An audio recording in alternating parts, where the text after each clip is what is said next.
In the heart of the neon nightlife of the underground black market of Qing City, a hooded young man amidst the crowded streets covertly observes his surroundings before entering a shop. He informs the owner about his intention to sell a kidney and also a cornea, both amounting to 27,500 yuan. As the shop owner marks the items being purchased, he questioned the young man if he was serious. Because in the past 6 months, the same person had already sold a kidney, a spleen, a gallbladder, a part of the liver, 1/3 of his liver, and a part of his small and large intestines. If he was to sell another kidney, he won't last for more than 2 days. Lying on the stretcher, the guy calmly stated that it was fine. To save his seriously ill sister, any sacrifice was worth it. The shop owner gave up on trying to advise the poor guy and picked up a huge butcher's knife. He raised it high in the air, and without hesitation, went through the procedure, causing our poor fellow to scream in agony. After that, the supposed deadman walking headed back home with a stick to guide his way. His eyes were covered with bandages. He removed the bandage and checked the people around. He smiled when he found out no one was paying enough attention to him to follow him. He then used a regeneration effect to heal his wounds. He also pulled out a stack of cash he got from selling his cornea and kidney, silently declaring that the money, including the money he'd saved, should be enough for him to pay for the job transfer ritual. He was laughing while continuing walking as it turned out that all his reasons were just a lie, and he couldn't believe someone believed that horseshit he made up. His name is Ye Lin, and he's a transmigrator, a textbook orphan, and he doesn't have a sick sister. For context, the world he transmigrated into was overflowing with spiritual energy, full of demons and beasts everywhere. There are also countless dungeon realms. As an orphan, surviving in this new world was really tough, until he discovered his unique ability, his body regeneration. No matter how severe his injuries were, his body can fully recover within minutes, and even missing organs or limbs can regenerate. He used his regeneration to sell his own organs to save up 100,000 yuan just to pay for the expensive class change fee. Because only by going through the class transfer ritual and awakening his power can he become stronger. Only then can he stand firm in this perilous world and protect the ones he cares about, if he has any of course. And today was the big day for the class transfer ritual. When he arrived at the location, there was a group of 3 people who approached him, asking him why he had come. They knew him as a poor student, so they could not think of a reason why he could afford to attend the transfer ritual. Ye Lin held the lady's hand and spoke pitifully. "Miss Wang, in order to attend the transfer ritual, I had no choice but to take a class transfer loan." Of course, this was just a lie. Ye Lin didn't want anyone being suspicious of him. Miss Wang was shocked, and the guys with her were afraid that Ye Lin would be stuck working the rest of his life just to pay back the loan if he ended up with a useless profession. Luckily, Miss Wang permitted him to join and even wished for him to give all his best. She told him to go inside before the class transfer ritual would begin. After a few minutes, all the students who were participating in the class transfer gathered and were called one after another. The first participant was called Gao Diyu from class 5. Some students behind him gossiped that he's also not from a rich family. When Gao Diyu reached the stage, the principal instructed him to place his hand on the golden ball and relax his whole body. After just a minute, the principal declared that he obtained a support type class, which was an A-rank poultry breeder. The students then murmur that Gao Diyu will be a poultry breeder for the rest of his life. Don't get discouraged just because it's a support type class. There are only useless people, not useless classes, the principal stated calmly just to motivate Gao Diyu. The next student called was a lovely girl with an incredibly sexy figure, wearing a tight red dress and leather boots. She was Zhuge Nini, and everyone admired her so much. The moment she reached the stage, the principal then wished her luck. She thanked him and immediately placed her hand on the golden ball. A phoenix then appeared. The principal was surprised as it turned out Zhuge Nini got an SSS rank fire mage. Now, Arching City Academy can finally hold its head high, he added. The other students were also impressed, including Ye Lin. He knew that an SSS level fire mage could rival an entire army.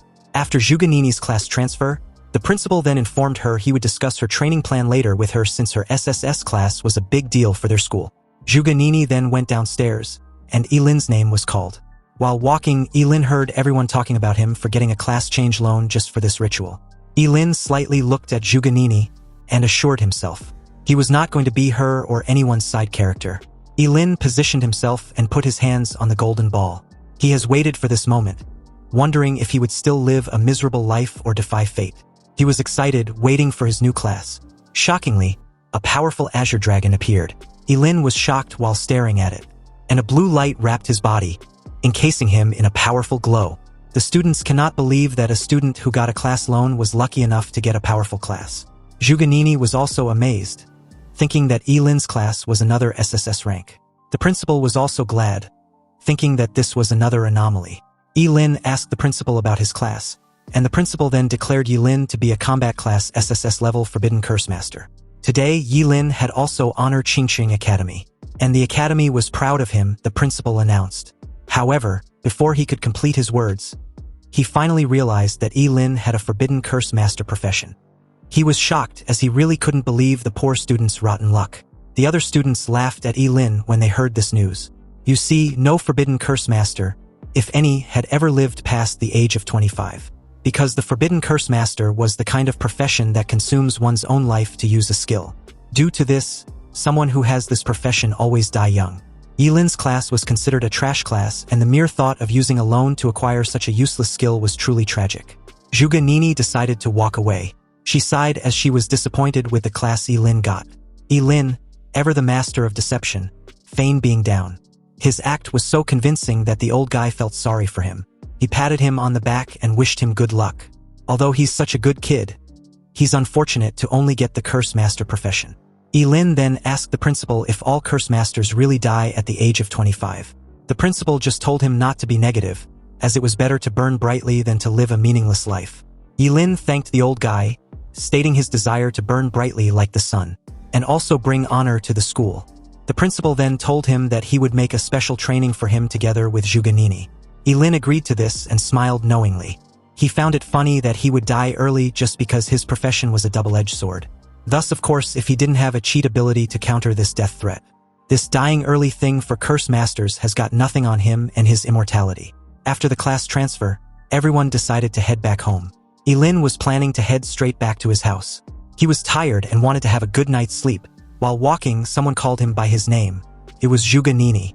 She offered him to team up with her, as she believes that the more the Curse Master fights, the quicker they die. She told Ye Lin that her intention wasn't bad. She was just trying to help since they were classmates. However, Ye Lin refused to accept the offer. Zhuge Nini didn't force him at all. She walked away, stating that Ye Lin was such a stubborn idiot heading for death. Ye Lin ignored her and continued walking. But then, another group of students blocked his way and told him that he really thinks he has risen up just because he has switched to a Curse Master. These guys were Ye Lin's classmates, and they got mad as they could not accept Zhuge Nini's earlier offer to team up with him. Ye Lin was annoyed. Women really were troublesome. Because of just 2 lines from Zhuge Nini, these idiots were looking for trouble. Ye Lin replied that he was on his way back home. The guys laughed at Ye Lin's expense. Was the poor student referring to his 10 square meter shack a home? Ye Lin, now that you're SSS ranked, how about you call me daddy, and I'll get you a security job at G Corporation. The leader of the group mocked arrogantly. The others laughed, and added that being a G Corp security guard was a privilege. He also ordered Ye Lin to kneel before their young master. Once Ye Lin takes the offer and gets paid, he can buy some nice incense for his dead orphanage family. The 3 continued to tease Ye Lin, even stating that he was just an orphan who didn't deserve to have a family. Ye Lin was already mad, and as he stares at them with a serious look, his eyes flamed with a blue and red aura as he activates a curse magic power. He told the idiots that they were the ones who forced his hand. Confused at Ye Lin's willingness to use a curse magic, knowing full well of the implications, made the 3 idiot question what he was trying to do. Was he really going to use a curse magic and shorten his lifespan? Why wouldn't I? Ye Lin also questioned with a puzzled look. Didn't you fools speak of my dead family? Conjuring a slight lightning strike, Ye Lin's attack was only to scare them. The guys, now scared shitless of Ye Lin, pleaded about the need for their classmate not to use a forbidden curse on them. But Ye Lin simply stretched his hand and challenged the idiots to come at him if they dare. However, they decided to run away in fear. Ye Lin then deactivated his curse ability and uttered, "What a bunch of trash." They actually ran off with just 1 move. As he continued to walk, he felt like his duodenum was scorched. He wasn't aware that Zhuge Nini witnessed the commotion. She was annoyed that he was getting provoked by a few insults and was ready to throw his life away. She was sure that even if someone acted like Ye Lin, who isn't a curse user, they would definitely not go far. For her, Ye Lin wasn't worthy of standing beside her. The night came, and Ye Lin was already at his home. Ye Lin placed his bag down on the couch and sat while checking his system interface. Apparently, sacrificing a piece of duodenum would summon a regular lightning bolt. But sacrificing a bladder summons thunder from burial waters. Next, sacrificing a heart can summon destruction purple lightning. If that is the case, Ye Lin concludes he would die summoning the most powerful chaos god thunder. He lay down on his couch when he felt his head spinning, but he was aware that it was the side effects of his body recovery. At the same time, Ji Lingyu went to his father and asked to avenge him. He wanted his dad to send someone to take Ye Lin out. However, his father reminded him that killing an SSS-rank curse user was very risky, and there is no benefit in it for them. He's aware that someone who goes all out using forbidden spells, just because of a few insults, is clearly emotionally unstable. He snuffed out his cigarette on the ashtray and told his son not to forget that Ye Lin is from a poor background. He wants his son to learn how to use his greatest advantage to target the enemy's weakest spot. Early the next day, Ye Lin went to the Qingqing Academy. He kept yawning due to a lack of a well-deserved sleep. The students around started murmuring about what he'd done the day before when suddenly, someone tapped Ye Lin on the shoulder with a bottle. It was none other than Ji Lingyu. Inside the bottle was milk he brought as peace offering. He also brought breakfast for Ye Lin. Ye Lin was clueless as to why, but accepts the milk regardless.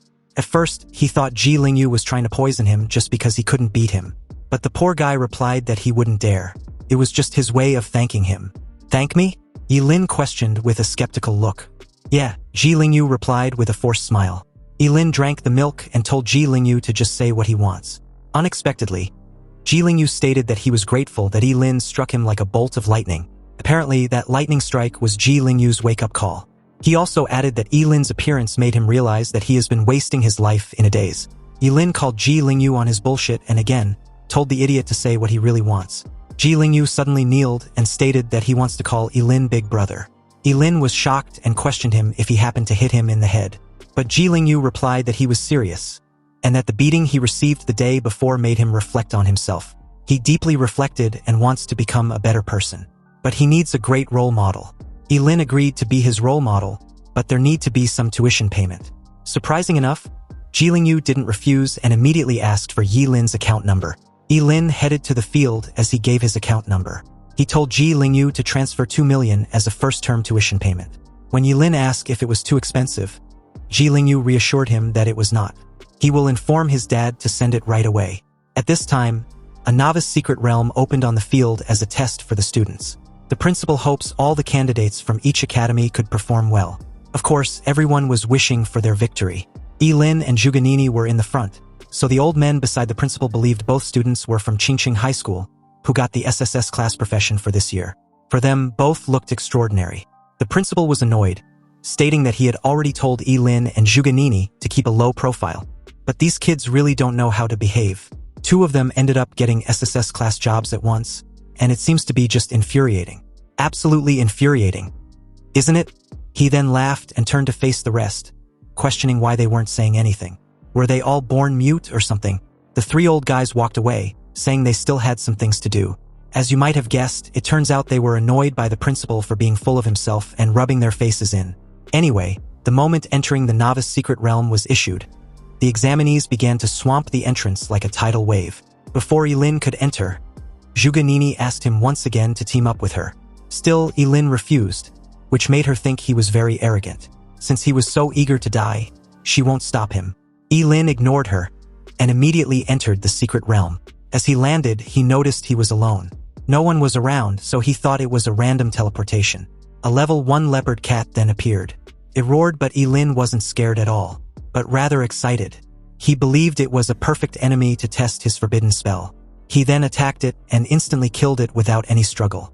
Ye Lin was awarded 10 experience points, but he was disappointed, deeming it too little for him. He walked away while stating that it doesn't even justify the damage to his kidneys, and that he has to kill 100 of these leopard cat just to reach level 2, which is why he decided to figure something out. A while later, Ye Lin let 100 kinds of monsters chase him. As he ran, he couldn't stop smiling, believing this wave of monsters should be enough to give him a good amount of experience points. Some of these monsters have a human half-body. He stops running and turned to look at them, stating his desire to test his newly learned forbidden curse. He then casts his destructive surge. The curse was so terrifying that it increased Ye Lin's strength, agility, and spirit twofold. With burning reincarnation activated, he believes that even a level 10 monster probably couldn't withstand his full-powered world-ending thunderstrike. He then attacked some of the monsters, slashing them without any hesitation. He noticed he aged in just 5 minutes of using the skill, so he decided to stop using the Burning Reincarnation Forbidden Curse after about 1 minute at most, if he didn't want to reveal his undying body. He continued by using his Vitality Preservation. He sacrificed his left arm and tapped the ground as he activated his world-ending Fury Forbidden Curse. He killed a level 3 Grey Wolf and was rewarded with 30 experience points. Then a level 5 Two-Headed Snake and received 50 experience points.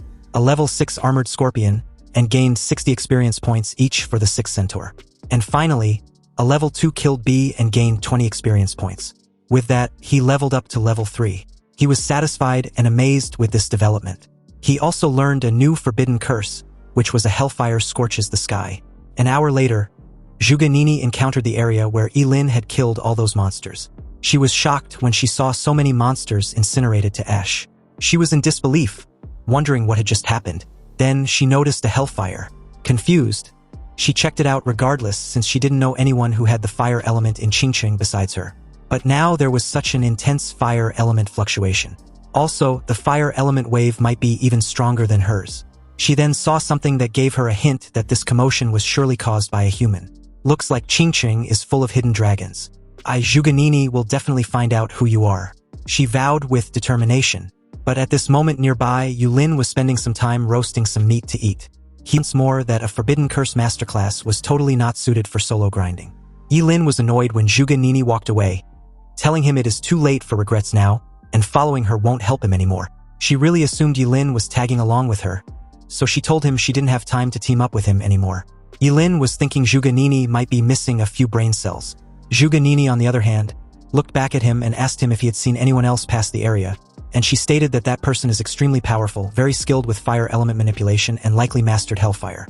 Hellfire? Yeah, I saw him. He was a very handsome guy. He went that way, Ye Lin replied calmly.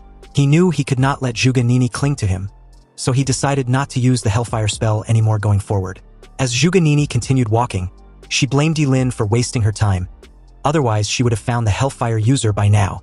She noticed a shadow looming above her, but when she raised her head, she was shocked to see a level 8 Dragonblood behemoth. She dodged when it tried to attack her. Zhuge Nini was puzzled as to why a level 8 monster would appear in the area she was.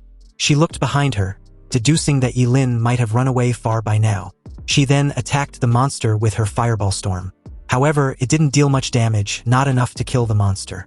The monster looked at her with anger. It charged toward her at a fast speed and bumped her, trashing her away. She fights back with her flame, but the monster roared, blowing the flame back at her. Zhuge Nini was dumbfounded as all the flames hit her. The monster stood there as the smoke settles. When it eventually did, Zhuge Nini was on the ground with her clothes ripped, trembling in pain.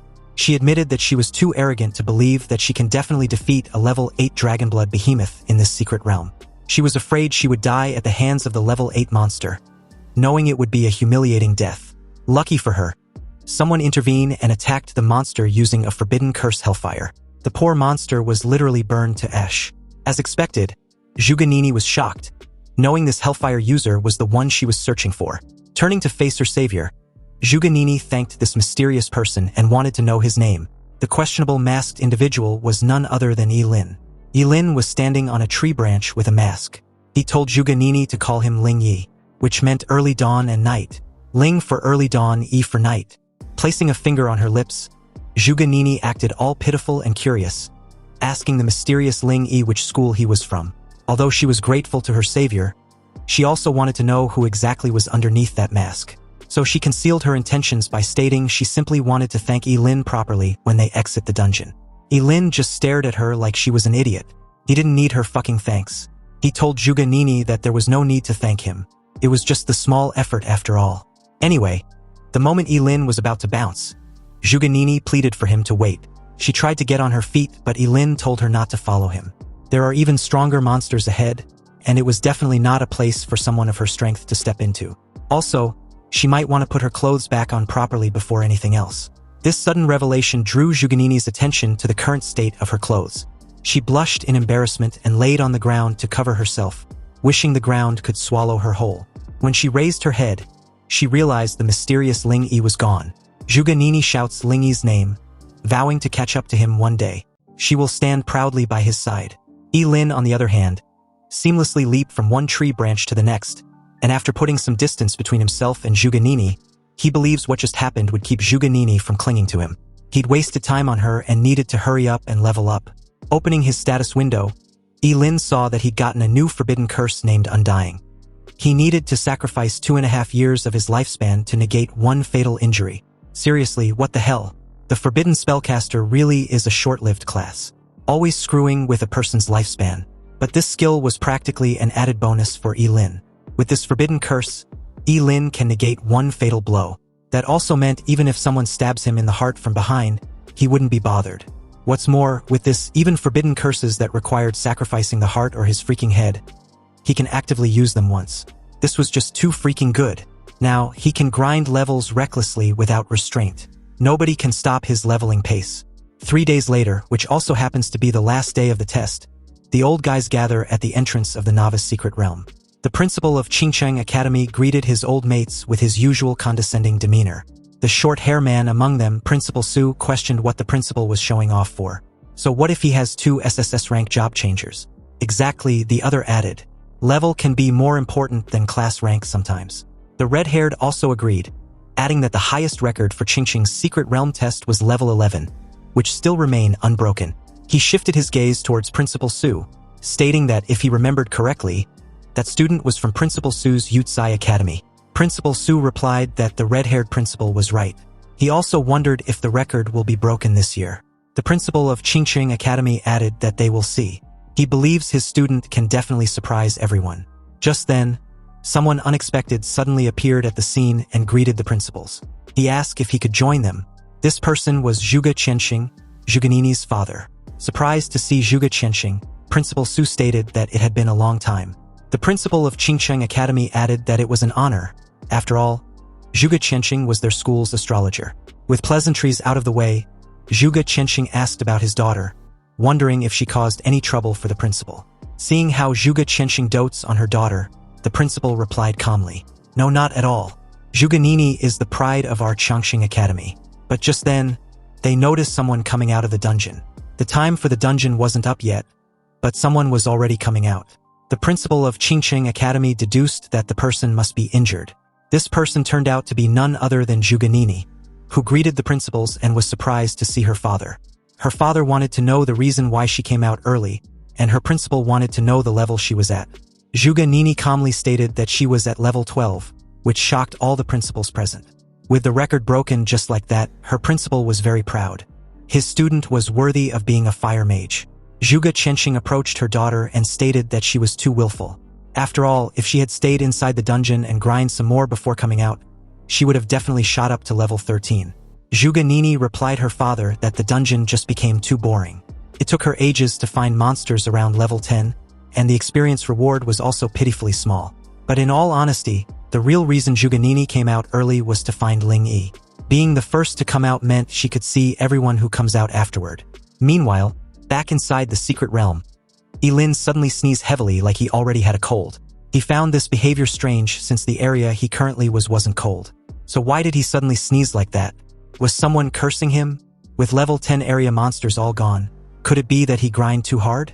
It looks like he needs to expand his search range.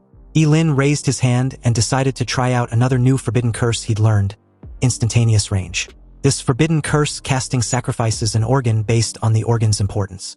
He can also gain agility with its maximum being 10 times extra agility of an hour duration. Ye Lin spared no time activating this forbidden curse of 10-time agility, sacrificing his kidney. The feeling was awesome. Even a level 50 assassin couldn't possibly have such speed.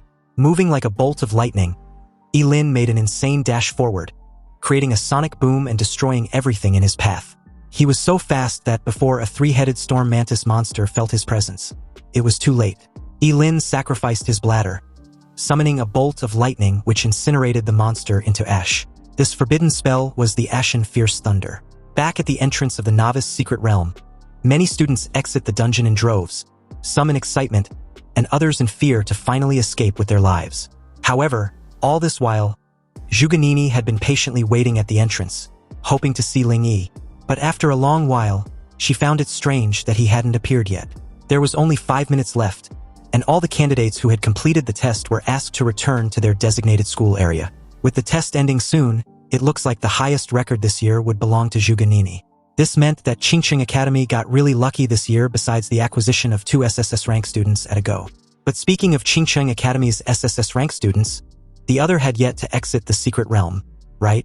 The countdown time had 3 minutes left, and the moment Zhuge Nini heard this, she wondered if she had perhaps missed her target exiting the dungeon. But after briefly thinking it over, she found it to be impossible. She had been staring at the dungeon's entrance the moment she got out. In that moment, the entrance of the secret realm began to shimmer with a golden glow, indicating that someone was coming out. Seeing this, Zhuge Nini was certain it must be Ling Yi, but was surprised when it turned out to be her classmate Ye Lin. Shocked, she asked why. Why was it Ye Lin? Ye Lin was puzzled with this stupid question. The time was up, so of course he had to exit the dungeon. Was there a problem? Zhuge Nini got over her initial shock and began to walk away. She told Ye Lin that he was a coward and should stay away from him. Hearing this, Ye Lin gritted his teeth in annoyance. Seriously, what's wrong with this bitch? Was she a psycho? His principal approached him at this moment and asked what level he was at. He didn't have much expectation and was just curious as to what level his second SSS rank student was at. Ye Lin calmly replied that he was at level 16. The crowd present was stunned. You see, leveling up from 1 to 16 requires a total of 120,000 experience points. And the highest level monster in the novice secret realm was level 10. Killing level 10 monsters gives 100 XP, meaning Ye Lin killed 1200 level 10 monsters. How was that even possible? The principal suddenly began praising Ye Lin like crazy, stating that he was the pride of Qingqing Academy. Surprised with the young man's talent, Zhuge Qianxing also congratulated Ye Lin. This annoyed his daughter. She coldly remarked, "With Ye Lin's profession, what's so special about being level 16? Ye Lin was a forbidden curse master. If he recklessly uses forbidden curses, isn't it normal for him to level up quickly?" When the other principals heard Ye Lin's profession, they found Zhuge Nini's explanation reasonable. The rest of the crowd also believe Ye Lin must be crazy when they heard of his profession, frantically casting forbidden curses in the beginner's secret realm to level up. Other curse masters don't live past 25, and the way Ye Lin was leveling up meant he probably won't make it to 20. Seriously, trading one's life for empty fame, truly a foolish behavior. Some also believed Ye Lin was frantically leveling up just so they'll envy him. But he will pay with his life eventually, so they should let him have his glory for a few days. The long-haired principal approached Ye Lin and questioned earnestly, "Student Ye Lin, why bother? Tell me honestly, did Principal Gao put you up to this? It seems you've been deceived. Principal Gao is trading your life for the school's honor." Irritated, Principal Gao asked what nonsense his old mate was spouting. He was a person of integrity. How could he possibly joke with the lives of his students? Ye Lin finally spoke after putting on a pitiful act. He stated that nobody forced him. It was all voluntary. "I grew up in a poor family and was always looked down upon. Now that I have the chance to go all out, I won't be a coward. Even if I wither at my most brilliant moment, I don't care. I want everyone to know that I can do it." The moment Ye Lin finished his emotional speech, Zhuge Qianxing clapped and stated calmly, "Well said. This young guy truly has grand ambitions. In any case, he's the highest level student in this beginner's secret realm test. That's undeniable, isn't it? He's number 1. Zhuge Qianxing introduced himself to Ye Lin as the father of Zhuge Nini. If Ye Lin needs anything in the future, he can contact him. Zhuge Nini was pissed off when she heard this, questioning her father why he believes Ye Lin was number 1. When Ling Yi comes out, his level will definitely not be lower than Ye Lin's. "Oh, is that so?" his father retorted, although his tone was smoothing. "Who is this talented Ling Yi?" Hearing this question, the principals began asking themselves if any of them had a student by that name. However, none of them seemed to have heard of this student. But Zhuge Nini still spoke confidently that Ling Yi was a true heaven's pride, and when he comes out of the dungeon, everything will be proven. Meanwhile, inwardly, Ye Lin was again insulting Zhuge Nini as a stupid bitch. She just couldn't keep her freaking mouth shut. Having enough of this farce, Ye Lin said his goodbye to Principal Gao and Zhuge Qianxing before taking his leave. He wanted to go home and rest well. Shortly after that, the time was up and the novice secret realm test was over.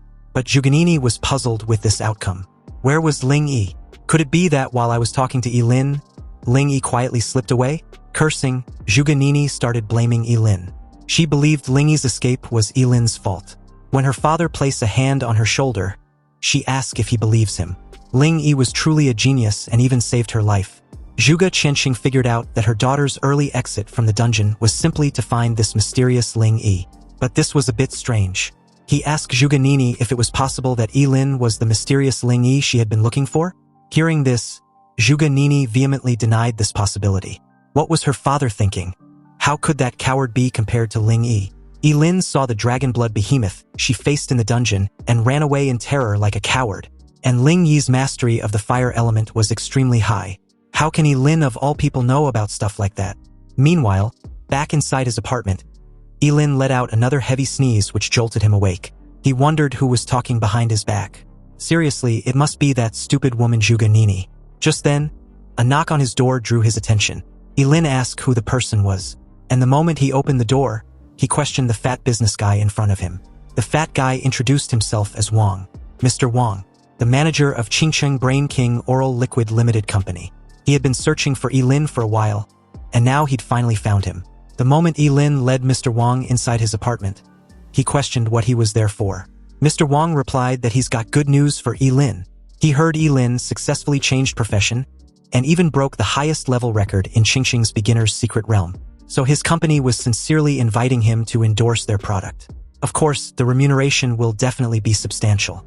Ye Lin asked how much exactly was substantial. Mr. Wang raised 3 fingers which implied 3 million. He hands Ye Lin a tiny bottle, telling him to try it. It was the company's new product, a Brain King oral liquid, and not only does it nourish the brain and enhance intelligence, but it also promotes cell regeneration. Consuming 1 bottle and a person would feel several years younger. Also, this century-old enterprise had a 10 times refund guarantee if the drug is proven ineffective. Ye Lin should try it. Ye Lin opened the cap of the bottle, knowing full well 3 million was worth several of his kidneys. It looks like fame really does pay.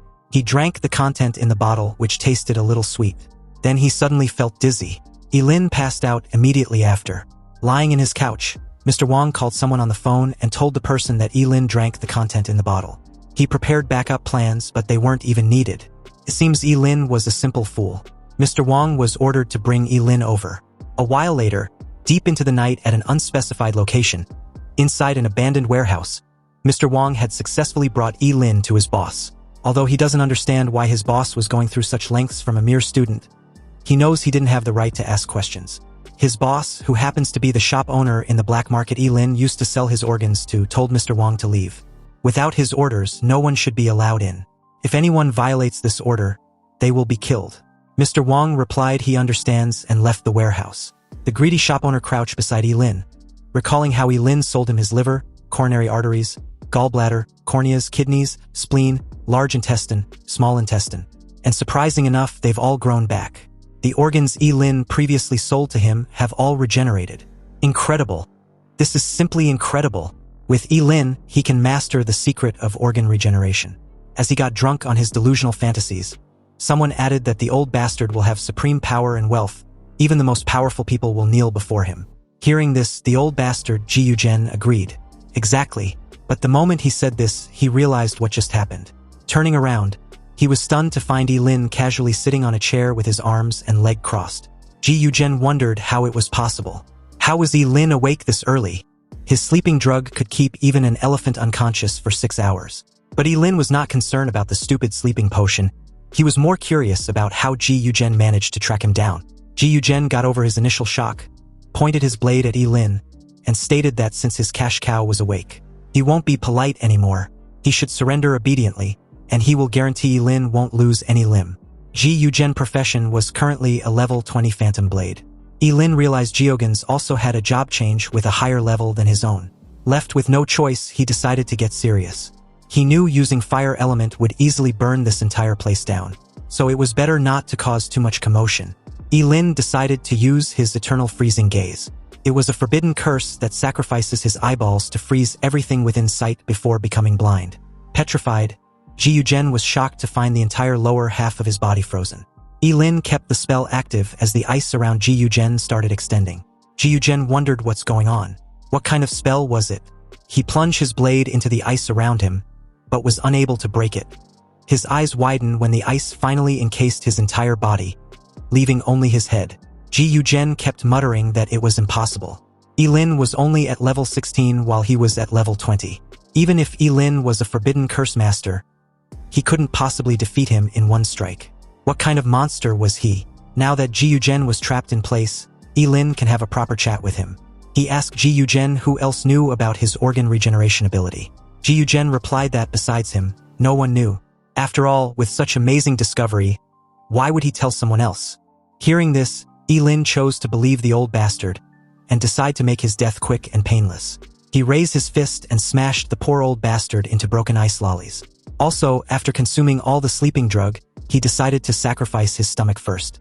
Sacrificing his stomach, Ye Lin rained lightning on the guards outside. He left one alive for questioning. The poor fatty didn't want to die, so the moment Ye Lin asked who was his boss behind the scenes, he initially tried to reason with Ye Lin that he couldn't say, otherwise he would be killed. But after seeing Ye Lin enveloped with lightning sparks, he spoke up immediately. Their boss was king of Qingcheng Underground Market, Kenson. The poor fatty was struck with a bolt of lightning the moment he was done talking.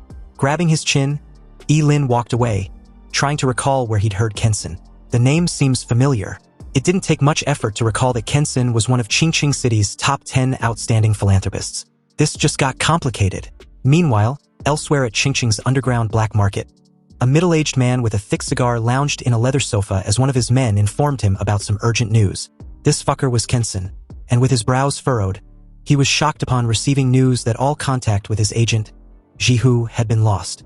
The bald fellow informed him that they hadn't been able to contact Jihu for half an hour, so they went to his farmhouse, only to find the entire area burned to the ground. And judging by the wreckage from the fire, it was done by a job holder. Kenson grew furious and stumped on the table in front of him, wrecking it. He ordered his men to find the culprit immediately, with no delay. The next day, Ye Lin arrived at the grand residence of the Ji family, where he was warmly welcomed by Ji Lingyu, who had become a loyal follower after their previous encounter. As soon as he heard that Ye Lin was visiting, he immediately sent someone to pick him up. Ji Lingyu shyly brought up the 2 million yuan that Ye Lin had asked for earlier, adding that he'd already talked to his father. However, Ye Lin interrupted him, questioning if Ji Lingyu was trying to disrespect him talking about money in that moment. Since he'd agreed to accept Ji Lingyu as an underling, money was just a small matter. Hearing this, Ji Lingyu placed an arm around Ye Lin's shoulders and welcomed him wholeheartedly. From now on, Ye Lin should consider his home as his as well. Inwardly, Ji Lingyu realized that his father was right. He believes Ye Lin was a simple-minded guy who cared a lot about his dignity, so as long as he can exploit that, then he should be able to achieve his goal. Ye Lin, on the other hand, had planned this encounter with the purpose of using the Ji family as a shield against Kenson and his men. He was sure Kenson wouldn't dare attack him inside the Ji family estate.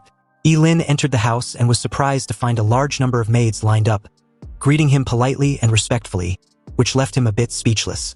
He looked at the maids and thought to himself how different life was when one had wealth. Ji Lingyu offered to assign one of the maids to be Ye Lin's personal servant, and Ye Lin accepted the offer. But soon after, Ye Lin felt embarrassed and refused, saying he was only joking. However, Ji Lingyu insisted, adding that his boss should also change his clothes for something important. Ye Lin eagerly asked what the important matter was, but Ji Lingyu told him to wait until they arrived at the destination. Eventually, they arrived at the annual Qingcheng auction, and Ji Lingyu informed him that this was the grand venue he had never visited before. Upon arriving at the annual auction in Qingcheng City, Ji Lingyu told Ye Lin that he would later introduce him to some of the city's most important figures, but Ye Lin preferred to start with food, and told Ji Lingyu to go about his own business and not mind him. Internally, Ji Lingyu sarcastically commented on Ye Lin's simplicity and naivety, thinking he still lacked experience due to his poor upbringing. As Ye Lin ate heartily, especially since he had previously sacrificed his stomach and now needed to compensate by eating more, he heard a voice beside him asking why he was here. When he turned around, he saw Zhuganini and her friend Lu Yanwei standing there. Lu Yanwei asked Zhuganini who Ye Lin was. Ye Lin felt annoyed seeing Zhuganini again, wondering to himself why this stupid woman keeps showing up in front of him all the time. Zhuganini responded to her friend with displeasure, stating that Ye Lin was just the coward who ran from the monster in the novice secret realm, expressing her frustration at seeing him again. Zhuganini deems Ye Lin as bad luck. Ye Lin smirked inwardly, wondering what Zhuganini's face would look like if she discovered he was actually Ling Yi, the very person she admires deeply. Ji Lingyu arrived with a group of friends to proudly introduce them to Ye Lin, presenting him as his superior. The group was surprised by this, and in a mocking tone, stated that Ji Lingyu should be the one in charge. However, Ji Lingyu firmly responded that Ye Lin was no ordinary person and that his level was now very high. Everyone was stunned to learn that Ye Lin had reached level 16 in the novice secret realm. Shocked by the huge gap between his level and their own modest ones, Ye Lin calmly advised them not to be too surprised and expressed his willingness to help them level up. If only they could get out of the city, then they could all get good results in the upcoming major exam. Everyone became excited upon hearing that Ye Lin was willing to help them, but Ji Lingyu expressed concern because they were forbidden from leaving the city before the major exam, to prevent students from gaining assistance from stronger individuals. Ye Lin then subtly hinted that the journey to the exam site itself might be a good opportunity for leveling up, though he voiced concern about lacking equipment. Ji Lingyu quickly reassured him that equipment would not be a problem at all and promised to provide anything he needed from the current auction. Ye Lin was surprised by the offer, but Ji Lingyu assured him that his father would financially support them no matter the cost if it would improve his exam performance. The auction began with the appearance of the beautiful hostess, who welcomed the attendees and introduced herself as Qingqing from the auction house. She wished everyone success in obtaining what they desire, and a warm applause ensued seconds after. Without delay, Qingqing presented the first item, an epic fire-type skill scroll for mages, starting the bid at 500,000 yuan. The bids rose quickly until they suddenly reached 3 million yuan, and the bidder behind this massive offer was none other than Zhuge Qianqing, Zhuge Nini's father. Ye Lin watched the scene calmly with a smile, realizing that Zhuge Qianqing was spending generously to buy skills for his daughter, but deep down he felt satisfied with himself. After all, as a master of forbidden curses, he didn't need such scrolls at all because his skills were all-powerful curses. Ye Lin turned to Ji Lingyu and whispered, "Your profession is an A-rank Shadow Blade, right?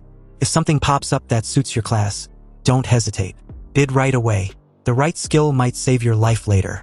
The auctioneer smiled, her voice crisp and clear. Next up, an item of rare quality. The Royal Dragon Wish Ring. It increases spirit by 30% and grants the passive skill, Dragon's Aura. The starting bid was 2 million and the minimum raise 100,000. Ladies and gentlemen, place your bids. The crowd erupted and the first bid was 2.5 million, then raised to 3 million, then 3.1. Bids began to pour in rapid succession. Ye Lin's eyes sparkled. A 30% spirit boost? That's huge. For any awakened fighter, that's a game changer. He edged Lingyu to bid for the ring. Ji Lingyu leaned toward his father and told him that he wanted that ring. His father didn't even hesitate. 8 million. He believes that spending 8 million to help his son ace the national exam and enter into a prestigious university is worth the money. And about Ye Lin, he was a forbidden caster and won't live long anyway. So after a few years, he will be dead and every equipment purchase for him will eventually end up returning to the Ji family. The auctioneer raised her voice, wanting to know if anyone was willing to offer a higher bid. In that moment, it seemed that no one wanted to bid more than 8 million, when suddenly, a bid of 10 million was announced from behind. The room fell silent as Kenson's tall and imposing figure stepped into view. He called out President Ji and asked how he was doing. It's no surprise that the two know each other very well, and the moment the Underground King was noticed, gasps echoed across the room. Everyone was curious as to why he was there since this wasn't his usual crowd. On the other hand, Ye Lin instinctively stepped back into the crowd after finally meeting Kenson. Even if it's in passing, he can't be discovered. President Ji was curious to know what exactly his G group has done to offend Kenson. Kenson chuckled darkly and narrowed his eyes as he points a finger at President Ji. Kenson stated that President Ji had his men killed, and now he wants him to be polite about it. President Ji stayed calm and replied that he doesn't know what Kenson was talking about, but if he was looking for a fight, then his G group was not easy to bully. He then bids 12 million. Kenson's face twisted into a smile. He'd received the message loud and clear. They'll see who lasts until the very end. On his way out, he muttered to his assistant if he'd verified the car from the warehouse. The guy nodded and replied that there was no doubt that it was from G Group. They followed it straight back to G family's villa that evening. Kenson's face darkens upon this confirmation. He coldly stated that President Ji shouldn't blame him for what he's about to do. Moments later, the Royal Dragon Wish Ring was sold for 12 million. President Ji offered Ye Lin the ring and asked if he likes it. Ye Lin replied that he does and thanked him. Ji Lingyu leaned over and asked his father who Kenson was. His father replied that Kenson was the underworld king who's been trying to go legit. But now he'd suddenly set his eyes on their family's empire. Kenson didn't look like the type of guy to make idle threats. So Ye Lin warns President Ji that although the G group was powerful and often attracts unwanted attention, it wouldn't hurt to stay alert and being careful. Hearing this, President Ji agreed. The Emperor Dragon Rui Ring increases spiritual attribute by 30%. The user of the ring was blessed by dragon energy, and their luck will increase by 10. Ye Lin slipped the ring onto his finger and got a rush of energy surged through him. His spirit stats shot up by 30% and his luck also increased by 10. Excited, he assured President Ji not to worry. Even if he had to force his son, he will make sure Ji Lingyu gets into a prestigious academy. President Ji chuckled, stating that they were all family now, so Ye Lin did not need to be overly formal. He and his son were practically brothers. Whatever equipment Ye Lin likes, he should just tell him. Throughout the night, President Ji kept bidding like crazy. Ji Lingyu was completely exhausted when the auction came to an end, and it seems his father cleaned up this year's auction. Anything that caught Ye Lin's eye, they placed their bid without question, racking up several precious items. Items like the Azure Thunder Ring boosts spirit by 15% and increases the power of all lightning-based skills by 20%. The Molten Moon necklace had 200 spirit bonus for mental-based casters. The Twin Yin-Yang bracelet gives 40 spiritual attributes, and wearing it unlocks both Cycle of Duality and a passive healing factor that rapidly heals injuries over time. Ye Lin's eyes sparkled, knowing full well that even if someone sees him regenerating, he now has a solid excuse. Then he picked up the prize of the night, the Falling Star Warblade. It has a 300 increase in strength, and under starlight its power stacks over time with an additional 100. Ye Lin nearly shivered in excitement. With this blade, he can finally unleash the forbidden technique he had unlocked at level 10. Then there's the Lifespan Blade Arts. With every swing, 1 year of Ye Lin's life would be sacrificed. Also, each strike was twice as powerful as the last. This stacks up to a maximum of 99. With this sword, Ye Lin can dominate the upcoming major exams. Meanwhile, on the other side of town, Zhuge Nini lay back in her private bath, annoyed. She still doesn't understand why the Ji family liked that coward Ye Lin so much. They spent so much money on him. Zhuge Nini suspects that the Ji family must be scheming something in secret. Otherwise, why pamper Ye Lin like some priced jewel? In that moment, a female housekeeper announced to Zhuge Nini that Lu Yanwei was there to see her. She brought someone who says they have information about the person she's been searching for. Zhuge Nini's eyes lit up. The person she's been looking for was obviously Ling Yi. She told the housekeeper to make them wait in the lounging room. She will be there shortly. She hurried downstairs, eager to know any information about Ling Yi. Lu Yanwei gestured toward the man beside her. This is Officer Huang. He was from the Investigation Bureau. He says he has news about Ling Yu. Officer Huang nodded politely and confirmed this. But he's afraid it wasn't good news. Zhuge Nini's heart skipped and questioned what Officer Huang meant. With a serious expression, Officer Huang showed Zhuge Nini something on his phone. A farmhouse outside Qingqing was burned down and there were several casualties.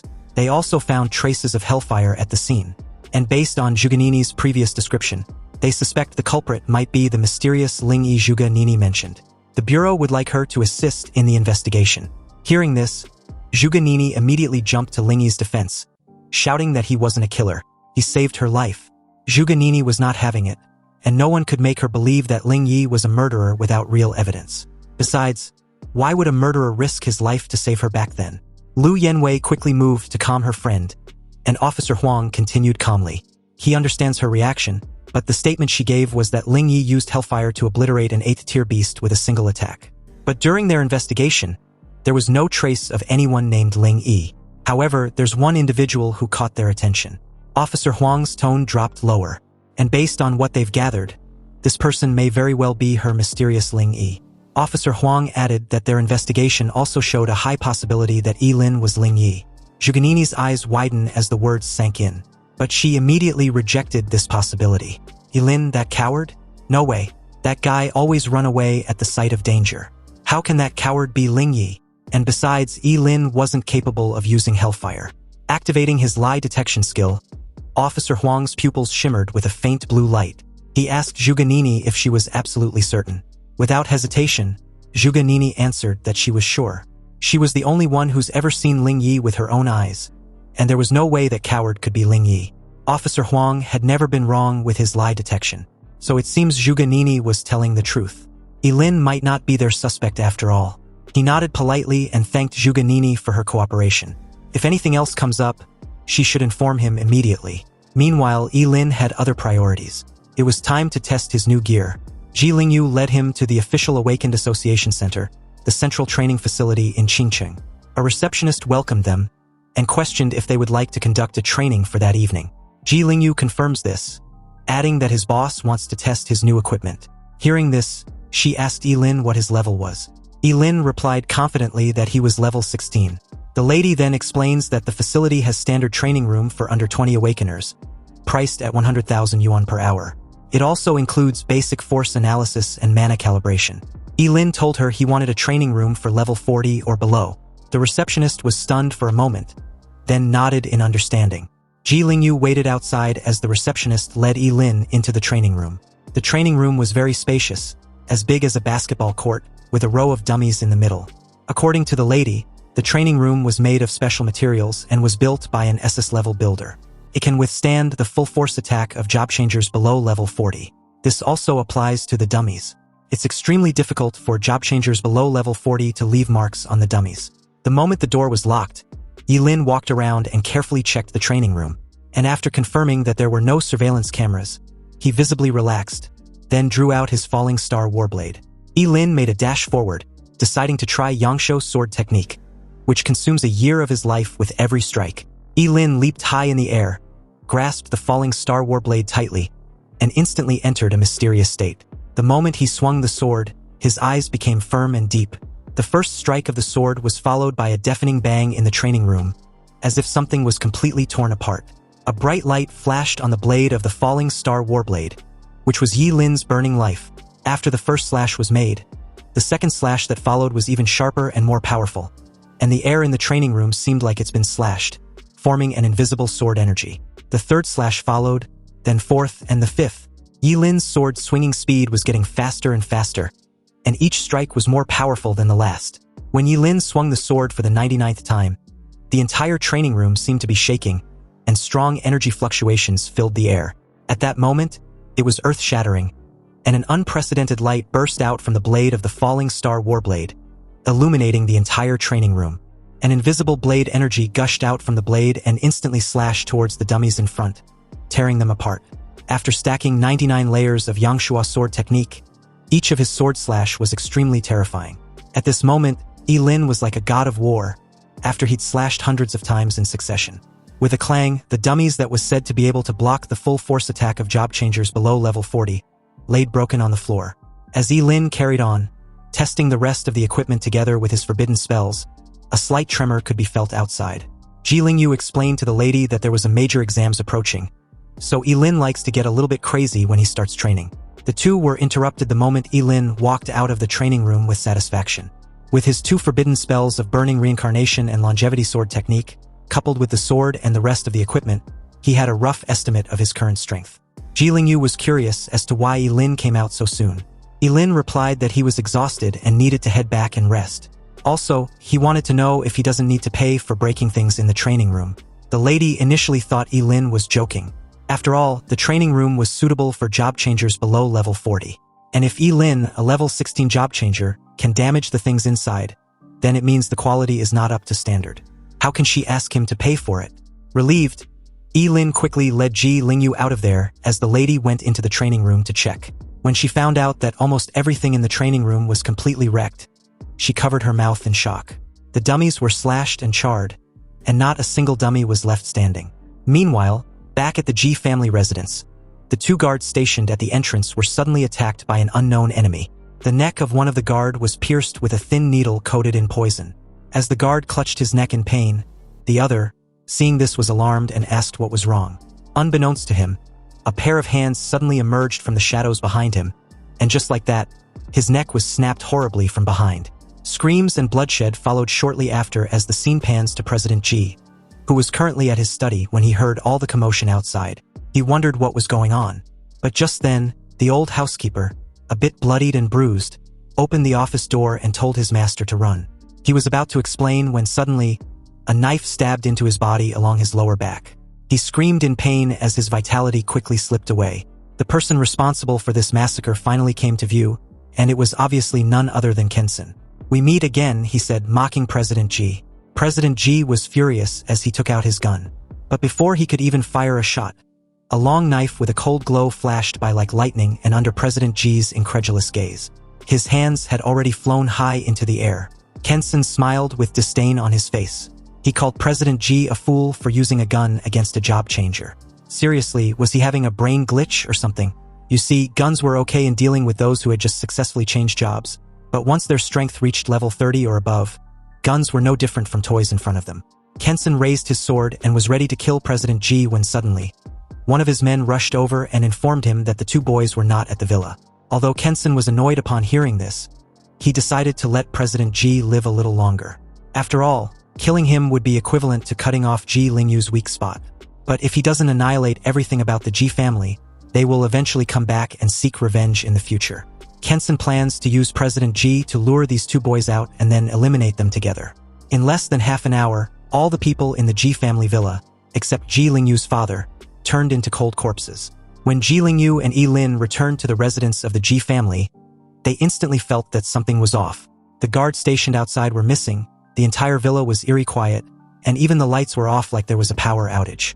Ye Lin suddenly smelled a strong stench of blood and immediately rushed inside with a sense of dread. He told Ye Lingyu to prepare himself mentally as he switched on the lights. Ye Lingyu was stunned, staring at the horrifying scene. The bodies of the job changers and servants hired by the Ji family were everywhere, with broken limbs and arms scattered all over the ground. Many people had fear written all over their faces, as if they had encountered the most terrifying evil spirit before they died. Ye Lingyu took a few steps back, his face ashen as he tried to deny the reality. They must have entered the wrong place. This wasn't his home. Ye Lin warned him to be careful as he screamed in fear, frantically rushing towards his father's study like a madman. There was a piece of paper on the table not far from Ye Lin. Picking it up, he called Ye Lingyu to come take a look. Ye Lingyu rushed over, seething with rage. The letter informs them that if Ye Lingyu wants to save his father, he should bring Ye Lin to the underground black market to find him. Also, with every 6 hours, he will cut a piece of flesh from his father. Ye Lingyu's anger was maxed out at this point. He tore the letter in half, vowing to kill Kensen with his own hands. Ye Lingyu was about to go find Kensen to fight him to the death when Ye Lin grabbed his shoulder. He stated that everything happened because of him, so he will go save President Ji while Ye Lingyu finds a place to hide. Ye Lingyu wasn't having it, so Ye Lin skillfully knocked him out. He apologized and promised to bring his father safely. Ye Lin laid the unconscious Ye Lingyu on the sofa and left the villa. Ye Lin promised to show Kensen how terrifying a cursed master who doesn't care about his freaking life is. Meanwhile, at the darkest heart of Qingcheng underground black market, Kensen's men were spread all over the place, alert and armed. A black shadow crossed the night sky like a ghost and landed silently without alerting any guard. Ye Lin was wearing black clothes and black shoes, and his face was wrapped in black cloth. Ye Lin completely blended into the night. Although the guards were many, if he could sneak in quietly and catch Kensen off guard, he might actually have a chance to kill him without any fuss. But just when Ye Lin was thinking about this, the next second, one of the guards suddenly turned in his direction, staring directly at him. Shocked, Ye Lin couldn't understand how. He had hidden perfectly, so why was he discovered so easily? The leader pointed his gun arrogantly at Ye Lin and informed him of the hidden camera above his head, also questioning which era Ye Lin was from to be hiding in the shadows like that. Apparently, the entire place had surveillance cameras with infrared night vision. Sure enough, Ye Lin was still a little careless. But it doesn't matter as long as he kills all these people. The guy told him that their boss had been waiting for him. As 3 of the guards approached him, Ye Lin, seeing no point in silently sneaking in, decided to just rush in directly.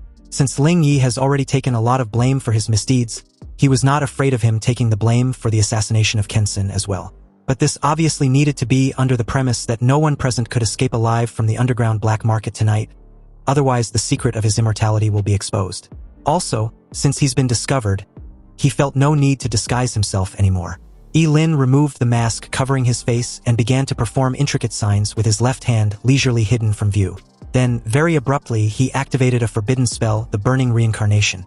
With the support of 5 pieces of equipment with mental power boost, coupled with his own astonishing 1088 points, Ye Lin's mental power was currently at 2,176 points after activating the burning cycle. At this moment, the group, who had no idea what kind of terrible monster they were facing, saw a line of blazing fire gushed out from Ye Lin's palms. The purple-red flames was so terrifying that it seemed to be able to burn everything in sight. Seeing this, the 3, already aware of Ye Lin's troublesome nature, immediately opened fire. However, the shots fired were dodged by Ye Lin with ease even though the bullet were ineffective against him. Activating another forbidden spell, the Fire of Karma burning the sky, Ye Lin sacrificed his left kidney this time around since the right one just grew back. With the blessing of this terrifying mental power, this karmic fire that burned the sky seemed to light up the entire night sky. And the flames spread extremely quickly and engulfed all of the group in a blink of an eye. All the screams, wails, and cries for help were swallowed up by the flames, leaving only the crackling sound of the burning fire. The remaining 2 guards charged forward, deciding to attack from the flank. But before they could even comprehend what just happened in the next few seconds, Ye Lin, performing the fleeting dance technique, maxed his current speed and was upon them in an instant. He grabbed the 2 by their faces with the blazing flame gushing out from his palms. Then shortly after, their entire body was engulfed in a sea of flames. After wailing a few times, the 2 died a painful death, leaving their charred remains. Ye Lin dashed out of the blazing flames without a backward glance, silently vowing to show Kensen that his master had arrived. The moment Ye Lin got close to the main building, the door was blown off to bits as the air suddenly became violent, gathering together to form 2 sharp wind blades which cut through the night sky and head straight towards Ye Lin. Fortunately, with Ye Lin's quick and nimble movements, he was able to dodge with little effort. He was also quick to notice that the attack was from a wind type awakened, obviously a job changer above level 30. At the entrance, 2 job changers were patiently waiting for him. The swordsman mocked Ye Lin and called him a bastard for daring to come there alone. Wasn't he afraid for his life? Hearing this, his fellow spearmen laughed and reminded the swordsman that their boss wanted Ye Lin alive. The swordsman assured his brother not to worry because he doesn't intend on killing Ye Lin. He will just have some fun with him as a warm-up. On the other hand, Ye Lin drew his falling star warblade, and in a cold tone, warned the 2 about their rotten luck. They were about to face him with his sword. The moment Ye Lin unsheathed his sword, the curse spell of the life sword was naturally activated. He told the 2 to come at him so he can see how many times he can slice them up. Activating his wind magic, the dragon pistol, the spearman launched toward Ye Lin, promising to wipe that arrogant expression off his face. Ye Lin blocked the attack and countered with his first sword. The moment he did, the swordsman suddenly appeared behind him with a powerful wind blade strike. Luckily, Ye Lin's fleeting dance was faster, so he was able to dodge and even counterattack with his second sword slash. Although Ye Lin was fast, his counterattacks were weak and could only manage to scrape their skin. The 2 mocked Ye Lin for his mediocre skills. However, Ye Lin, fully aware of the 99 stacking effect of the Yangsho sword technique, told the 2 to be patient. They will soon learn of his sword skills. His 3rd sword was blocked by the spearman, then the 4th sword slash was blocked by the 2 simultaneously. But at this point, they began to notice something strange. Ye Lin's attacks had become powerful and were difficult to block. On top of that, his swordsmanship was also becoming sharper and profound. The 5th sword soon followed with a deafening clunk, then the 6th sword and the 7th sword. On the 8th sword strike, the force was so powerful that it shattered the swordsman's weapon and trashed him a couple distance away. Shocked and alarmed, the spearman called out to his brother in panic. Faced with the blessing of just the 8th level of the Yangsho sword technique, neither of them had the power to resist. Ye Lin, really feeling the intensity of the 8th strike, grabbed his chest in pain. But as he approached the spearman with an evident killing intent, the guy questioned him about what kind of sword technique he used, and how it was even possible that it became more and more powerful with each strike. Under the reflection of the wind blade, Ye Lin's expression looked extremely cold as he replied that the guy didn't need to know. The sound of a sharp blade cutting flesh was heard as blood spurted out like a fountain. Ye Lin killed the guy with a casual slash of his sword, and as the guy's lifeless body drops to the ground, his brother let out a gut-wrenching roar, calling Ye Lin a devil. He wasn't human and will die a miserable death. Hearing this, Ye Lin gave him a cold look but said nothing. He activated the burning reincarnation curse spell and made a quick work of the guy, incinerating him into a charred steak as his wails got swallowed up by the flames. Ye Lin walked away with an aura of superiority, coldly reiterating his earlier statement that no one there could leave alive. He entered the huge building and wasted no time eliminating everyone on each floor. During this period, he encountered job changers above level 30, but facing a forbidden spellmaster who was impossible to kill, and whose curse spells flew all over the sky as soon as he attacked, even a job changer above level 30 was powerless. His life-for-life fighting style made it easier to eliminate job changers at level 30 or so. Of course, Ye Lin also paid a price. His body was covered with countless horrific wounds that were enough to kill him, and was pierced by countless weapons. He also had countless scars from ice and fire. But in those moments, Ye Lin was like a Shura who had crawled out of the underworld to claim their lives. He killed his way in, asking where Kensen was as he went along, but he soon ran into real trouble in the form of Zhai Shochi, a level 42 job changer who stood in front of him like a roadblock. This man was tall and strong like a towering mountain. His face was full of murderous intent, and his eyes flashed with amusement. He was holding a huge battle axe, and his whole body exuded a powerful aura that was bone-chilling. Zhai Shochi called Ye Lin a brave kid. After all, as a famous thug in the underground black market, It has been a long time since anyone dared to come to the underground black market alone to cause trouble. But looking at Ye Lin, whose body was covered with all kinds of knives, bullets, sticks, swords, and halberds, Zhai Xiuqi couldn't help but wonder why the kid wasn't dead yet. What was his secret? Ye Lin couldn't help but feel alert. He knew that this was a powerful opponent and he had to be careful in dealing with him. The axe alone looks like it weighs several hundred kilograms. Ye Lin assured Zhai Xiuqi that his secret will be revealed if he put down the axe. Of course, Zhai Xiuqi disagreed. If Ye Lin wasn't going to talk, then he will just have to kill him and study him slowly. Zhai Xiuqi rushed towards Ye Lin with the battle axe in hand, then produced a strike that literally shook the entire building and sent debris flying in every direction. Ye Lin gritted his teeth and dodged the attack by activating his burning reincarnation and fleeting dance. Facing Zhai Xiuqi, he did not dare to underestimate him in the slightest. Also, after casting 2 forbidden spells in succession, his entire condition was instantly brought to the best. Seeing this, Zhai Xiuqi scoffed and questioned Ye Lin how long he can last by burning his vitality in exchange for combat power. Suddenly, he blitzed towards Ye Lin with his battle axe, smashing down with so much force that Ye Lin was instantly thrown off the moment he raised his sword to block. He even spurted out a mouth full of fresh blood, and before he could get up, Zhai Xiuqi was upon him with a knee strike, landing squarely on Ye Lin's abdomen.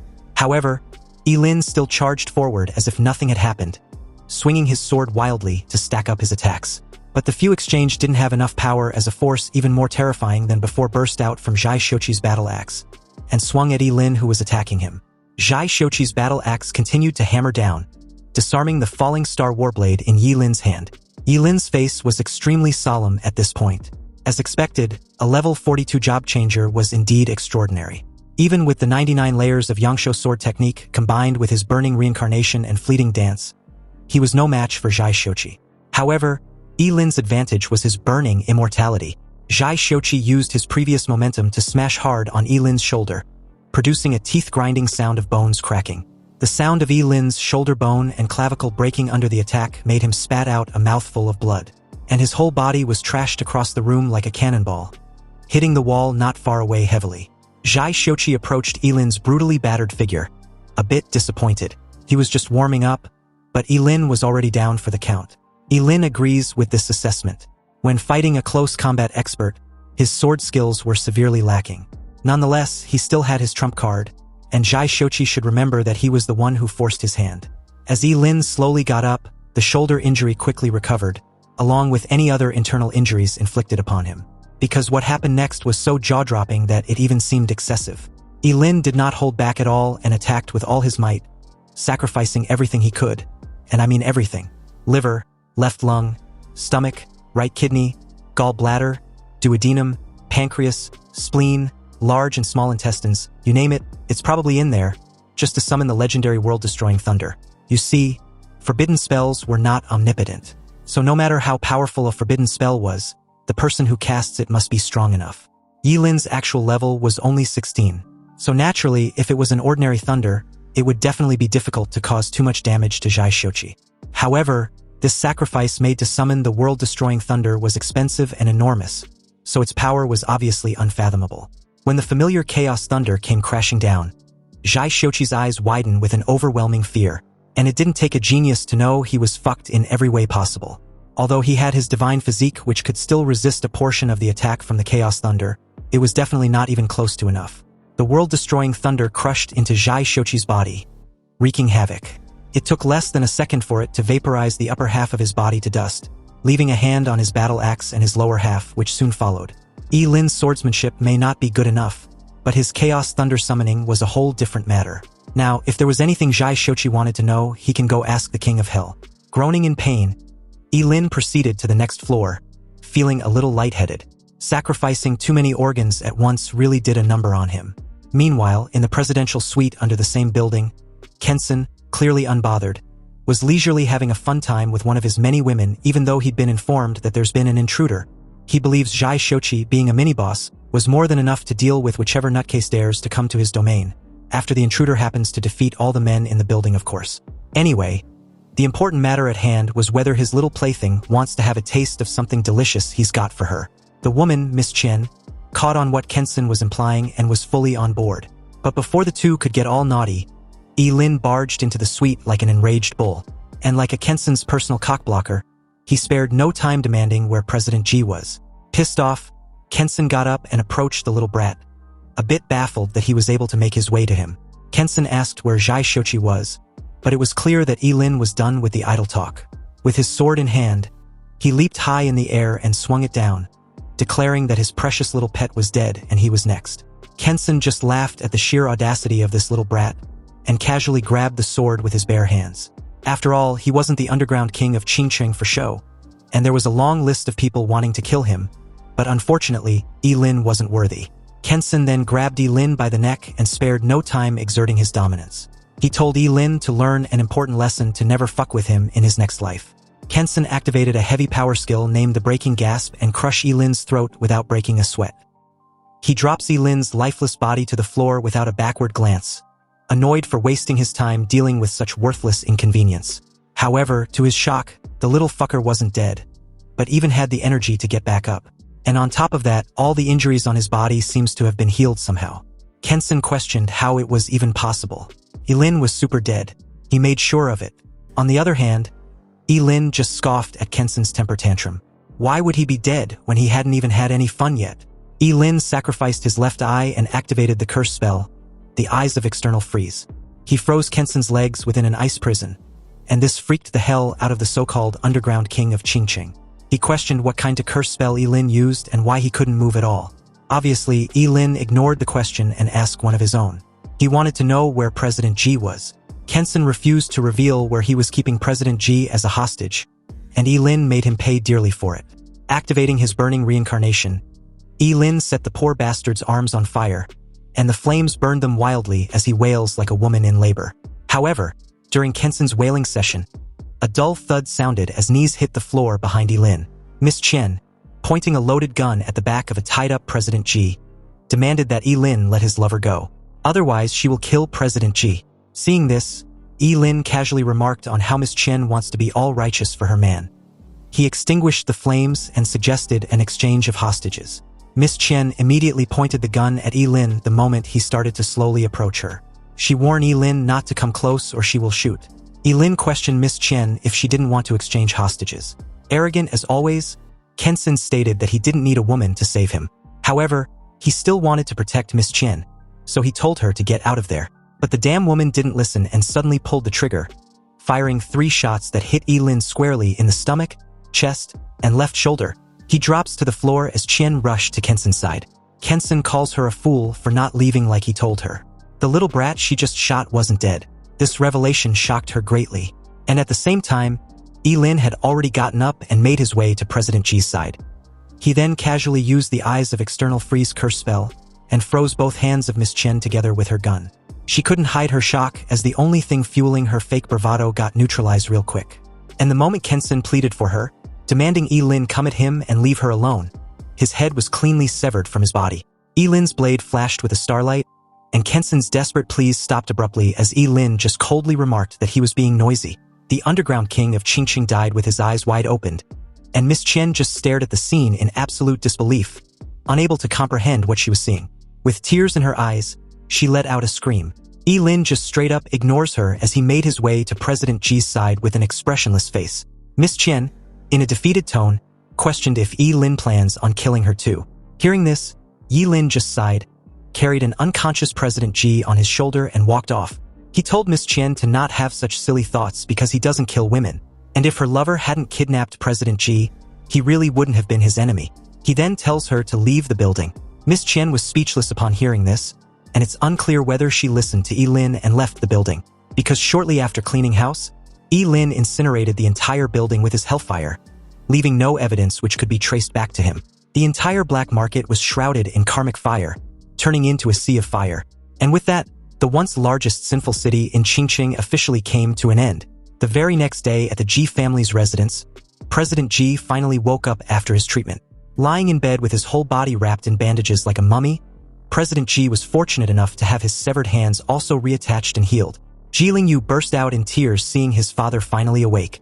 He thought he would never see him again.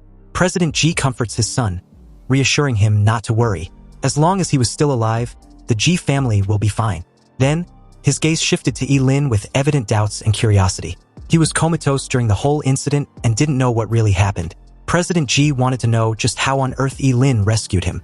Ye Lin nervously scratched the back of his neck and replied that he wasn't very clear about the specifics of the situation either.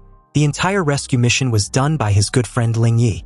He was the one who saved him from Kensin and burned down the entire black market.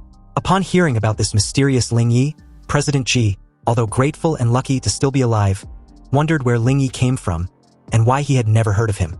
Ye Lin was not sure about Ling Yi's identity either, and given how he had only known of his existence for a short time, he doubts Ling Yi will reveal his identity to him. President Ji took the hint and asked no further questions. If Ye Lin doesn't want to talk about it, then this old man won't ask. But the most urgent matter was the college entrance exam. Ye Lin and his son should not delay. The two reassured President Ji not to worry. There was still 27 hours before the college entrance exams begins. And besides, they had prepared for the exams and will not disappoint him. But just then, 3 men in dark suits and dark glasses showed up at the villa. Invited inside, the 3 walked in confidently and disclosed that they were from the investigation bureau. Officer Huang took out an arrest warrant and presented it to Ye Lin, adding that he was suspected in the involvement of a major murder case in the city. They needed him to come with them to assist in the investigation. A visible bead of sweat trickled down Ye Lin's cheek. He didn't expect the investigation bureau to come so quickly. Nonetheless, it was too risky to openly resist arrest. So Ye Lin decided to go along with them first, then decide his next course of action as the situation develops. As they led Ye Lin out of the room, Ji Lingyu questioned the officers why they were arresting his boss. The officers remained silent as Ye Lin just casually stated that the two should remember to pick him up at the investigation bureau. President Ji reassured Ye Lin not to be afraid. He will find the best lawyer who can definitely get him out. Meanwhile, as the scene shifted the Zhuge family's villa, Zhuge Qianqing knocked and informed her daughter at the door that there has been another news about Ling Yi, the guy she has been damn near obsessing over. Hearing this, Zhuge Nini got all excited like she'd received the best news of her life. Her father had to even remind her to change clothes first before heading downstairs, where Officer Huang from the investigation bureau was waiting. As Zhuge Nini heads to her closet to change, her father left her room with a heavy sigh. He closed the door and began to cough violently. Taking out a key from his pocket, Zhuge Qianqing, with a knowing look in his eyes, stated that he didn't expect Ye Lin to be able to take out Kensin single-handedly. But at the moment, what's got Zhuge Qianqing all serious was that he didn't have much time anymore. Seriously, when will Ye Lin be willing to take up on his offer and ask him for help? He wondered, and apparently it seems Ye Lin's secret was not that airtight after all. Meanwhile, at the Qingcheng Investigation Bureau stood a tall, magnificent and imposing building, designed to be intimidating. Inside one of its special solitary cells built by the masters of material science and architecture, it was a pipe dream to think of breaking out by force. Ye Lin sat in the only chair in the cell as the iron door slowly opened, revealing a man with his face concealed by the shadow casted. Ye Lin calmly stated that until his lawyer comes, he won't say anything even though he'd guessed that President Ji's connections and lawyer probably won't be enough given the number of people that died. The guy, clearly annoyed, walked in and before Ye Lin could utter another word, he was grabbed by his jacket and lifted up in the air. The guy demanded Ye Lin tells him where that thing was. Obviously, Ye Lin was totally clueless. He questioned through his ragged breathing, wanting to know what the guy was referring to because he sure as hell didn't know. But this answer only enraged the guy who thought Ye Lin was playing dumb. He threatened to gouge Ye Lin's eyes out if he continues with the act. With little effort, he slammed him directly into the wall. Ye Lin felt like he'd been hit by a truck. It was then that the guy, in a cold tone, explained that Ye Lin should hand over the key. Kensin died by Ye Lin's hands, so naturally, the key must be with him. Back then, Ye Lin did not take anything from the underground black market in order to avoid leaving any trace or evidence. So even if there was a key, he burned it to ashes. However, he couldn't show any abnormality, otherwise this guy would definitely take ruthless action against him, which would either expose the secret of his immortality or be blind for the rest of his life. Since the guy didn't want to hear the truth, then he will play along. He told the guy that the key was with him but not with him, and if the guy continues with his ruthless behavior, he will make sure he never finds it. Originally, Ye Lin planned to stay in the investigation bureau until the college entrance exams, but now it seems that the place he thought was the safest was actually the Dragon's Den. He never imagined that the deputy director of the investigation bureau was actually connected to Kensin. Realizing this, he still had the balls to demand that the guy takes him out of the investigation bureau before anything else. He gritted his teeth when the guy grabs him by the hair and gave him a solid punch on his left cheek. Ye Lin spat out fresh blood as he silently comes to terms that the officer had no martial or moral ethics. The guy coldly asked if Ye Lin was sure he wants to leave the investigation bureau at this time, because he will become a wanted criminal and definitely won't even be able to take the college entrance exams. Ye Lin pursed his lips. It seems as if this was really a dead end with no chance of breaking out of it at all. In his opinion, the strength of the tall and thin man in front of him was even more terrifying than Kenson. Whether he fought or fled, he obviously wouldn't stand a chance. On the floor, he raised his hand for a timeout. He wants to make a call. The guy took out his phone and stated that if Ye Lin had been this cooperative from the start, then he wouldn't have to suffer. Ye Lin took the phone and started dialing. Inwardly, he vowed to pay back this grudge tenfold. 10 minutes later, someone walked inside the cell, and this person turned out to be none other than Zhuge Nini's father, Zhuge Changxing. The moment he entered the cell, he told the officer to pound sand with his flattering. Anyway, he brought the key he so desperately wanted. In Zhuge Changxing's hands was the key, and he spared no pleasantries as he handed it over. But on the way out, the officer wondered why he was helping the little brat. Zhuge Changxing just replied that it was none of his business. He'd already given him the key and their deal was done. So with that, the guy apologized and made his exit. Ye Lin, although excited that his interrogation was over, wondered how Kenson's key appeared in the possession of Zhuge Changxing out of nowhere. Did he just entangled himself in some conspiracy? Ye Lin just feigned an innocent demeanor and thanked Zhuge Changxing. If it weren't for his help, he would have been in danger. But Zhuge Changxing wasn't buying that bullshit act. He straight up explained that he saved Ye Lin for his own selfish reasons and not for the goodness of his heart. Besides, if the secret of his immortality was made public, all the powerful people in the entire daxia, and probably overseas, will come to kill him. This revelation was like a sledgehammer hitting Ye Lin in his freaking face. Zhuge Changxing actually knew about his immortality. What should he do? Should he kill him? After all, he'd never told anyone because he knew very well that an innocent man was guilty of possessing a treasure. At such a close distance, if he was to take advantage of Zhuge Changxing's unpreparedness and summon the Chaos Thunder with its strongest power, he should be able to severely injure or even kill him. But then what? What should he do after killing Zhuge Changxing? Feigning confusion, Ye Lin tried to play dumb, but Zhuge Changxing wasn't buying it. Just now, there was a flash of killing intent in Ye Lin's eyes. Was it directed at him? It seems that he guessed right. Ye Lin was indeed immortal. Just when Ye Lin was considering whether to take action, Zhuge Changxing continued confidently. As expected, if you eliminate all the impossible, whatever remains, no matter how unbelievable it is the truth. Ye Lin had an immortal body, yet he was so weak. It seems that the legends were true. Ye Lin asked what Zhuge Changxing wanted from him. And upon hearing this, Zhuge Changxing replied with a question of his own, wanting to know if Ye Lin was willing to be his disciple. Hearing this, Ye Lin was truly puzzled. He didn't even know what he needed to do as a disciple, and how would it even benefit Zhuge Changxing anyway. Zhuge Changxing gave a slight cough and explained that he didn't have much time left, and wants to take in a disciple he can entrust some tasks before he takes a permanent nap. Curious, Ye Lin wanted to know what could be so important. Zhuge Changxing then took out a key exactly the same as the one he just handed over and gave it to Ye Lin. Ye Lin was stunned. Could it be that there were two keys? As if seeing Ye Lin's confusion, Zhuge Changxing explained with a smile that he gave a fake one to the officer. It was made with great effort by an old blacksmith friend of his. Anyway, the key was the real ancient key of the apocalypse. Ye Lin couldn't help but look at the key in his hand. The whole key was made of bronze and had spots of rust on it, but it contained an ancient and mysterious aura. You see, this world originally had no monsters or job changers, until the day the Gate of Apocalypse descended, and 7 ancient artifacts of origin fell out from behind the Gate of Apocalypse and scattered around the world. Each of them had completely different abilities. The first 7 people who obtained the ancient artifact of origin became an extremely powerful forbidden existence in their own rights. After the Gate of Apocalypse opened, changes began to occur in the entire world. Humans were able to change their jobs, and all kinds of strange and powerful monsters and copies appeared one after another. During this period, countless horrific wars broke out between humans and monsters, and between humans themselves. Even the ancient artifacts of origin were shattered. Now, the existence of the ancient artifacts of origin was just a legend, and this ancient key of apocalypse is the key to opening the door of apocalypse. Zhuge Changxing asked again if Ye Lin was willing to be his disciple and help him. Ye Lin thought for a moment. Now that Zhuge Changxing knows his secret, it was not like he had a choice.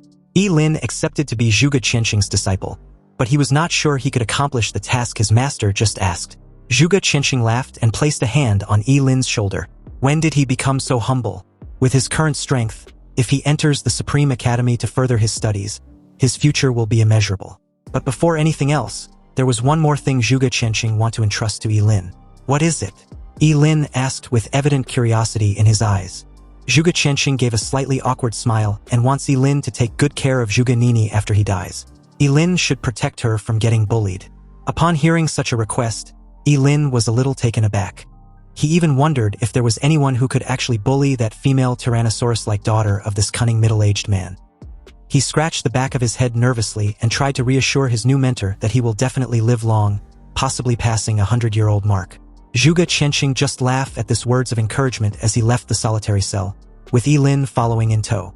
Ye Lin might not be aware, but he's quite older than he looks, which has many advantages if he was being honest. Anyway, Ye Lin was still young and his strength can be cultivated slowly, so there was no rush. What matters at present was the college entrance exams.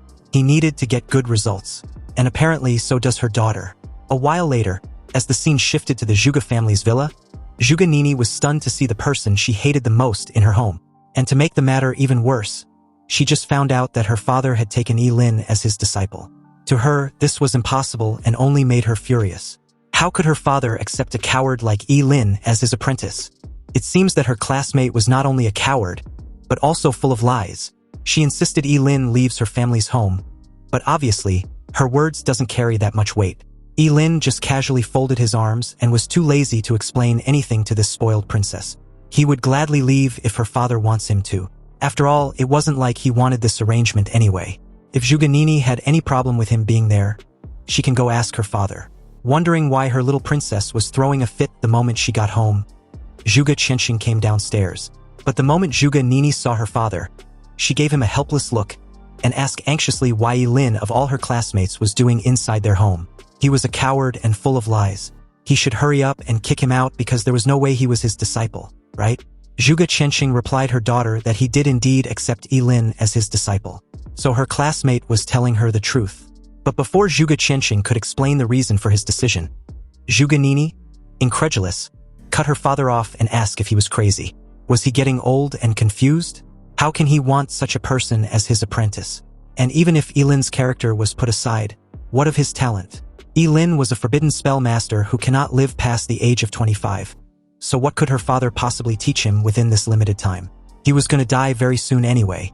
As smart as Zhuge Qianqing was, he didn't know what to say without revealing any of Ye Lin's secrets. He told her daughter to pipe down with such harsh words. But it wasn't like Ye Lin cared anyway. And besides, he added that Ye Lin was actually powerful and was the Ling Yi she had been looking for. Hadn't she figured it out that Ye Lin and Ling Yi were the same person all along?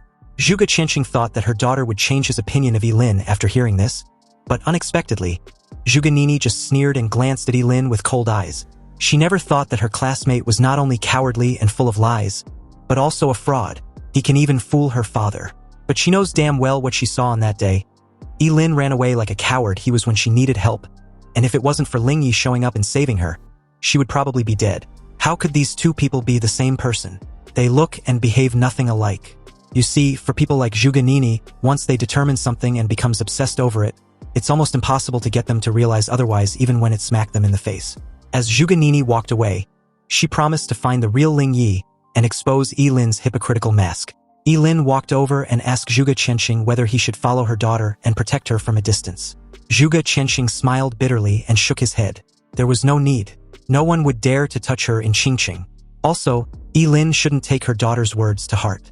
She was not bad by nature, but a little paranoid. Zhuge Qianqing apologized on Zhuge Nini's behalf.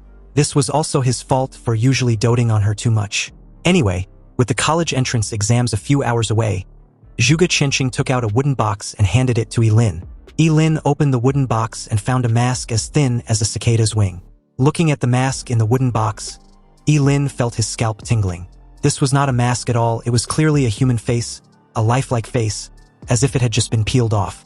Zhuge Qianqing called the mask the illusion face, a little item made by his old forger friend.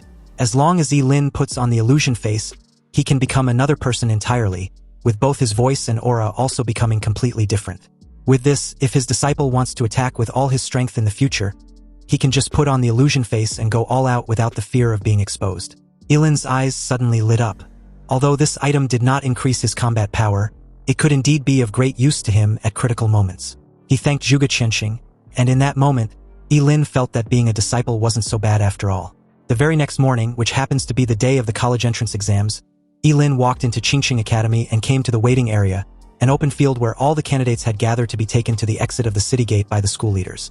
As soon as Ji Lingyu saw Ye Lin, he rushed over excitedly, relieved that his boss made it. Ever since Ye Lin saved his father, Ji Lingyu had fully and openly accepted Ye Lin as his boss and true friend. He also heard from his father that Ye Lin had become Zhuge Qianxing's disciple. To the public, Zhuge Qianxing had taken the blame for Kenson's demise and the destruction of his underground black market. When Zhuge Nini heard this a few distance away, she snorted coldly and glared at Ye Lin. She truly believed that her father was deceived by her classmate. Without a doubt, Ye Lin was just a fraud and a despicable guy. As soon as Zhuge Nini said this, the faces of the crowd changed, and the looks they gave Ye Lin became strange. Originally, they were envious of him for being a disciple of Zhuge Qianxing, who was a powerful astrologer and a famous figure in Daxia Kingdom. But now, based on what his daughter just implied, it seems that there was more to what they previously knew. Ji Lingyu frowned and pointed an accusatory finger at Zhuge Nini, questioning if she had any evidence to back up what she just said. She was not allowed to slander his boss without any proof. Also, how can she even openly disrespect her own father for choosing an apprentice? Was she more insightful than her father? For the first time, Zhuge Nini was put on the spot, but she still didn't back down. She may not have any evidence at present, but that doesn't mean Ye Lin wasn't a fraud who stole Ling Yi's name and was actually pretending to be him. Ye Lin should just wait, his fraudulent days are numbered. Once she finds Ling Yi during the exams, she will expose his true identity to the public and everything will be revealed. Just then, the transportation vehicles arrived.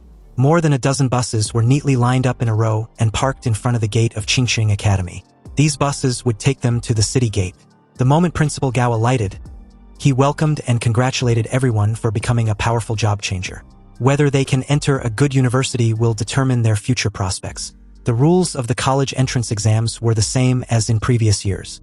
And although this exams was important, it was not worth their lives, which should always be their top priority. With that said, Principal Gao hopes each student gets good results. And the crowd immediately cheered and promised to do their best. They got inside the bus and arrived at the city gate half an hour later.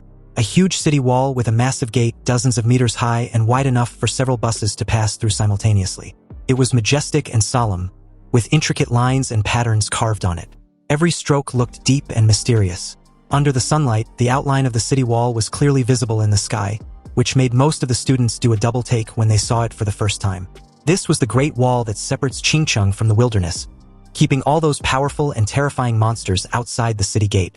Buses from several other high schools also arrived one after another. 10 minutes later, all the graduating students from the various high schools in Qingqing alighted from their respective buses and gathered at the city gate. The moment Ye Lin got out from the bus, he reminded Ji Lingyu to follow him and stick to their original plan.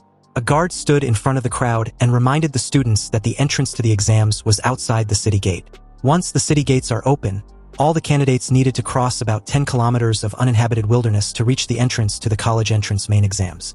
If any of them encounter fierce monsters, how they can survive depends on their strength. However, if they can't resist any of these dangers during this period, they should remember to give up immediately.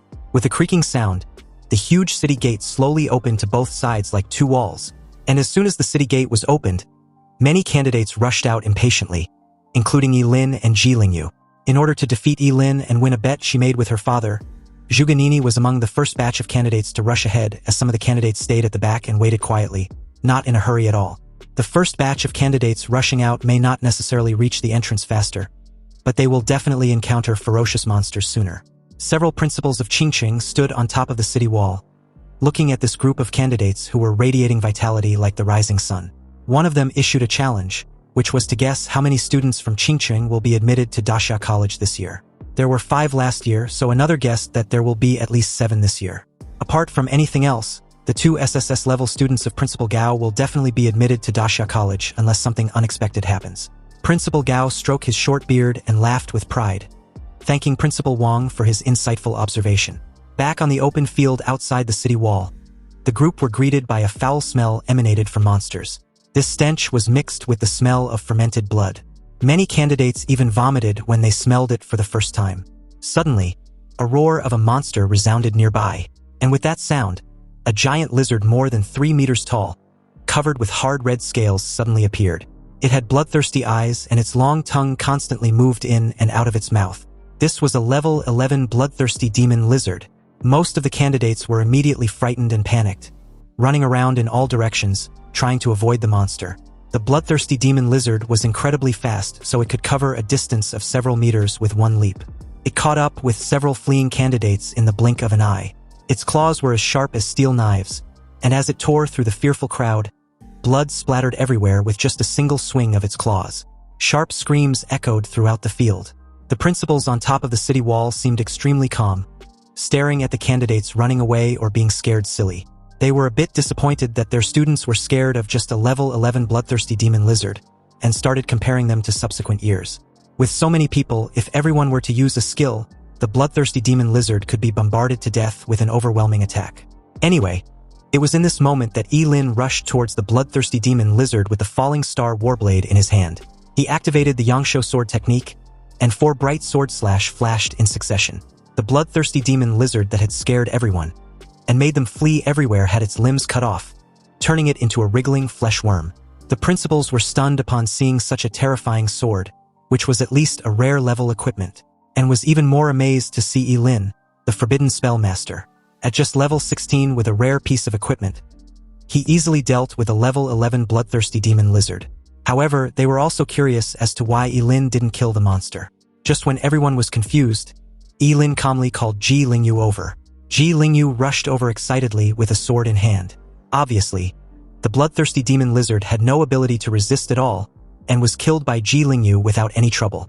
The two were rewarded with 40 experience points each for their combined effort to kill the 11th level bloodthirsty demon lizard. Everyone was stunned at the outrageous scene before them. They now understood why Ye Lin only cut off the limbs of the monster but did not kill it. Ye Lin had become Ye Lin's tool for leveling up. In that moment, most of the candidates had an impulse to rush up and hug Ye Lin's thighs tightly, and beg him if he needs another lackey. Under the envious gazes of the crowd, Ye Lin and Ye Lin did not rush into the college entrance examination training hall, but swept all the way to the right. Meanwhile, Zhuge Nini watched the two nearby with a calculative look. Since the experience points will be shared if a candidates choose to form a team, she was sure she could surpass Ye Lin this time around. In her opinion, the reason why she was crushed by Ye Lin in the novice secret realm was purely because she was not serious enough. But she would not give Ye Lin a second chance. Whenever Ye Lin encountered any monster on the road, he was able to deal with it after a few sword slashes, leaving it incapacitated for Ye Lin, who has been following behind and cooperating very tacitly. When any of the monsters was seriously injured, he would go up and deliver the final blow with his sword. So far, the two had teamed up and killed a 12th level chimera with 50 experience points, an 11th level seahorse warrior with 40 experience points, and a level 13 skeleton archer with 60 experience points. Under Ye Lin's leadership, Ye Lin's level improved very quickly. He reached level 8 in a short while. Ye Lin was ecstatic. From now on, Ye Lin didn't need to say anything. He will gladly be his loyal lackey. At this rate, he would be able to reach at least level 12, or even level 13 before the sun sets. The entrance to the college entrance exams will be opened till sunset, so they can farm and level up as long as they arrive before the closing time. Ye Lin glanced around and there were obviously fewer monsters left. He told Ye Lin not to get too excited. There aren't many monsters near the city wall, so they had to go deeper into the forest. Upon hearing this, Ye Lin pointed out the obvious question. If they go deeper, they will encounter monsters of level 20 or even level 30, right? Ye Lin agreed with this assessment, and he was confident that he could handle a level 20 monster without any issue. But they will definitely have to run away if they encounter a level 30 monster. Ye Lin held the sword and led Ye Lin deeper into the wild. Ye Lin wasn't the only one who wants to upgrade his level. Ye Lin also wants that as well. After all, his goal was the Supreme Academy. Meanwhile, as the scene shifted back to the top of the city wall, Principal Gao had a frown on his face. He wasn't particularly pleased with the young curse master's decision to enter deep into the wild with Ye Lin. In his opinion, Ye Lin was acting way too reckless. With his level, it was a foregone conclusion that he would be admitted to Dasha College. So what on earth did he want to achieve? His fellow principal tried to reassure him not to worry. There were already invigilators surrounding the area, so no major accidents could happen. Hearing this made Principal Gao feel just a little bit at ease, even though his right eyelid kept twitching wildly. He didn't know why, but he'd suddenly had a bad feeling. He just hopes his friend is right. As the scene cuts back to Ye Lin and Ye Lin along the way, they've killed several different kinds of monsters, but none had been any real threat. Ye Lin didn't even need to release other forbidden spells.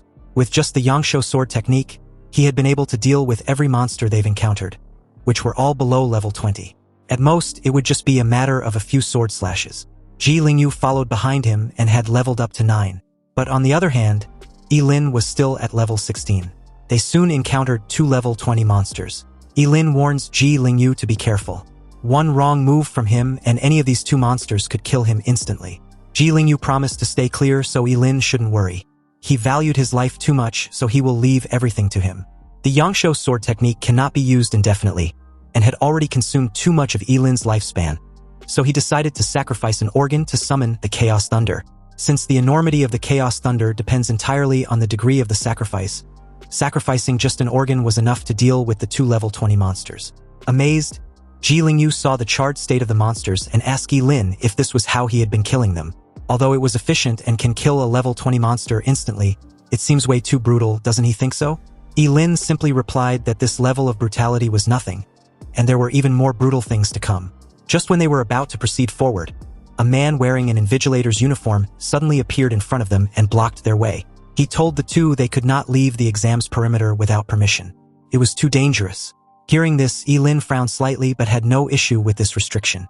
However, just as he was about to leave, he suddenly stopped short, staring at something intently behind the invigilator. With a serious expression, he anxiously told the guy to look behind him. But the invigilator snorted coldly when he heard this, without even turning his head. He questioned Ye Lin if he was trying to trick him into turning back so they can run off to the restricted area.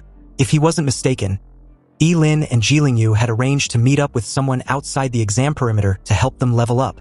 The invigilator advised them to give up on this ridiculous idea. He had been an invigilator for 20 years, and no candidate had ever managed to fool him. Now, the 2 should hurry up and leave, or he will consider them for violating the rules and cancel their exam. Ye Lin still insisted that the guy should turn around as a huge shadow was cast on the 3. And before the invigilator could get any more words out, a low growl suddenly sounded from behind him. The invigilator's face changed the moment he finally turned around and saw a huge monster which was a level 33 goblin warrior, who had suddenly appeared behind the guy at some point. The goblin warrior was 4 meters tall, covered in hard armor, and holding a huge mace. It swung its massive mace on the poor guy, who narrowly managed to react in time to avoid the attack. However, he was trashed more than 10 meters away like a cannonball. Ye Lin and Ji Lingyu, on the other hand, evaded the attack without any difficulty. Ji Lingyu was so frightened that his face turned pale, and the moment Ye Lin suggested he run while he leads the monster away, Ji Lingyu replied that it won't work. A level 33 monster, unless it reveals its immortality and attacks with all its strength, Ye Lin cannot defeat it. They should rather run away and leave the injured invigilator to handle the monster. Ye Lin was already very upset. He had told the invigilator several times to turn back, but this guy just wouldn't listen. And now, Ji Lingyu, out of concern, didn't want to listen to his instructions either. He's even faster than him, so what will he do if the goblin warrior decides to come after them instead? Ye Lin kicked Ji Lingyu on the butt, which sent him flying. And in that moment, the invigilator reappeared. Just as he was thinking of how difficult it was going to be to deal with the goblin warrior without being exposed, the huge mace loomed a few inches away from turning him into a meat paste. Ye Lin only sacrificed his appendix and a piece of large intestine in exchange for 3 times the agility, and effortlessly evaded the huge mace with his fleeting dance. The invigilator struggled to stand properly, and with a pale face, he instructed Ye Lin to leave the goblin warrior to him. He had already sent out a distress signal, and he doesn't plan on letting any student get hurt under his watch. Before the guy could insist on his earlier demand for the 2 to leave that place, the huge and heavy mace was upon him in an instant. Ye Lin had to save this blockhead for the 2nd time, and at this point he'd passed out. The invigilator had already been seriously injured by the goblin warrior's sneak attack, so the fact that he was still alive was a sign of his strong will. Fortunately, the distress signal had been received, and in that moment, 2 other invigilators suddenly appeared and rushed over to subdue the monster. Ye Lin observed everything under a calculative gaze. They instructed him to stay away to avoid any accidental injury, and he obediently obliged. He also told the 2 that their colleague had been injured, so he would carry him away from there. The 2 invigilators immediately started to deal with the goblin warrior. Under the siege of the 2, the goblin warrior had no ability to resist and was completely suppressed. At a safe distance and under the cover of the smoke and dust created, Ye Lin took out the illusion face from the wooden box and placed it on his face. The thin mask fit his face shape perfectly, and after putting it on, He perfectly turned into the middle-aged invigilator who was out cold beside him. He even had an identical injury the guy had on his face. Then, he stripped the guy of his uniform and quickly put them on. At this time, the goblin warrior was struggling to break free from his restraints. Although the two invigilators were barely suppressing that monster, it was also obvious that they've managed to seriously injure it. The lady told her colleague to kill the evil creature already. Its death should suffice for daring to disrupt the college entrance exams. Just when he was about to act, Ye Lin, now disguised as an invigilator, offered his assistance. The monster owes him its life anyway. Facing the level 33 goblin warrior, Ye Lin did not hold back at all. He activated the forbidden spell, the eternal stem element. Golden energy suddenly formed and gathered in his palm, then condensed into a golden spear exuding an ancient and mysterious aura. Ye Lin raised his hand, grasped the spear, and threw it directly at the goblin warrior's head with a whistling sound. The golden spear obliterated the head of the seriously injured goblin warrior, killing it instantly. He received a reward of 220 experience points for killing a level 33 goblin warrior, and an item named the Symbiosis Talisman also dropped. Ye Lin was a little surprised, because the chances of an item dropping after killing a monster was extremely low. The two invigilators weren't particularly pleased with Ye Lin's involvement in killing the goblin warrior. They didn't fight the monster and subjugate it just for their fellow colleague to suddenly swoop in and steal their kill. It was simply outrageous. The guy questioned who the hell Ye Lin was, and which department he was from. How can he just steal his colleague's kill like that? Ye Lin simply replied that his act of kindness didn't warrant his name or info. The two should just call him a kind man and shouldn't beat themselves up. So with that, he walks off. The guy was still pissed off about the entire encounter when the lady told him to forget about it for now. They needed to maintain order until the exams was over. Then they can settle the score with him. Obviously, Ye Lin wasn't the least bit bothered when he overheard the two. After all, they wouldn't be able to find him once he takes off the mask. Ye Lin's current location on the map's layout showed he was still deep within the uninhabited wilderness, with just about 1/3 of the journey to cover. He returned the clothes and exam certification badge to the unconscious invigilator, then changed into his usual outfit as he keeps reeling about how great the illusion face mask was. The item drop was also incredible when used properly. The Symbiosis Talisman can only be used on 2 job changers with a level difference of less than 10. They're supposed to interlock their fingers to activate it. Once activated, the experience points gained by hunting monsters will be completely shared by the two for the next 6 hours. Although the Symbiosis Talisman was a single-use item that binds to only one person, Ye Lin's eyes lit up. This was the same as getting double experience. He had originally planned to abandon Ye Lin after he reached level 10, but with the Symbiosis Talisman, he could still get full experience points even if Ye Lin kills a monster. In that moment, he heard someone frantically yelling to be saved. This person was none other than Ye Lin, who was being chased by a level 13 Anubis soldier. The Anubis soldier was clad in a dark shadow with a huge scythe as its weapon. The moment it closed in on Ye Lin, the Anubis soldier swung the massive scythe at its target. But before the long curved blade could cleave Ye Lin in two, he was suddenly whisked away as the swift sound of the scythe cuts through the air. The toe even got embedded in the ground with a loud puff of dusty smoke. Ye Lin's whole body trembled for a moment, and his pupils shrank sharply. When he saw Ye Lin, he was instantly overjoyed, and also glad he was okay. He asked where the goblin warrior was. Ye Lin told him not to worry, the goblin warrior has been killed by the other two invigilators. Ye Lin reached out with the Symbiosis Talisman in hand, and told Ye Lin not to move his hand under any circumstance. He interlocked his fingers with Ye Lin's, clasping them tightly. Ye Lin completely misunderstood the situation as a blush creeps on his cheeks. No wonder Ye Lin didn't like any of the maids when he was at his villa. So this is what his boss likes? Ye Lin was struggling to comprehend this when Ye Lin snapped him out of his thoughts. When he was done using the Symbiosis Talisman, Ye Lin was stunned for a moment when realization dawned on him. Looking at Ye Lin in surprise and suspicion, he cursed loudly and told him to scram. Seriously, what the hell was he spacing out for at a time like this? Even the Anubis soldier on the opposite side seemed stunned, trying hard to comprehend what was happening. Ye Lin unsheathed his sword and slashed at the Anubis soldier, killing it in one swift motion. Only the scythe was left on the spot. Under the effect of the symbiotic talisman, Ye Lin and Ye Lin both gained 130 experience points. Ye Lin was overjoyed, amazed at how incredible the symbiotic talisman was. Where did Ye Lin get this item because it was a treasure that money couldn't buy? Anyway, now that the symbiotic talisman was in effect, Ye Lin should leave and hunt monsters by himself. because Ye Lin sure as hell ain't gonna hunt monsters with someone who has such disgusting thoughts. Ye Lin couldn't even look in Ji Lingyu's direction. Ji Lingyu explained that it was just a misunderstanding. He's actually a straight dude. However, Ye Lin wasn't having it. He told him to stop following him and scram. They needed to level up on their own to maximize the effect of the shared experience. Ji Lingyu reluctantly agreed with this assessment, but he did inform Ye Lin that there weren't many monsters he could deal with alone. Ye Lin was already aware of this but still left without any hesitation. Ji Lingyu just need to stay alive. With invigilators blocking the periphery, the students did not encounter any monsters above level 25. Ye Lin used his fleeting dance to move through the uninhabited wilderness at an extremely fast pace.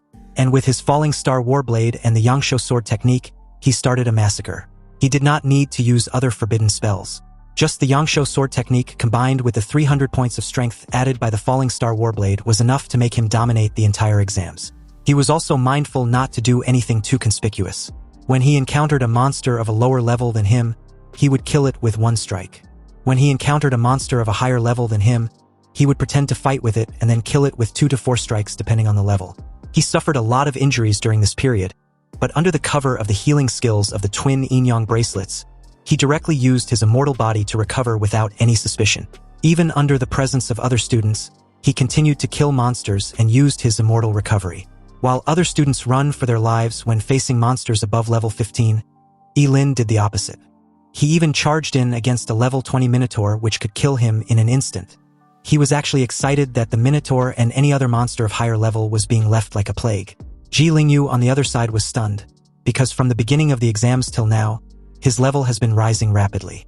He knew without a reasonable doubt that his boss on the other side must have been killing monsters indiscriminately like crazy, because under the effect of the symbiotic talisman, their experience points were obviously shared. Meanwhile, as the scene shifted back to Principal Gao and the other important figures of Qingqing, they were currently watching Ye Lin's battle with the level 20 Minotaur. Although they've seen some strong candidates who choose to brush up their levels before entering the teleportation gate of the college entrance exams, this was the first time someone had actively searched and chased monsters relentlessly to annihilate. Principal Gao had a regrettable expression on his face.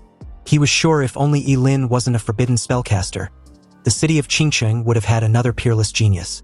Seriously, a job changer who can sweep away monsters in the uninhabited wilderness would have surely been a powerful existence who could suppress any opponent as long as he grows up. But a forbidden spellmaster would never live past the age of 25. His fellow principal told him to look on the bright side. Since all the monsters inside the test area were almost killed by Ye Lin, he'd actively made sure the number of candidates from Qingqing taking the main exams this year had increased significantly. At this time at the city's gate, the students who waited patiently for the eager candidates to clear the outskirt forest looked at the empty field outside the city's wall with a smug expressions on their faces. A young man who was waving a fan even grinned and comments on the benefits of leaving the city at this point. Once the monsters had been dealt with by those who rushed out quickly, they can leave much more easily. The entire journey from the city gate to the teleportation gate of the main exams was 10 kilometers. They had already walked halfway and had not run into any monster. Now, they just need to hurry and hope they don't encounter anything unexpected. Ye Lin, on the other side, was done hunting monsters when he failed to spot a single monster in sight.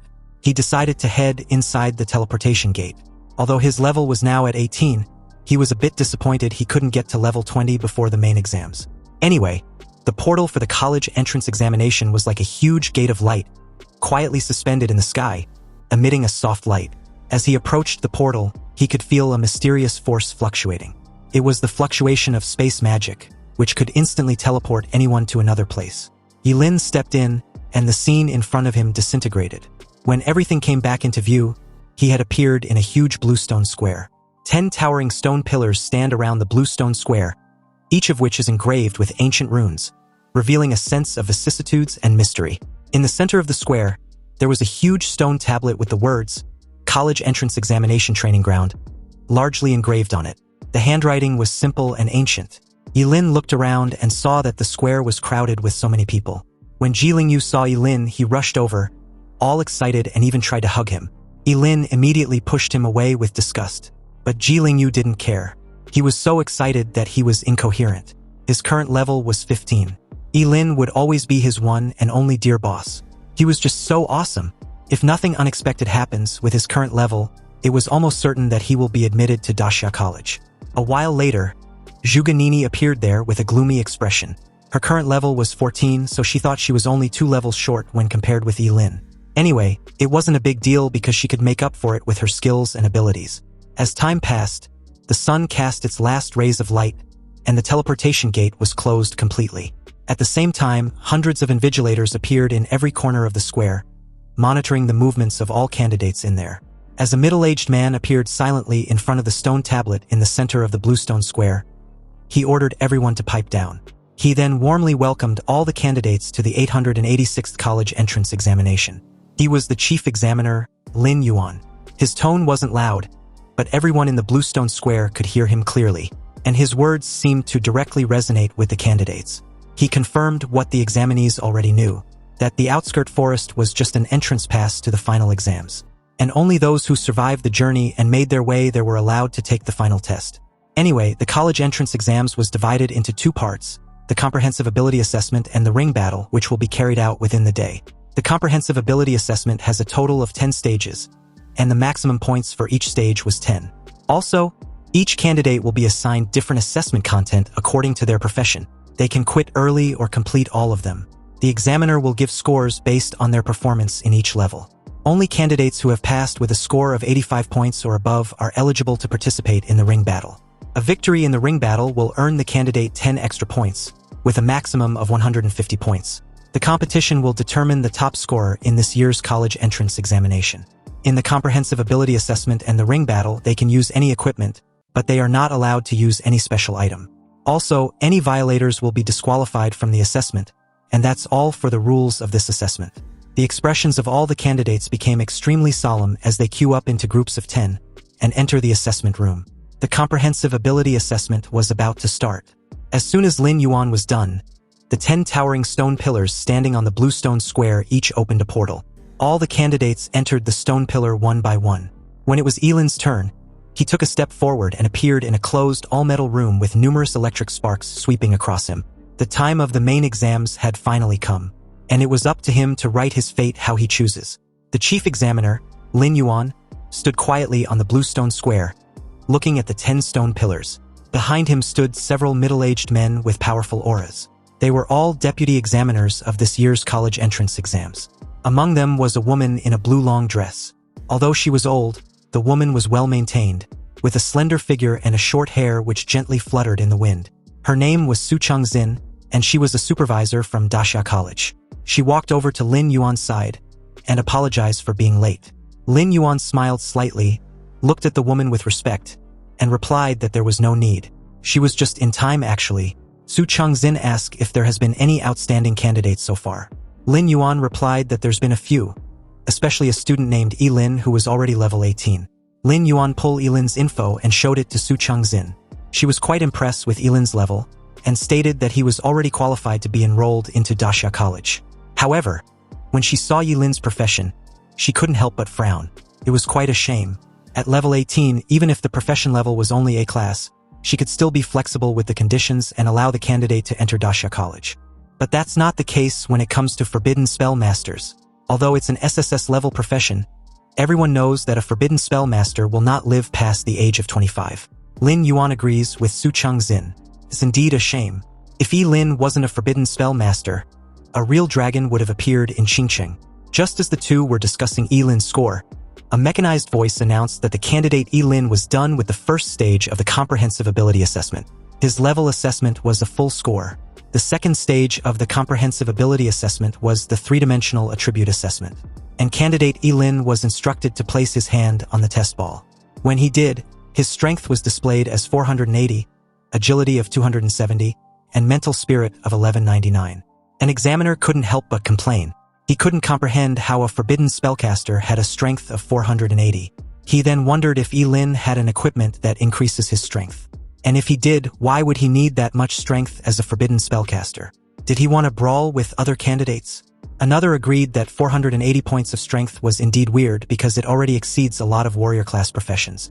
Anyway, they'll know when Ye Lin reaches the third stage because he will have to use his attacks on that stage. The third stage of the comprehensive ability assessment was an attack assessment, and candidates were instructed to use their strongest attack skill they had. When Ye Lin heard this, his first reaction was to sacrifice all his organs to summon the world-destroying Chaos Thunder. but he knew that that godly performance was too shocking and would definitely expose himself. Besides, it was just a high-level exam, so it shouldn't be so exaggerated.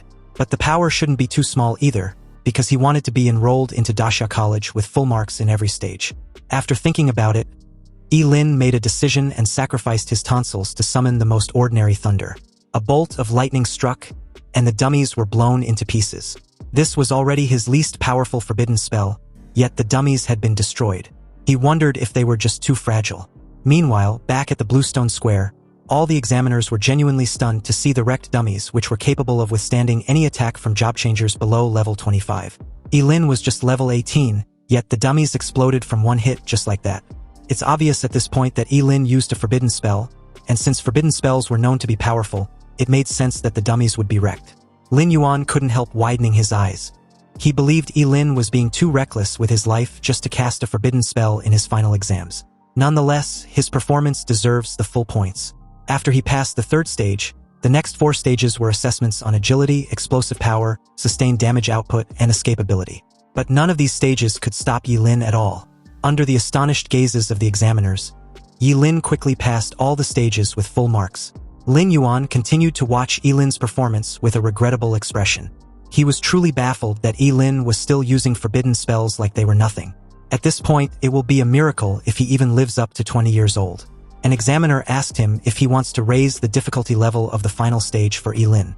Lin Yuan wanted Su Chengxin's opinion on whether Dasha College will accept Ye Lin if he could get all full marks after increasing the difficulty. If Su Chengxin agrees, then there will be no problem increasing the difficulty. Lin Yuan was even curious to see where Ye Lin's limit was, because he seems to be able to handle the exams with ease so far. However, Su Chengxin was very cutthroat. She apologized to Lin Yuan, but she's not on board with that assessment when it comes to Ye Lin. From her perspective, Luo Jun, Wang Zhengguang, Zhuge Nini, and Ji Lingyu were more qualified to enter Dasha College. Her reason was simple: a forbidden spellcaster's strength is gained in exchange for his life, so Dasha College will just be wasting resources on him. Lin Yuan sighed in agreement. It was truly a shame. After passing the last level, Ye Lin came out from the Comprehensive Ability Assessment Chamber to find other candidates doing the same. The Bluestone Square was bustling with students who were so excited that they shared their test results with their friends. Ji Lingyu, excited to have scored 96 points, couldn't wait to share the news when he spotted Ye Lin. According to this results, as long as he win 3 more matches in the ring, he was sure to enter Dasha College. Ye Lin, on the other hand, wasn't impressed. He asked why Ji Lingyu didn't get full marks. After all, he was already level 15, so the difficulty shouldn't be a problem. Ji Lingyu nervously scratched the back of his head and explained that he lost points in the actual combat assessment. His level had increased too quickly and he couldn't adapt for a while. As everyone was chatting among themselves, Lin Yuan announced the results of the Comprehensive Ability Assessment. The first place was Ye Lin with 100 points. The second place was Zhuge Nini, also with 100 points. The third place was Luo Jun with 98 points. The fourth place was Ji Lingyu with 96 points. And the fifth place was Wang Zhengguang with 95 points. After announcing the test results for the top 5, Lin Yuan told the candidates with scores below 85 to leave the examination room in an orderly manner under the guidance of the invigilators. Candidates with scores of 85 and above can also choose to leave, but leaving the examination room will be regarded as giving up on the ring competition. As soon as Lin Yuan was done, Zhuge Nini, with a look of defiance, asked why she was ranked behind Ye Lin when they both got full marks. Although she hated not being able to surpass Ye Lin, being ranked below him was unacceptable. As soon as Zhuge Nini spoke up, it instantly aroused the doubts of many candidates. The girls even thought it was discrimination against women. It was unfair and a clear oppression against women. If Lin Yuan can't give a reasonable explanation, they will appeal against this injustice. Facing the excited emotions of the examinees, Lin Yuan's expression did not show any trace of worry. He just played the passing videos of Zhuge Nini and Ye Lin respectively and told the crowd to watch them carefully. It was the last stage of the Comprehensive Ability Assessment where candidates were supposed to fight against a level 25 demonic flame wolf. Although Zhuge Nini's level of skill and adaptability was top of the line, she struggled a lot before killing the monster. But when it came to Ye Lin, he killed the level 25 demonic flame wolf using just one skill, and the monster died under a second. Seeing this, everyone suddenly understood why Zhuge Nini was in second place even though they both got full marks. Lin Yuan turned towards the crowd and asked if there was any more objections about the final test result. The Bluestone Square became silent with no one daring to speak, not even Zhuge Nini. She couldn't argue after seeing the video. Lin Yuan told the crowd that the ring battle would begin half an hour from now, so they should rest and prepare for the tournament. The results of the comprehensive ability assessment were soon announced to the outside world. And the moment Principal Gao and his fellow principals saw the results, they were surprised that Ye Lin and Zhuge Nini got full marks. The other principals began to congratulate Principal Gao. His Qingcheng Academy was striking it big this year. What's even more shocking was Ji Lingyu, who scored 96 points and got 4th place. He was certainly a dark horse. At this point, Principal Gao couldn't contain his excitement and laughed in sheer delight. With 3 students being in the top 5, Qingcheng Academy would surely become a popular school for admission next year. Anyway, just as Principal Gao was basking in all the praise, Principal Su from Yutsai Academy reminded him not to get too excited this early in the exams. After all, the ring tournament, which was the real highlight of the exams, would start in half an hour. Principal Gao wasn't the least bit concerned when he heard this. His students had been the best since the exam started, so securing first place in the ring tournament wasn't a stretch. Or did Principal Su seriously believed that Luo Jun could deal with a level 18 Forbidden Spellcaster? Principal Su simply replied that since nothing was certain, anything was possible. Back at the Bluestone Square, Ye Lin unexpectedly ran into Zhuge Nini. The encounter was extremely brief, but before Zhuge Nini walked away, she informed Ye Lin that she won't lose to him in the ring tournament. Ye Lin said nothing, but inwardly, he wondered what was wrong with her now. Half an hour passed, and all the qualified candidates gathered at the Bluestone Square. Lin Yuan explained the rules of the tournament, which was pretty simple.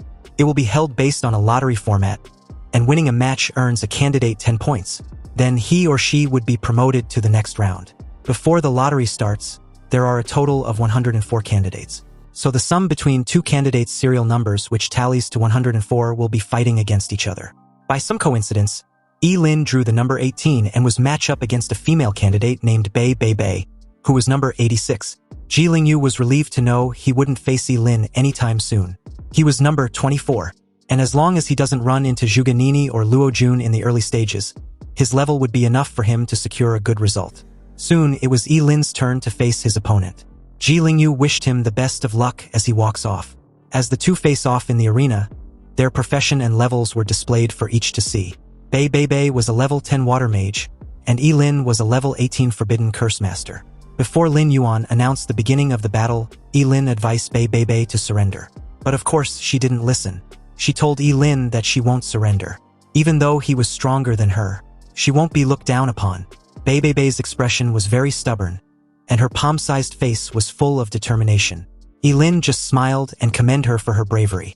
After all, it's not easy for anyone to get a score of more than 85 in the comprehensive ability assessment. However, this was a fight she cannot win. Ye Lin sacrificed his wisdom tooth and summoned the chaos thunder. His body got lifted in the air the moment he raised his hand in the sky. Suddenly, several surge of thunderclouds gathered together, and countless dazzling silver-white lightning arcs shuttled through the clouds like spirit snakes. With a loud boom, a violent thunder dragon as thick as a large python swooped in from the clouds and hovered over Ye Lin like a protective guardian. At this moment, Ye Lin was like a god who controlled thunder. This horrifying scene not only caused the rest of the candidates watching to break out in a cold sweat, but left them dumbfounded. After all, casting forbidden spells in the final exams arena was outrageous and unheard of. Seeing that Ye Lin had no intention of stopping, the invigilator overseeing the match intervened. In horror, he warned Ye Lin that killing anyone inside the tournament was strictly prohibited. If he still goes through with it, he would be disqualified from the final exams. Ye Lin didn't wish to kill Bei Bei Bei, but only wished to make her surrender. And about the issue with him casting forbidden spells, it's because he really didn't know any other spells except forbidden ones. Under this terrifying pressure, Bei Bei Bei was so scared that her legs went weak, and she slammed to the floor with a thump. The next second, she burst into tears, crying like a child. The other candidates, especially the guys, were outraged. They can't believe Ye Lin would go as far as make such a beautiful lady cry out of fear like that. He was simply an animal. Ye Lin ignored them and asked a sobbing Bei Bei Bei if she'd surrendered. In the end, she surrendered and was helped off the stage by an invigilator. The competition ended with Ye Lin as the victor. He made his way to the ground and was awarded 10 points for winning the first round. Ye Lin gave a helpless look. He also didn't expect Bei Bei Bei to have such a poor psychological endurance that she would be scared to tears. It seems he just have to be mindful in the upcoming rounds. Soon, the battle in the ring competition was in full swing. A thick book appeared in Zhuge Nini's hand, which was obviously some extremely powerful equipment.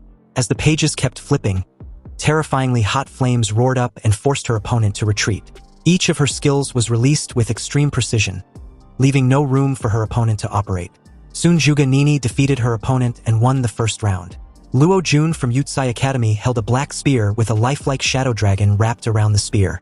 Every time the spear was swung, the sound of a dragon's roar echoed throughout the arena. With dark, ominous eyes, he kept teasing his opponent before winning the matchup. Ji Lingyu was wielding a long sword, and with his current level, facing a level 8 opponent, he felt no pressure at all.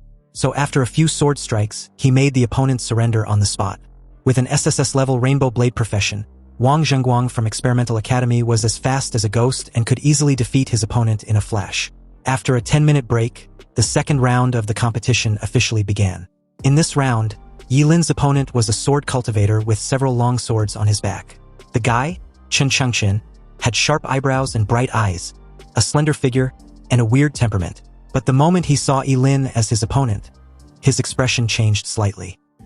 He then narrowed his eyes and spoke softly as if muttering to himself. Chen Chengqin believed it might be a little tricky facing Ye Lin, but he was confident he could win. The moment he drew out a long sword from his back, Ye Lin's expression suddenly became serious. He didn't want to underestimate his opponent because the professions of job changers were all kinds of strange, and so was their skills. Their apparent level also do not represent their true combat prowess. Anyway, the way Chen Chengqin looked so confident, he must have extraordinary means. The moment the Invigilator began the match, Chen Chengqin announced that he'd surrendered. He turned around, coolly put the sword back into his scabbard, and then walked off the stage. Ye Lin was stunned for a moment before asking Chen Chengqin about what he said just moments ago. Didn't he say he was confident that he could win? Yes, he did say that. However, Ye Lin misunderstood him when he said that. He's confident he will win against him, but not today and definitely not now. The Invigilator had a strange look on his face when he announced Ye Lin's victory for the second time. This was the first time he'd encountered the easiest job as an Invigilator. While his colleagues had to stay alert and pay attention to the candidate's combat situation at all times to prevent their lives from being in danger, he basically had nothing to do except reciting the rules. The crowd was stunned to see Ye Lin win again without fighting. Although the way Ye Lin's opponents surrendered might seem a bit too much, it was understandable. Like who would risk their own life just to defeat a short-lived Forbidden Spellcaster? Soon it was time for the third round. In light of the lessons learned from the previous two predecessors, it seems the next candidate had already made up his mind the moment he drew Ye Lin. Since he had no desire to fight against such a monster, he immediately surrendered. Recalling the scene in the first round, the guy knew it would be better for him to give up. At this point, Ye Lin was frustrated for not being able to do a damn thing. He had advanced to the fourth round without lifting a finger, and his score had also reached an astonishing 130 points. The dumbfounded crowd began to lose interest and decided to watch other test takers. Ye Lin's matchups were a total rip-off. He just used a forbidden spell in the first round, yet he had won 3 rounds in a row. Some even believed Ye Lin's final test was too easy, and wondered if he would get a perfect score without doing anything. The scene shifted to the match between Luo Jun and Wang Zhengguang, both of SSS-level profession. Luo Jun had a level 14 Shadow Dragon Spear, and Wang Zhengguang had a level 13 Rainbow Blade. The moment the fight began, Wang Zhengguang, wielding 2 daggers, disappeared on the stage like a ghost. His speed and movements were that of an assassin, but Luo Jun's sharp eyes were able to easily keep up with his movements. He waved the black spear in his hand, which clashed with Wang Zhengguang's daggers with a reverberating clang. Then what soon followed was Wang Zhengguang's fast movements, the occasional dazzling sparks of their weapons, and the clanging sound of metal clashing repeatedly. Wang Zhengguang warned Luo Jun to prepare himself. He was going to be added to the list in the loser bracket, but Luo Jun scoffed at the absurdity. To him, Wang Zhengguang didn't have the strength to defeat him. The crowd gathered were terrified seeing the way the 2 SSS-level professionals were fighting each other. Luo Jun had no issue keeping up with Wang Zhengguang's movements, but the crowd couldn't see anything. It was obvious that none of them would have been able to last a second if they were facing either of them. Although they were both job changers, they can clearly see that those two were on a completely different level. Among the examiners captivated by this duel were the chief examiner and the supervisor of Daxia College. Lin Yuan asked Su Chengxin who she believes would win the duel. Without hesitation, Su Chengxin chose Luo Jun. She explained that although it might seem like Luo Jun was being suppressed, his defenses hadn't been breached even though Wang Zhengguang went all out from the start. Once Wang Zhengguang's stamina decreases, Luo Jun would obviously launch a counterattack. Sure enough, Shortly after Su Changxin expressed her judgment, the situation in the arena began to change. Maintaining high-speed movement for a long time was a considerable drain on Wang Zhengguang's stamina, and he couldn't help but slow down a little. And just as his speed slowed down, Luo Jun suddenly pounced on him like a long-dormant tiger. Clenching his black spear tightly, Luo Jun leaped high in the air and swung directly down towards Wang Zhengguang. Wang Zhengguang had less than no time to dodge and could only raise his daggers to block. He was knocked down on his back. A loud cracking sound was heard as Luo Jun's black spear slashed Wang Zhengguang's chest after shattering the daggers. The match ended with a shrill scream from Wang Zhengguang. Meanwhile, Ye Lin's opponent in the 5th round also surrendered, leaving him quite bored with the whole tournament. At this point, it seems that only Zhuge Nini or Luo Jun would be willing to face him. But it was in this moment that Ye Lin saw something that immediately piqued his interest. It was a matchup between Zhuge Nini and Ji Lingyu. On the stage, Zhuge Nini was in the air, and as she stared at Ji Lingyu with a cold look, she wanted to know just what Ye Lin had given him to make him obey him so blindly. Zhuge Nini truly couldn't understand it. Ji Lingyu simply warned Zhuge Nini that she would regret it when she finally realized who Ye Lin really was. Zhuge Nini couldn't hide the obvious disdain of Ji Lingyu's admiration for Ye Lin. In her opinion, Ji Lingyu was just a fool who had been deceived by Ye Lin. She directly released her phoenix exploding flames the moment the Invigilator announced the start of the match. The book in her hand lit up as countless fireballs were hurled towards Ji Lingyu. Beads of sweat appeared on Ji Lingyu's face when he realized Zhuge Nini's elemental spells were instant casts. Ji Lingyu's figure flashed like a phantom as he leaped high in the air to dodge the fireballs. The fireballs exploded beneath him with a deafening bang. Since his opponent was a long-range attacker, he needed to avoid getting hit at all costs and find a way to get close. In the air, the book kept flipping as Zhuge Nini calmly raised her hand at Ji Lingyu. Suddenly, all the exploded flames merged into a massive sea of flames underneath Ji Lingyu and was directed towards him. Facing this indiscriminate attack, Ji Lingyu's eyes narrowed. He knew that this attack was unavoidable and he had to meet it head-on. He took a deep breath, grasped his sword tightly and raised it in the air. Using the slash sword skill, his sword energy flashed with a cold light as he cleaved through the incoming sea of flames. The violent flames was extinguished seconds after, forming a cloud of steam. Ji Lingyu was surrounded by the thick steam, panting heavily. It seems he was at his limit, yet he didn't want to surrender. He was determined to continue with the duel. Seeing this, Zhuge Nini called him an idiot. If Ji Lingyu wasn't going to surrender, then she wasn't going to hold back either. The book in Zhuge Nini's hand suddenly lit up in flames. And the moment she cast her next elemental spell, the red surging flame, an insurmountable wall of flames was summoned. The air in the arena suddenly became scorching hot. Ji Lingyu felt a horrible heat wave rushing towards him, almost suffocating him. Every time he took a breath, his nose felt like it was being burned. Ji Lingyu looked up and saw that Zhuge Nini was surrounded by flames. She then asked Ji Lingyu if he wants to surrender, but the fool still didn't want to. He even gave a subtle threat to which Zhuge Nini just brushed off as Ji Lingyu being overconfident. Ji Lingyu was clearly no match for Zhuge Nini, and everyone knows it at this point except him apparently. Su Changxin calmly comments that Ji Lingyu was going to lose, but Lin Yuan was more concerned about his well-being. He instructed the medics to intervene when he saw that Ji Lingyu had no intention of backing down. Ji Lingyu's figure seemed extremely small as the massive flames engulfed him. The moment the flame touched his skin, he felt a sharp pain spread throughout his body, as if countless flaming blades were cutting his flesh. His clothes were ignited in an instant and turned into ashes, revealing his skin that was scorched by the flames. Yet he did not retreat. A charred figure rushed out from the massive flames, and in front of Zhuge Nini's astonished gaze, he stabbed at her with a sword. Zhuge Nini never expected that Ji Lingyu would continue to attack her despite his condition. However, she reacted quickly and dodged the attack. But Ji Lingyu's sword still nicked her left arm. Seeing Zhuge Nini's injury, Ji Lingyu sneered. At this time, he had been burned into a charred figure by the flames, but his left eye was still bright. He warned Zhuge Nini not to provoke him, because his boss was someone he respected the most besides his dad. If she dares to talk shit about his boss again, she shouldn't blame him for being ruthless. Ji Lingyu's injuries were severe, and he fainted the moment he was done with his threat. Ye Lin rushed onto the stage without hesitation and used the healing ability of the Yin-Yang twin bracelet to treat Ji Lingyu. Lin Yuan instructed the medics to hurry before it's too late. Looking at Ye Lin's gloomy face, Zhuge Nini, a bit shaken by the scene, told him that she didn't know Ji Lingyu would go this far. Ye Lin replied coldly that it wasn't her fault. The medics came with a stretcher and carried Ji Lingyu away. Before leaving, Ye Lin praised him for doing well in the tournament. Lin Yuan announced to everyone that Jilingyu was not in any life-threatening danger, but there are massive burns on his body that requires immediate treatment at the hospital. Anyway, the tournament was now in the semifinals. Zhu Ganini was matched up against Lin Linglin, while Ye Lin was matched up against Luo Jun.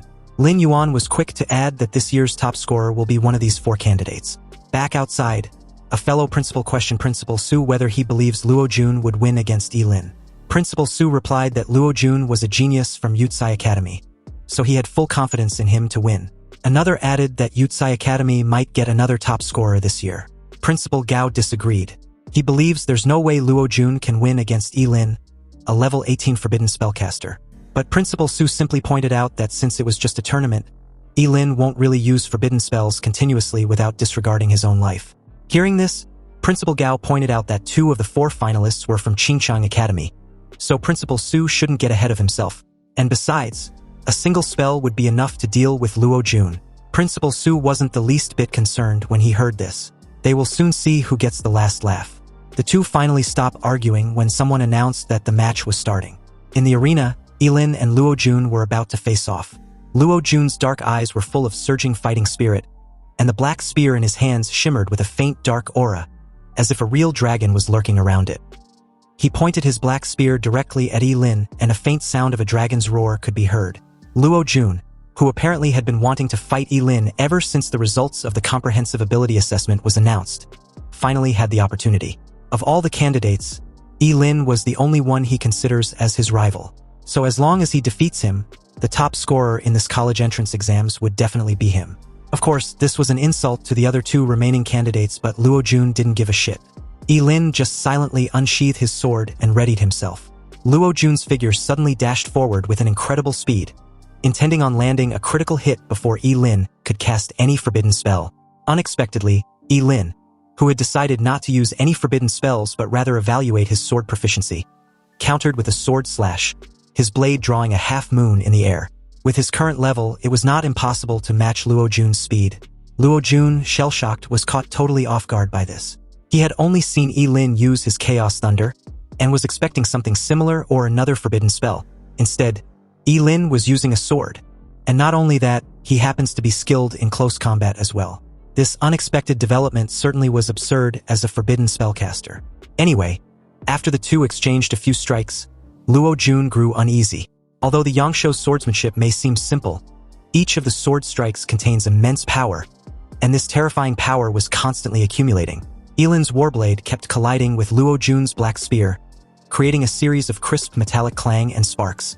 Luo Jun's black spear had an absolute advantage in the beginning, but as Ye Lin swung his sword over and over, he felt more and more powerless as a cold sweat began to seep out of his forehead. The audience around the arena were stunned.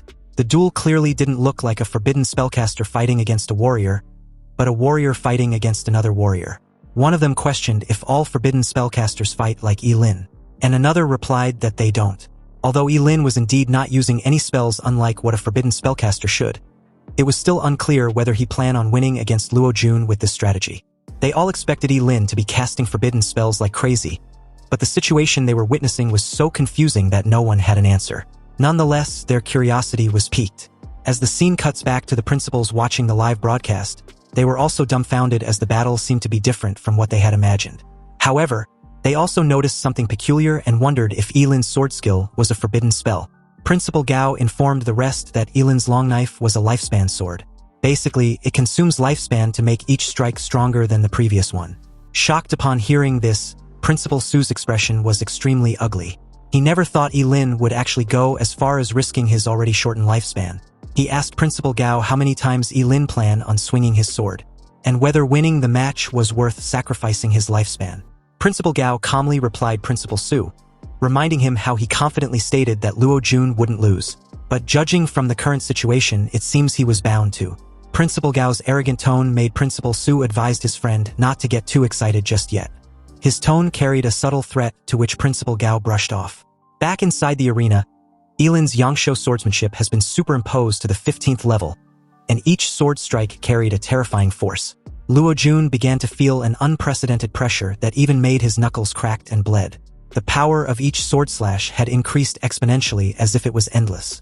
A trace of panic flashed in Luo Jun's eyes because he was going to lose if the situation didn't change. So with the use of the skill, the Shadow Heavy Break, Luo Jun gripped the end of his black spear tightly and lashed it towards Ye Lin like a giant pillar. Ye Lin held his blade horizontally to block the strike with great effort, but was still pushed back repeatedly. Seeing that his attack was successful, a fierce look flashed in Luo Jun's eyes. He questioned Ye Lin if he believes he was the only one who knew forbidden spells. It was in this moment that Ye Lin spotted Luo Jun activating a forbidden spell talisman, the Dark Dragon Fall. The dark talisman condensed at the tip of Luo Jun's spear as the entire arena seemed to tremble, and the air was filled with a murderous aura. The moment the black spear thrust out, a deafening roar erupted, and Ye Lin felt a huge force aimed towards his chest. He tried to block the attack with his sword as his body retreated several steps uncontrollably. The collision created an explosive fog which covered the entire arena. When it cleared out, Ye Lin had dropped his sword and was on his knees. In his chest, Luo Jun's black spear had created a bloody hole and dyed his clothes red with blood. Ye Lin looked down and saw that the tip of the black spear had pierced his heart and his entire body. Luo Jun approached Ye Lin with eyes full of pride and ridicule, informing him that since he won't live much longer, he should just be quick with it. At this moment, the entire Bluestone Square felt silent and still, like time had stopped. This sudden scene utterly shocked everyone present. No one could have imagined that Luo Jun would directly cast the forbidden spell, and even less could they have imagined that his black spear could pierce Ye Lin straight through the chest. An examiner couldn't help but comment on how Principal Su actually allowed Luo Jun to use a forbidden spell talisman just to become the top scorer. Lin Yuan agreed that it was indeed a shame, but only by winning would guarantee a candidate's bright future from a regular one.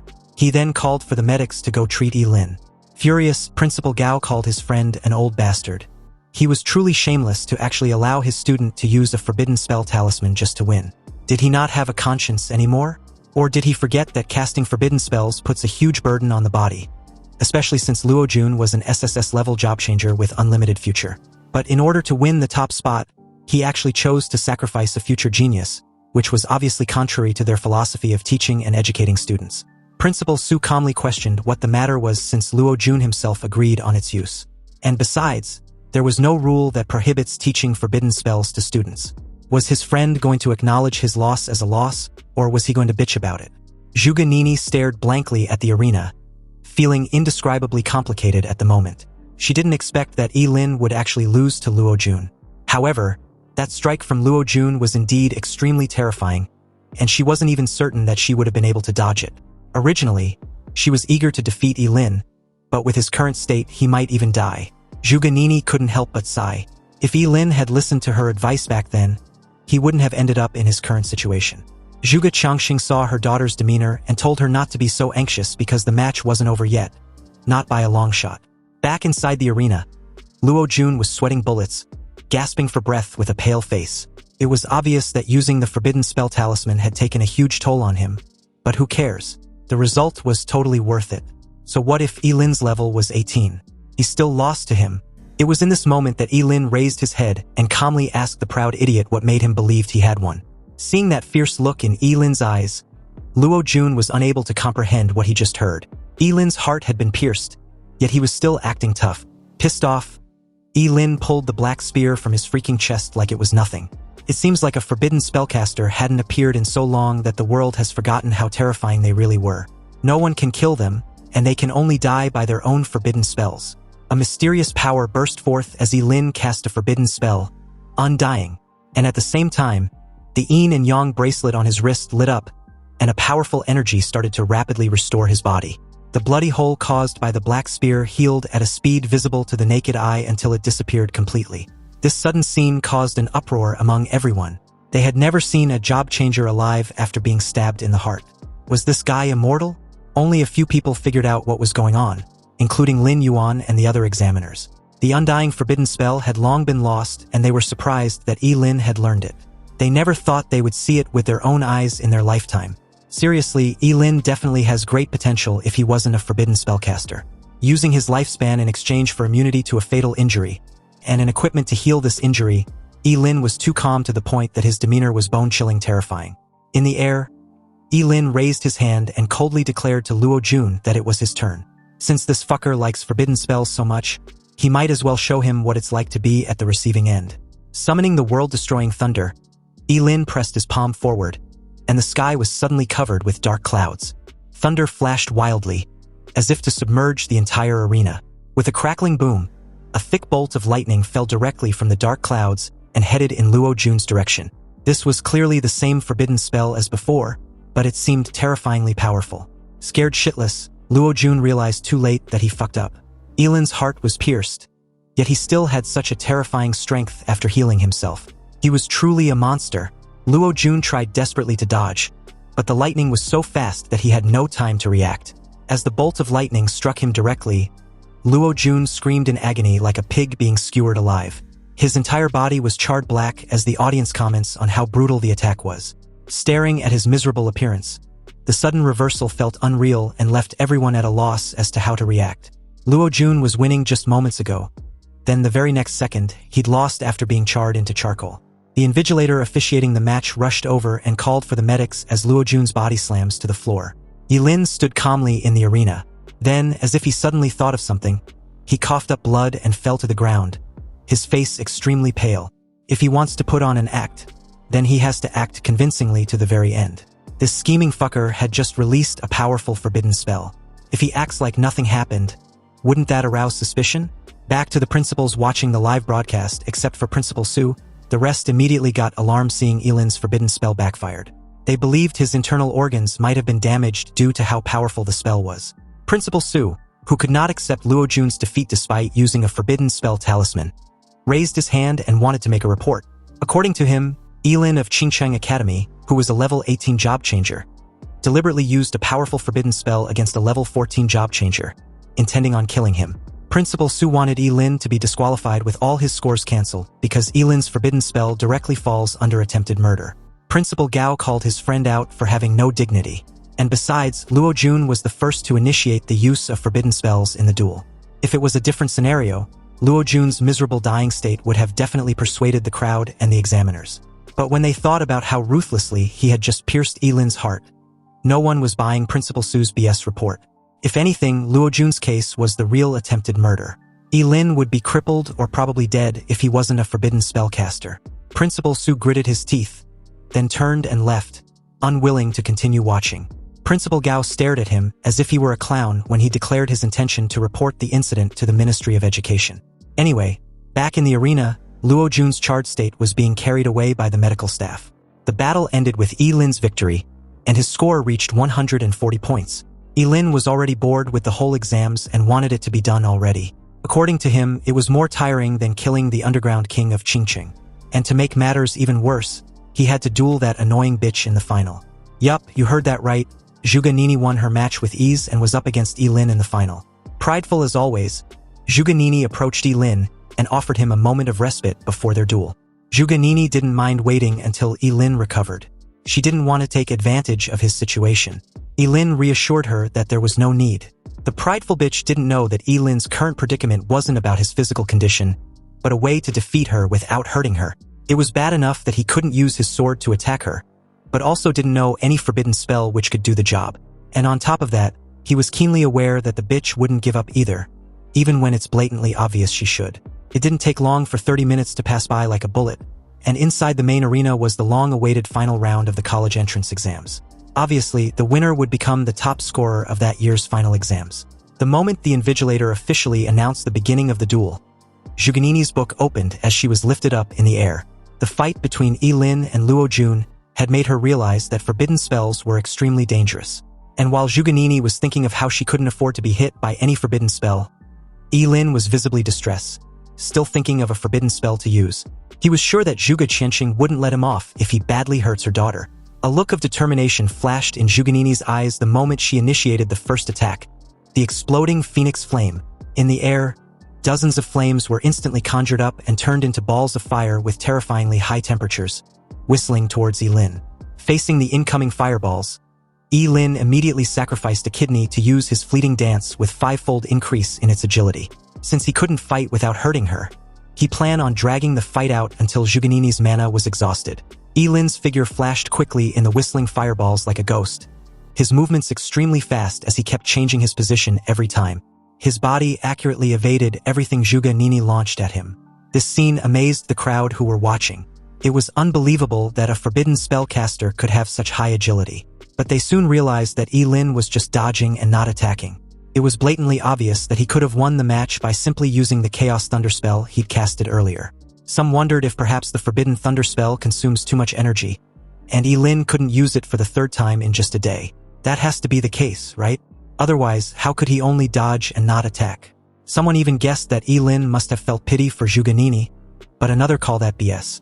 He heard rumors that Ye Lin had already been accepted as a disciple by Zhuge Qianxing, and must be deliberately trying to give the top spot to Zhuge Nini. Back in the arena, Zhuge Nini was annoyed as hell with what Ye Lin was doing. In her opinion, his behavior of dodging and not attacking was clearly a deliberate way to humiliate her. Ye Lin just stared at her and shrugged dismissively. He didn't give two fucks about what she thought. And besides, there wasn't any rule that prohibited him from actively dodging whenever he feels like it. Zhuge Nini got pissed off upon hearing this.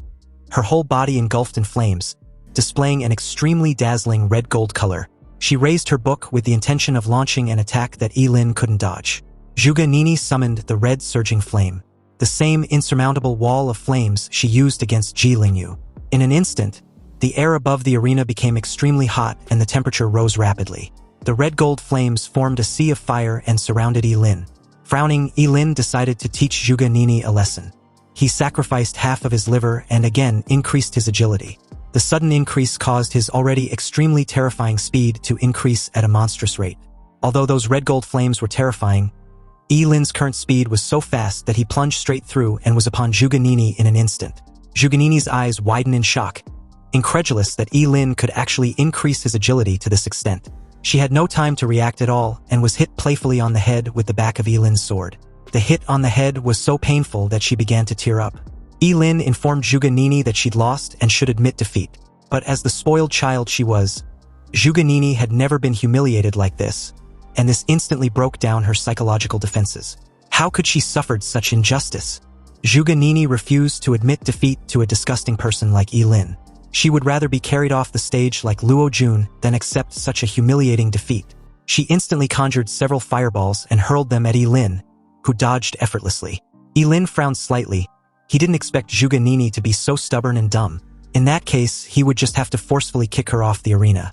Looking at Ye Lin, who was dodging every fireball as slippery as a loach, Zhuge Nini's aura surged rapidly, and her flammability reached its peak. She let out a delicate cry and quickly formed a seal with her hands. An even more powerful mana burst out from her body, and all the pages of the book in front of her suddenly got torn out and surrounded her. Above the arena, the air seemed to be distorted by a force as the crimson writings on the pages glowed ominously. Everyone, including Ye Lin, watched the scene in stunned silence, noticing the strong pressure created from just the spell activation. There was a surging anger in Zhuge Nini's tone the moment she cast the curse spell, the Fire Tornado. Zhuge Nini pushed her jade hands forward, and the pages instantly gathered into several huge fire tornadoes which rushed towards Ye Lin. These fire tornadoes were different from the previous flames summoned. They seemed to have a mind of their own as they danced wildly in the air. Every rotation released a terrifying high temperature, as if it wanted to burn everything to ashes. No matter how Ye Lin dodged, the fire tornadoes followed him closely like a thorn in his flesh. He realized that the spell had the ability to lock onto and follow a target. Zhuge Nini made her way to the ground with her face slightly pale and her dress already soaked with sweat. It was obvious that using this skill had exhausted her extremely. Her book had been destroyed, but as long as it can guarantee her win, it was all worth it.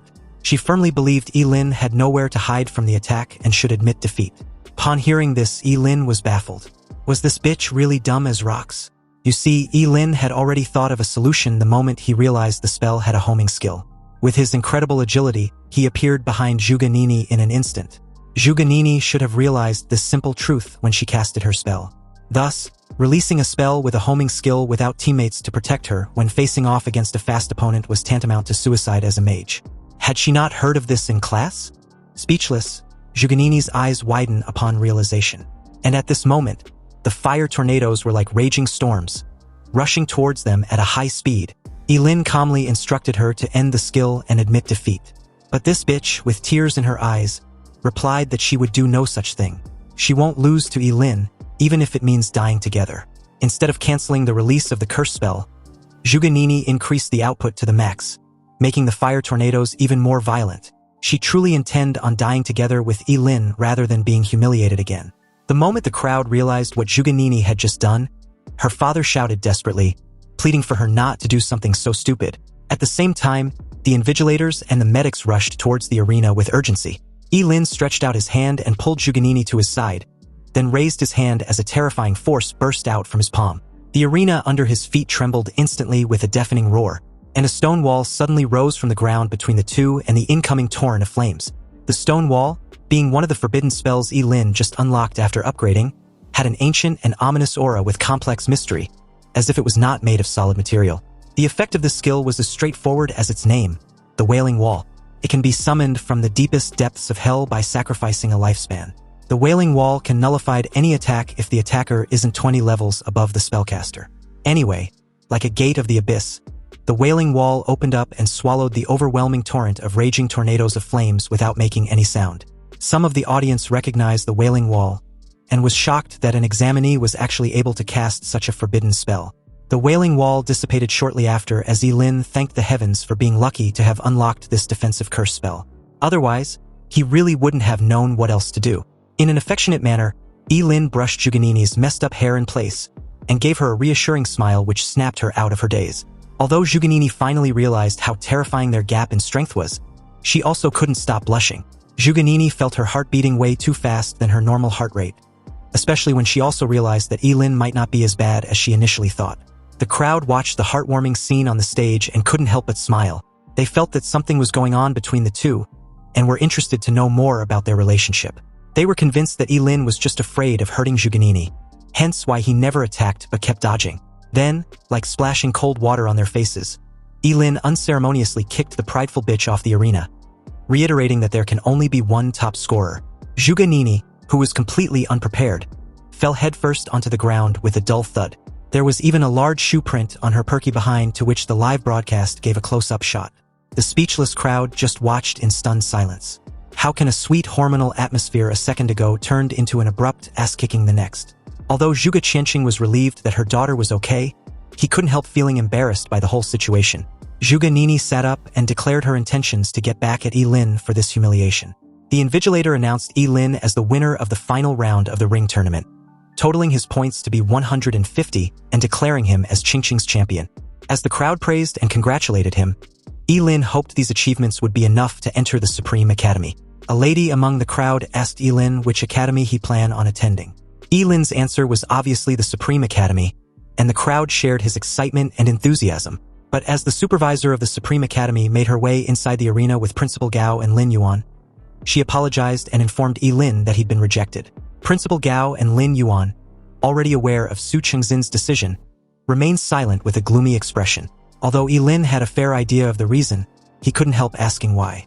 The reason was his profession as a Forbidden Spellcaster.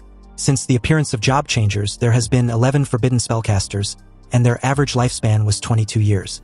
The longest-lived Forbidden Spellcaster died at the age of 24. These 11 predecessors only proved that Forbidden Spellcasters have no value to be trained. Investing resources in them would be like throwing money into the sea. Su Chengxin was extremely blunt, but it was the truth. Ye Lin understood this, of course, and so did the crowd. Universities train a job changer for 4 years, and Ye Lin was already at the age of 18, which meant he would be exactly 22 when he graduates, tallying with the average life expectancy of a Forbidden Spellcaster. For a moment, there was a hint of pity in the eyes of the crowd as they stared at Ye Lin. A figure suddenly appeared beside him with a familiar windbreaker, gold-rimmed glasses, and an elegant temperament. Zhuge Qianqing informed Su Chengxin and the examiners that he might have already found a solution about Ye Lin's situation. Hearing this, Su Chengxin asked him to elaborate.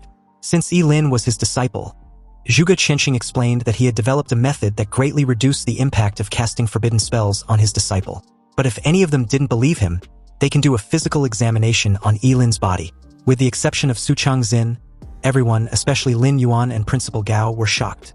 If Zhuge Qianqing can really reduce the impact of casting forbidden spells on the Forbidden Spellcaster, then Ye Lin will really become a rising star. Su Chengxin was doubtful. Sure, Zhuge Qianqing was a skilled astrologist, but he's now claiming to have knowledge about job changers. Was Zhuge Qianqing as skilled as the professors at the Supreme Academy? If Ye Lin still didn't live past the age of 25, would Zhuge Qianqing compensate for the lost resources? Faced with Su Chengxin's aggressive questioning, Zhuge Qianqing frowned slightly, then pleaded with her to put her personal emotions aside and just do the checkup. She shouldn't ruin a genius's future because of him. Su Qingzin explained that her decision was not based on her personal feelings, but the will of the Supreme Academy. They just can't accept a forbidden spellcaster. At this moment, gossip gleamed in the eyes of the countless people. No matter how dumb they were, they could clearly see that there was a story between Zhuge Qianqing and Su Qingzin. Ye Lin interjected, not wanting his teacher to embarrass himself any further. He told him to just drop the matter. It was fine if he didn't attend the Supreme Academy. After all, it was just a school. But in that precise moment, Ye Lin made his resolve known to Zhuge Qianqing. A teasing voice suddenly called him arrogant for the casual dismissal. Zhuge Qianqing saw the attack and warned Ye Lin, but it was too close for him to dodge, so he used his arm to block the attack. A powerful aura then burst out instantly from this hooded figure, intending on suppressing Ye Lin. Ye Lin could clearly feel the pressure, and deemed it not weaker than Kenson's. Ye Lin clutched the injury on his arm tightly and questioned who the guy was. The scrawny-looking fucker scoffed and introduced himself as Yun Guanlu, the person who just defeated Ye Lin and a freshman at the Supreme Academy. Yun Guanlu explained that the Supreme Academy was more than just a school, and Ye Lin's careless dismissal only proved how arrogant he was. Su Qingzin warned the scrawny-looking fucker not to dare harm anyone again. Otherwise, she would make him write an apology letter when they return. Yun Guanlu replied that he was just saying hello and didn't mean to hurt anyone, but who knew the top scorer of Qingqing was so weak. Lin Yuan and Principal Gao rushed toward Ye Lin and asked of his injury. Ye Lin reassured them that he was fine, but knowing how scheming this guy was, it wasn't a stretch to think he wouldn't make something out of this disappointment. Ye Lin's expression turned cold as he approached Yun Guanlu, vowing to remember what happened just now. Seeing Ye Lin still acting tough and even daring to give him a cold stare, the corner of Yun Guanlu's mouth raised slightly. If the top scorer of Qingqing wasn't convinced, he was welcome to challenge him at any time. Anyway, if Ye Lin were to go all out regardless of the consequences, then there's a high probability of him defeating Yun Guanlu and even killing him. But for now, there was too many audience, so he will let things slide. However, Yun Guanlu shouldn't make no mistake about his threat. He will definitely get his revenge another time, one way or the other. Yun Guanlu, incredulous for a moment there, started laughing in sheer disdain. Was Ye Lin seriously threatening him just now because he sure as hell didn't notice?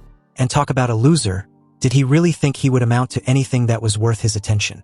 Or did he think just because he attacked and talked to him, he cared? Ye Lin should quit with his empty threats because he wouldn't be able to beat him in his lifetime. Yun Guanlu then proceeded to belittle Zhuge Qianqing, which crossed the bottom line of what Ye Lin could tolerate. This idiot could insult him for all he cared, but disrespecting his teacher because of him, that's something he wouldn't let it slide. And since Yun Guanlu was confident he couldn't beat his arrogant ass, Ye Lin proposed a bet. He dared Yun Guanlu to accept his challenge in a life-and-death match in a year's time. This stunned the crowd into silence. They had never expected Ye Lin to be so bold as to sign a deathmatch agreement with Yun Guanlu, whose level was already close to 45. And it wasn't impossible to estimate him breaking through to level 50 and even reaching level 60 in a year's time.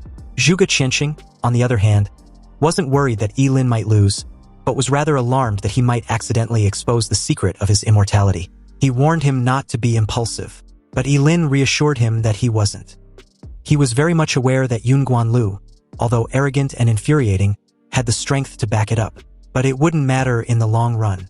Yun Guanlu agreed to the challenge, but was also dismissive about it. With the deal set, Ye Lin coolly walked off the stage.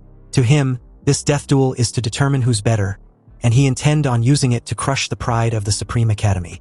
He even felt an adrenaline rush just thinking of how interesting it would be. As the principal of Qingqing Academy, Gao Jinyu personally congratulated Ye Lin for becoming the top scorer, and in front of the cheering crowd, he thanked his student for finally elevating his school to new heights. Anyway, as the scene shifted to Zhuge family's villa that very afternoon, Ye Lin expressed his concern about Zhuge Nini, wanting to know if she was alright. Zhuge Qianqing replied that she was. Her daughter was just feeling down because she lost to him, but she'll bounce back in no time.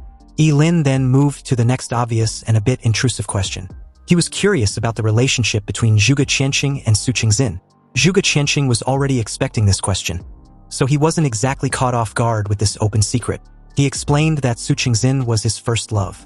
Coincidentally, Zhuge Nini was on her way downstairs when she heard her father's disclosure. She was genuinely stunned by this news, and not only her, but Ye Lin as well. The fact that the two had been in a romantic relationship was just surprisingly odd. Zhuge Qianxing sighed and explained that it was a long story. Back when he was just a young guy who had just entered the academy, he fell in love with Su Qingxin and they started dating shortly after. But after a while, they broke up due to their differences in personalities. Apparently, Su Qingxin likes to play mind games type shit in relationships. And what's even worse, she believes she's always in the right and her actions are completely justified. Anyway, 5 years after their breakup, Su Qingxin suddenly came back, saying she couldn't forget about Zhuge Qianxing and wanted to reconcile. The two, especially Zhuge Nini, wanted to know if they did. Zhuge Qianxing calmly replied that it wasn't even possible for them to do so, because by then he'd already had Zhuge Nini. This immediately shut them up, and Ye Lin, like the rational guy he was, finally came to terms with his situation, though it was a shame on his part. Zhuge Qianxing, a bit regretful, really didn't expect his love life to affect his disciple's future. It seems Ye Lin's next best choice was Daxia Academy. And as for Zhuge Nini, her strength and talent were enough to enter the Supreme Academy, so she shouldn't worry about it too much and just try to do her best there. Ye Lin agreed with this assessment since enrolling in Daxia Academy wasn't a bad alternative, but his next ideal option. With that settled, Zhuge Qianxing told the two to go rest. The various admission officers would probably be waiting for them at school early the next day. Ye Lin and Zhuge Nini did as Zhuge Qianxing suggested and got some needed rest, because the very next morning, the entire Qingqing Academy was abuzz with excitement, and Principal Gao couldn't help showing off the two geniuses of his academy to the press. But the surprising thing was the presence of the City Lord and the Supreme Academy's supervisor. After exchanging pleasantries, Su Qingxin officially invited Zhuge Nini to become a member of the Supreme Academy. Zhuge Nini thanked her, then turned in Ye Lin's direction with a smug look. Inwardly, Zhuge Nini was excited to have finally gotten one over Ye Lin. She didn't give a shit about how ridiculously unfair her win was. Anyway, Principal Gao, still on cloud 9, suddenly clasped Ye Lin's shoulder and guided him towards the City Lord, Huang. It was time for him to receive his 5 million yuan prize. Upon hearing such an amount for a prize, Ye Lin, visibly shocked, rushed over and shook Huang's hand. Huang then praised Ye Lin for his exceptional temperament as a top scorer, and the press were eating all this publicity up like they were having a field day. Anyway, like the money-hungry hyena he was, Ye Lin couldn't help asking when he was supposed to receive his 5 million. And although Huang reassured him that not a penny less would be given to him, Ye Lin still informed the media of how he was scared of still being poor after living in the slums for years. So everyone should bear witness to his reward. But to his amazement, the 5 million was just one of the many rewards. There were also skill scrolls. Hu Wang, as a representative of Qingqing, not only prepared 5 million but also an epic grade self-selection skill scroll for Ye Lin. And on top of that, a precious admission qualification for the top scorer realm, which was the secret realm only the top scorer from each city could enter. At this point, Ye Lin couldn't believe his luck. Although the epic grade skill scroll was useless to him as a forbidden spellcaster, the admission to participate in the top scorer realm was like hitting the jackpot. You see, this secret realm was special because it grants anyone immunity to all damages when entered, meaning the participants can ignore everything else and focus on killing monsters. Not that it's any huge advantage for Ye Lin, but the idea of challenging any monster regardless of the level was an edge he might need to raise his level to 99 before leaving. Upon hearing this, Principal Gao informed Ye Lin that even though the top scorer realm is not that exaggerated, the monsters inside were limited. But immunity to all damages were indeed suitable for him. The City Lord then mentions how they have high hopes for him. Apparently, the top scorer realm was also a test for Ye Lin to excel. Scoring first place would grant him the title of the national top scorer. Ye Lin, who initially had no idea such a title exists, was assured by his principal that there's indeed such a title, meaning the champion of Xia Nation. If he obtains the highest level from the top scorer realm, then he would be the nation's top scorer. Excited and confident as hell, Ye Lin told everyone to rest assured. He'll definitely become the nation's top scorer. So with that, the three took a group photo to commemorate their city's top scorer for the year. When everything was said and done, Zhuge Qianxing and his disciple went for a walk. When they were finally alone, he informed Ye Lin of a crucial detail he needed to keep in mind when he participate in the top scorer realm.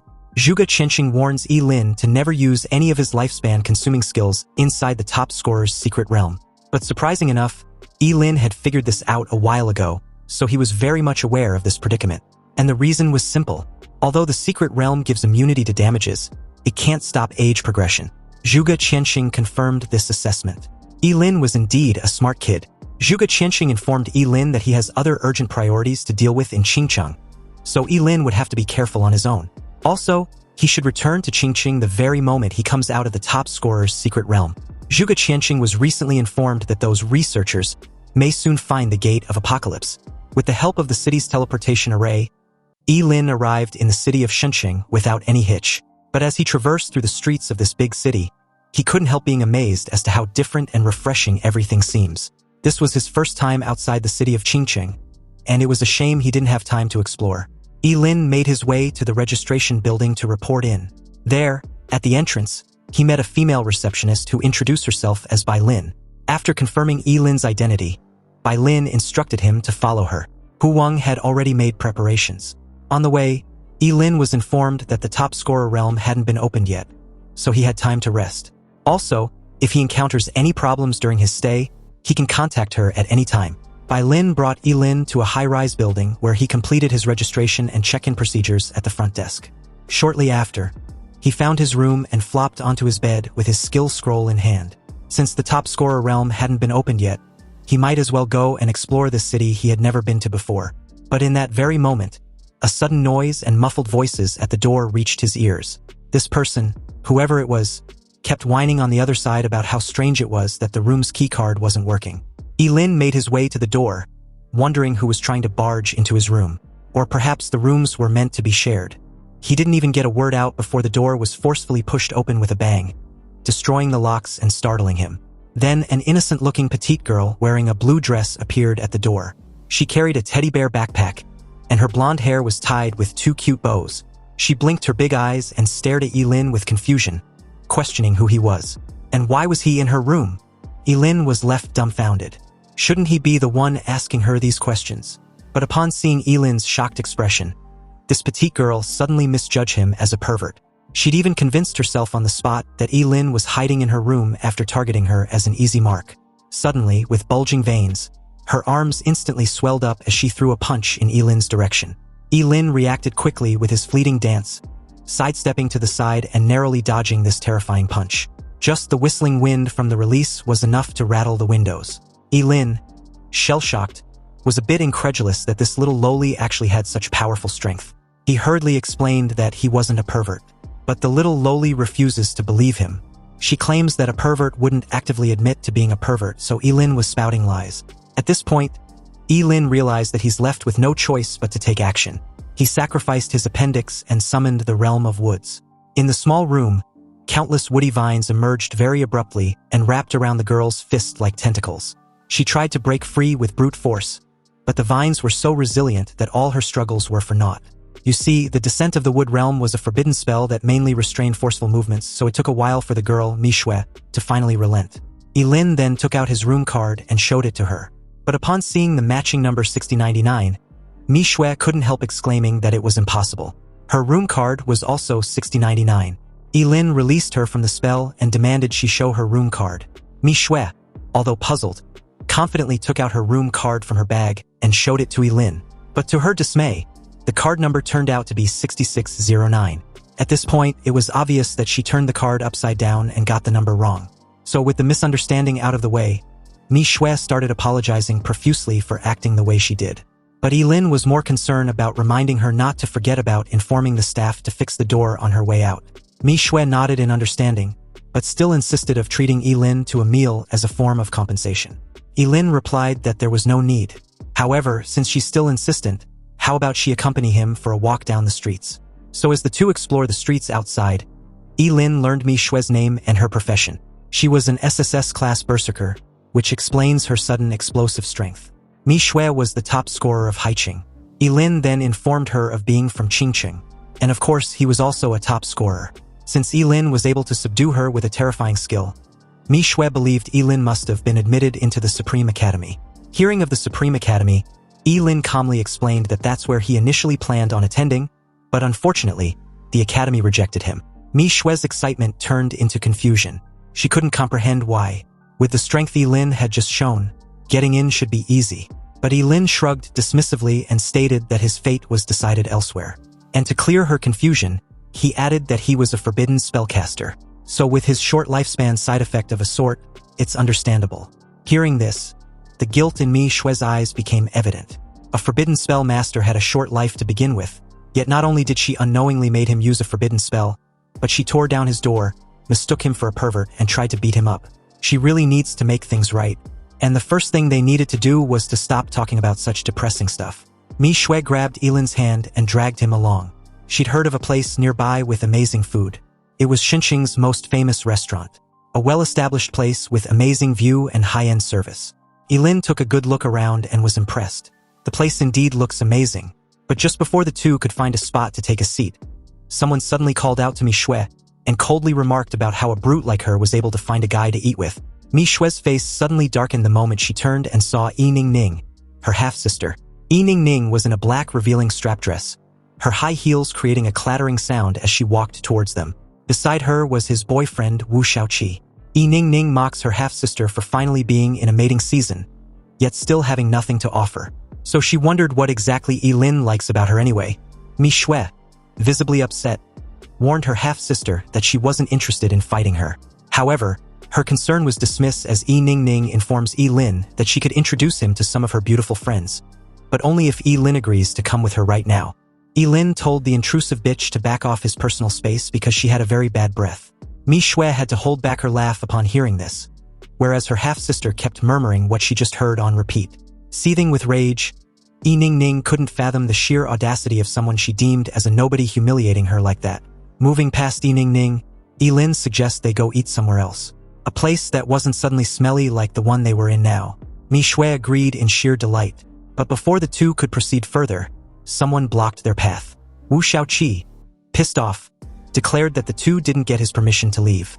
The level 22 Angel Paladin demanded they apologize to his woman, not forgetting to add that he hated poor losers from small cities the most. Ye Lin might be treated as a treasure there, but in the city of Shenzhen, he was nothing but filth. Anyway, as Ye Ning urged her man to teach them a lesson, Mi Shui, visibly worried, admits that they were no match for Wu Shaoqi.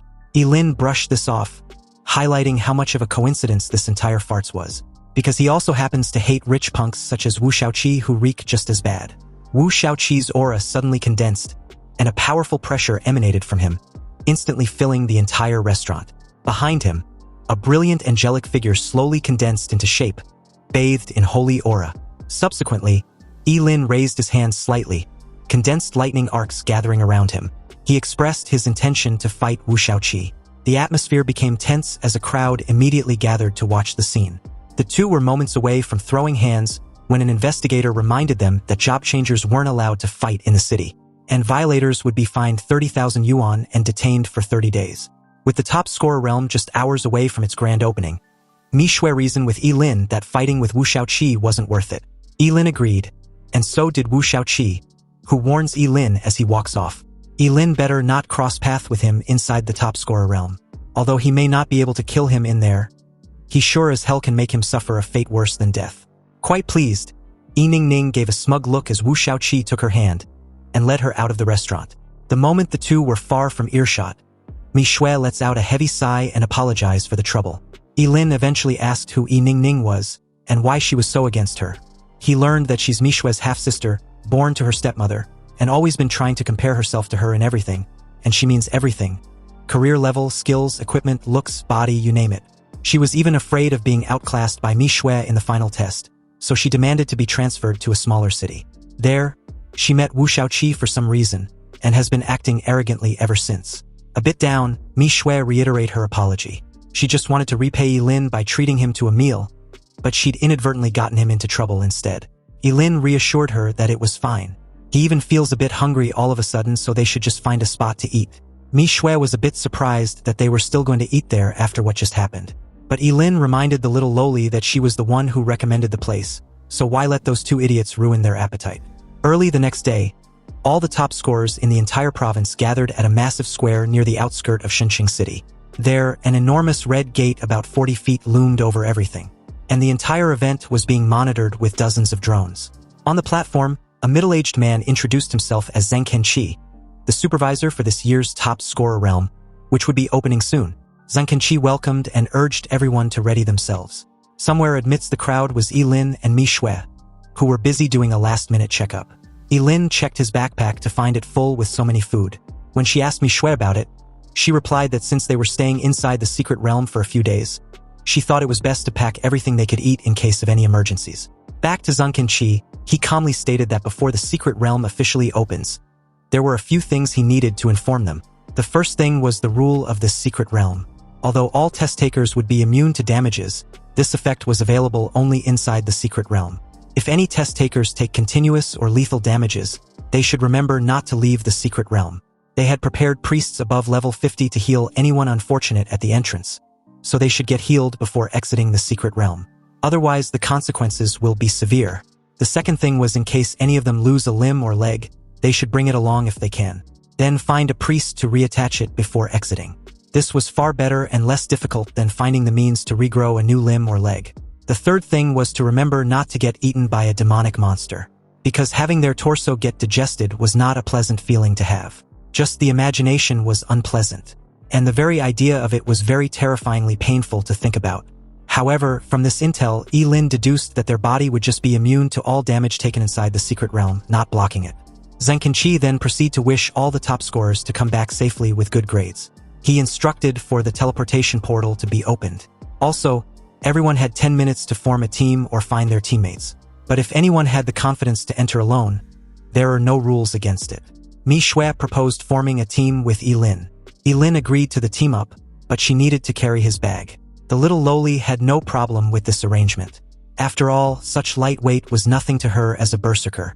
A guy nearby saw this scene and accused Ye Lin of being ungentlemanly. How could Ye Lin make such a cute little girl carry a heavy load for him? He then offered to team up with Mi Shui. With him, she definitely won't be doing menial work. Mi Shui suddenly showed him her swelled fist, and questioned the idiot what he's worth was to even propose a team-up. He should scram before she beat him into a pulp. Nearby, Wu Shaoqi proudly showed off his profession and level as Yi Ningning announced that they were accepting job changers above level 20. So anyone who wants to live should join them. They soon spot Ye Lin and Mi Shui and approached with their minions in tow. In earshot, Wu Shaoqi informed Ye Lin that he had had him investigated. And he's got to say, it's quite rare for a job changer to reach level 18 from a small county town like Qingqing. But a redneck will always be a redneck because he won't be able to climb any higher.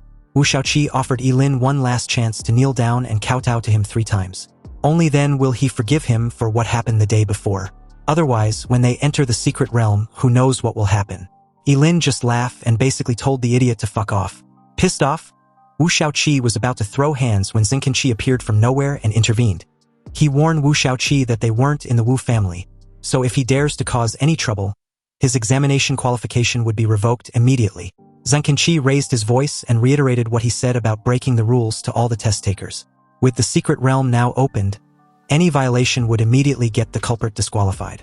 Wu Shaoqi walked off with a murderous look, vowing to settle the score with Ye Lin eventually. Anyway, as countless top scorers rushed inside the red gate in an orderly fashion, Mi Shui warns Yi of Wu Shaoqi's recklessness. And from the looks of it, they would have to be extra careful once they enter the secret realm. Ye Lin assured her not to worry. He's already aware and knows what he's doing. Soon, it was their turn to enter, and the moment they did, Ye Lin and Mi Shui arrived in a completely new world. The top scorer realm was located in a forest, surrounded by towering ancient trees, singing birds and fragrant flowers. But beneath this alluring scenery lies countless deadly threats hidden in plain sight. And speaking of these threats, a level 20 gargoyle suddenly rushed out of a fog nearby and pounced towards the two with a hungry gleam in its eyes. Ye Lin warned Mi Shui to be careful and was just about to release a forbidden spell when she dashed forward with her muscles bulged all over, creating a strong contrast with her cute face. The gargoyle let out a deafening roar, but this didn't do shit as Mi Shui tried to punch its face in. Luckily for the ugly bastard, it managed to block the punch with its hand. Stone chips flew all over as the gargoyle's hand got completely destroyed. Evidently, it was only a matter of time before Mi Shui killed the gargoyle. But this strategy in killing monsters was way too slow for Ye Lin, so he decided to intervene to speed things up. Suddenly, the sky was covered with dark clouds, and a thick bolt of lightning struck down, directly blasting the gargoyle into stone fragments. Seeing this, Mi Shui gasped in surprise, her eyes full of shock. After all, instantly killing a level 20 monster was only possible by a level 25 job changer or above. The two received 70 experience points for defeating a level 20 gargoyle. Mi Shui turned in Ye Lin's direction, wondering how his magic skills was so powerful. But the answer to this question was pretty obvious, wasn't it? He was a forbidden spellcaster. Ye Lin then feigned being slightly in pain and added how it was pretty convenient that he had damage immunity in the top scorer realm. Otherwise, his kidneys wouldn't survive that spell. Mi Shui was completely sold with the act after being reminded how brutal forbidden spells casted through sacrifice were. Anyhow, time was short, so Ye Lin suggested they head deeper into the secret realm. But this only made Mi Shui a bit worried. Instantly killing a level 20 gargoyle was pretty cool and all, but what about stronger monsters? Because that's exactly what they would be up against the deeper they head into the forest. They would also need to be alert at all times. Ye Lin, once again, reassured her not to worry. She only needed to stick close. Thinking of how powerful and confident Ye Lin was, Mi Shui felt that it was quite a shame the Supreme Academy rejected him. But Ye Lin remained unbothered with this rejection, or the fact that he was destined to die young. He stated that as long as he accomplished what he wants in his lifetime, then dying young wasn't a bad way to go. Sure enough, the two had not gone far when a gigantic monster covered in indestructible carapace slowly rose, its dark shadow looming over them. The giant poison centipede growled, its eyes locked on them with a predatory green glow. Then it lunged towards the two with gray saliva dripping from its two huge jaws. This saliva was highly corrosive and emits a white smoke. Ye Lin grabbed Mi Shui, used his fleeting dance to quickly evade the corroded surroundings the moment the giant poison centipede came crushing down. But unfortunately, part of his lower abdomen and his left leg and arm was still corroded to the bone when he shielded Mi Shui. At a safe distance, Ye Lin, calm and composed, instructed the little lowly to leave the battle to him since she'll only be a hindrance. He then calmly raised his hand and summoned the world-destroying thunder. The familiar blue thunder dragon appeared and struck down, and the giant venomous centipede, which seemed to be extremely terrifying in Mi Shui's eyes, didn't even have time to put up any resistance before it was burnt into a charred corpse. Mi Shui was in a daze when Ye Lin pulled her along, facing wave after wave of monsters. The first was a level 22 poisonous scorpion, then a level 25 skeleton blade shield swordsman.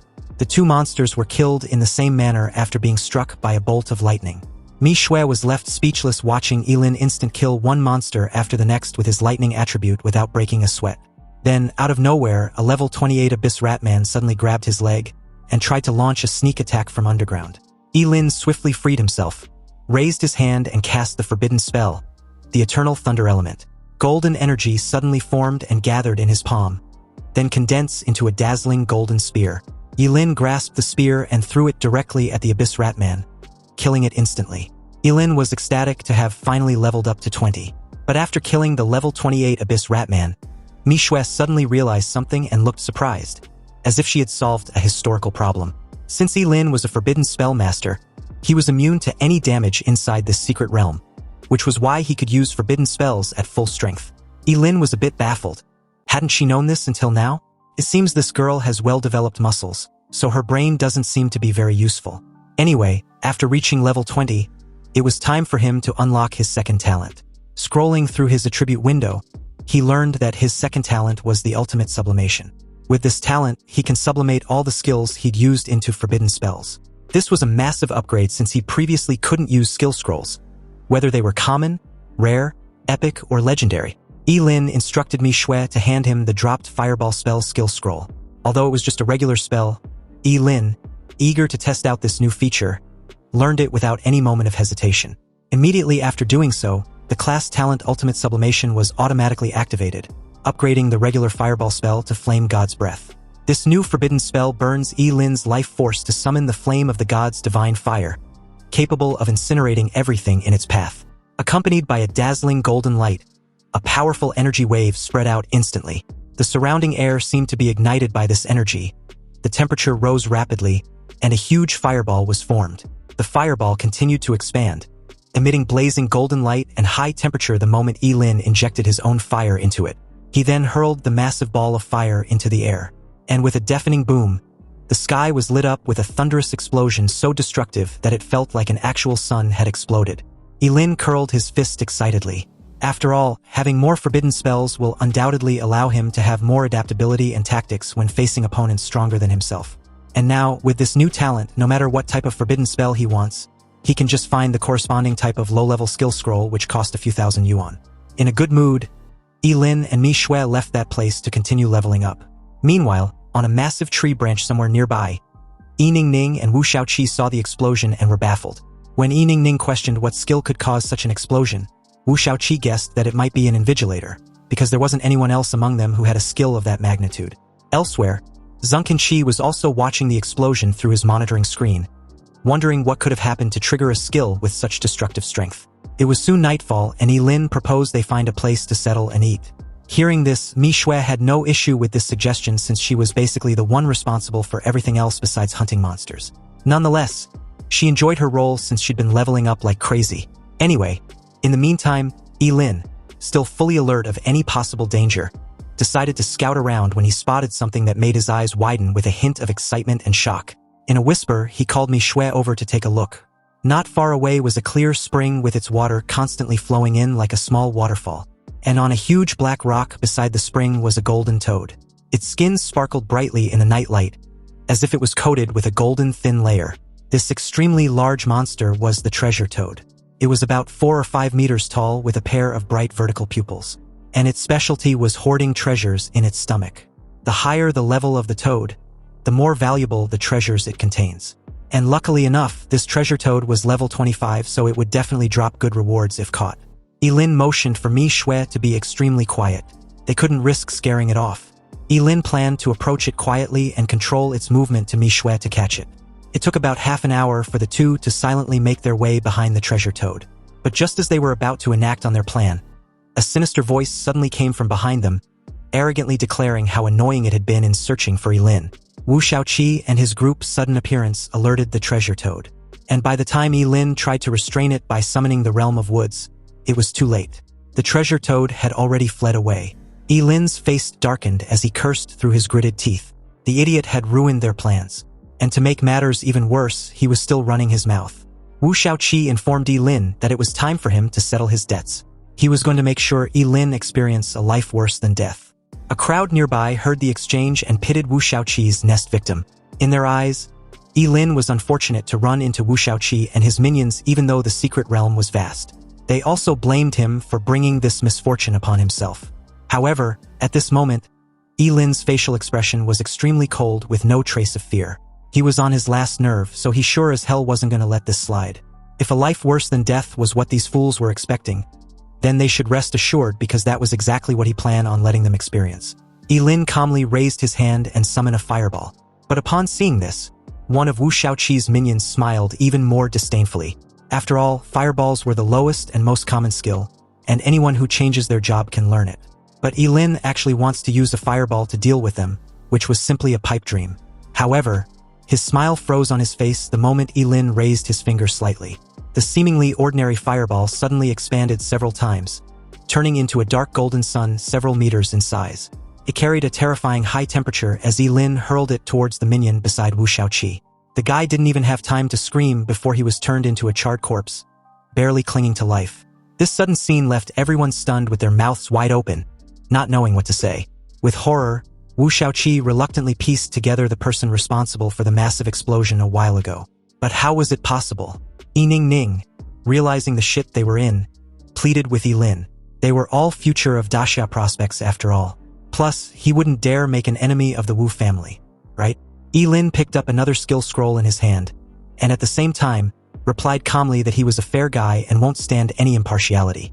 He believed in equality for all, so they would soon be able to experience what the guy just experienced. And like the fireball, the other skill scroll, the ice vortex spell, was also a very common skill. Specifically, it condenses a sharp spiral ice cone and spins it towards the enemy. But in Ye Lin's hands, the ice spin curse instantly underwent earth-shaking changes. Countless sharp ice spikes hundreds of feet thick formed in the air, like crystal-clear pillars, emitting a biting cold. They spun rapidly in the air, like a huge ice-colored gyroscope, carrying a destructive power, and shot towards Wu Shaoqi and his group who were still in shock. Wu Shaoqi was reeling in shock, wondering how it was possible for a regular spell to have such destructive power, whereas a puzzled Yi Ning couldn't comprehend how Ye Lin was able to use both fire and ice spells. Wu Shaoqi immediately used his professional angel paladin and raised the holy shield emitting golden light high to resist the attack of the ice spikes. But after blocking just the first attack, countless spiderweb-like cracks appeared on his golden shield. When the second ice spike hit, the golden shield shattered on the spot. Wu Shaoqi's face changed drastically, and he immediately used his most powerful move. A golden sword condensed in his hand and slashed towards the ice spikes in the sky in a cross shape. Wu Shaoqi instructed his group to attack together, believing Ye Lin couldn't deal with them at the same time. The crowd initially thought Ye Lin was an elemental mage, but soon realized from their exchange that he was rather a forbidden spellcaster. However, the obvious conclusion was them figuring out the reason for his outburst without any regard to his health and lifespan. And although Wu Shaoqi was strong, he was completely powerless in the face of a forbidden spellmaster in the top scorer realm. After learning yet another low-level spell, the rockfall technique, Ye Lin raised his hand and summoned a rock to fall from the sky towards his target. However, what fell from the sky was no longer an ordinary rock, but a massive freaking boulder like a meteor, and smashed straight towards Wu Shaoqi and the others. Everyone seems to recognize the forbidden spell that Ye Lin had just casted, and their face turned pale instantly. They tried desperately to resist, but the weight of about 1,000 pounds pressing them down directly left no room for it. The fallen rock left Wu Shaoqi and his group completely battered and broken without a single ounce of resistance left. At this point, Wu Shaoqi could only bring up his family background once again, warning Ye Lin whether he plans on going against his Wu family. But Ye Lin simply assured him to relax. He wasn't going to kill him, and since his Wu family was so powerful, then he would just have to endure a bit of pain. Ye Lin raised his hand and summoned another boulder which came crushing down, shocking the crowd who could only watch. Yi Ningning tried reasoning with Ye Lin. Even if he wasn't afraid of the Wu family, what about the Supreme Academy? Wu Shaoqi nodded slightly, adding that they were all students of the Supreme Academy. So was he really going to be this extreme to his own colleagues? But unexpectedly, hearing the Supreme Academy only managed to inflame Ye Lin's frustration even further. The Supreme Academy had rejected him, so there was no way in hell they were going to be colleagues in the future. The moment he was done talking, he waved his hand and dropped the massive boulder. A loud bang reverberated through the forest, as if the sky had fallen, splitting the earth apart. The entire scene was so terrifying that the crowd kept wondering if Ye Lin was even human. As the dust and debris subsides, the crowd was shocked to see Wu Shaoqi and his entire group in a miserable state. They had been smashed deep into the ground. But under the influence of the rules of the top scorer realm, they were still alive.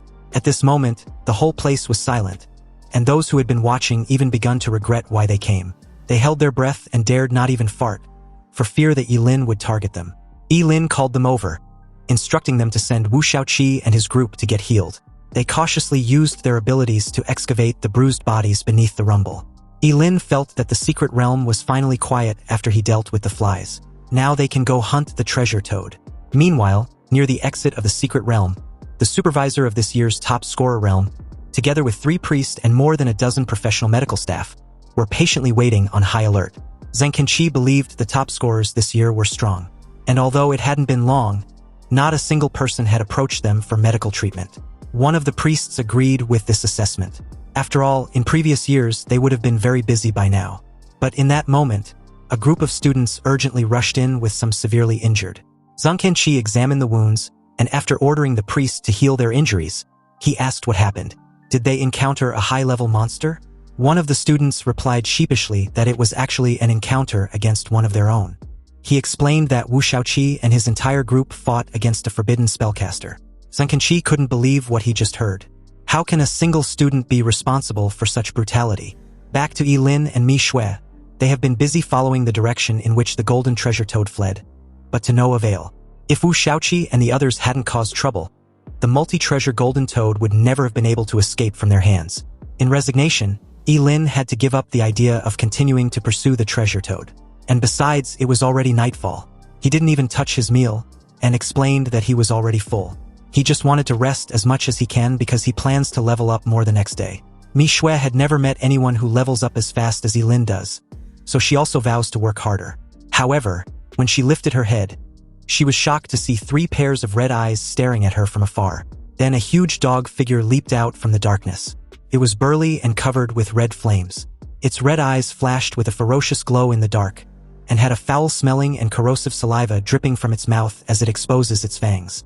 This beast was none other than a legendary 3-headed hellhound Cerberus, a true high-level monster. The level 36 Cerberus spurt out a corrosive green liquid from its mouth.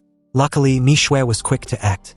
She grabbed Ye Lin's arm and dragged his sleeping figure out of the way. Ye Lin was a bit stunned to have encountered such a high-level monster for the first time, and didn't expect it to be this terrifying.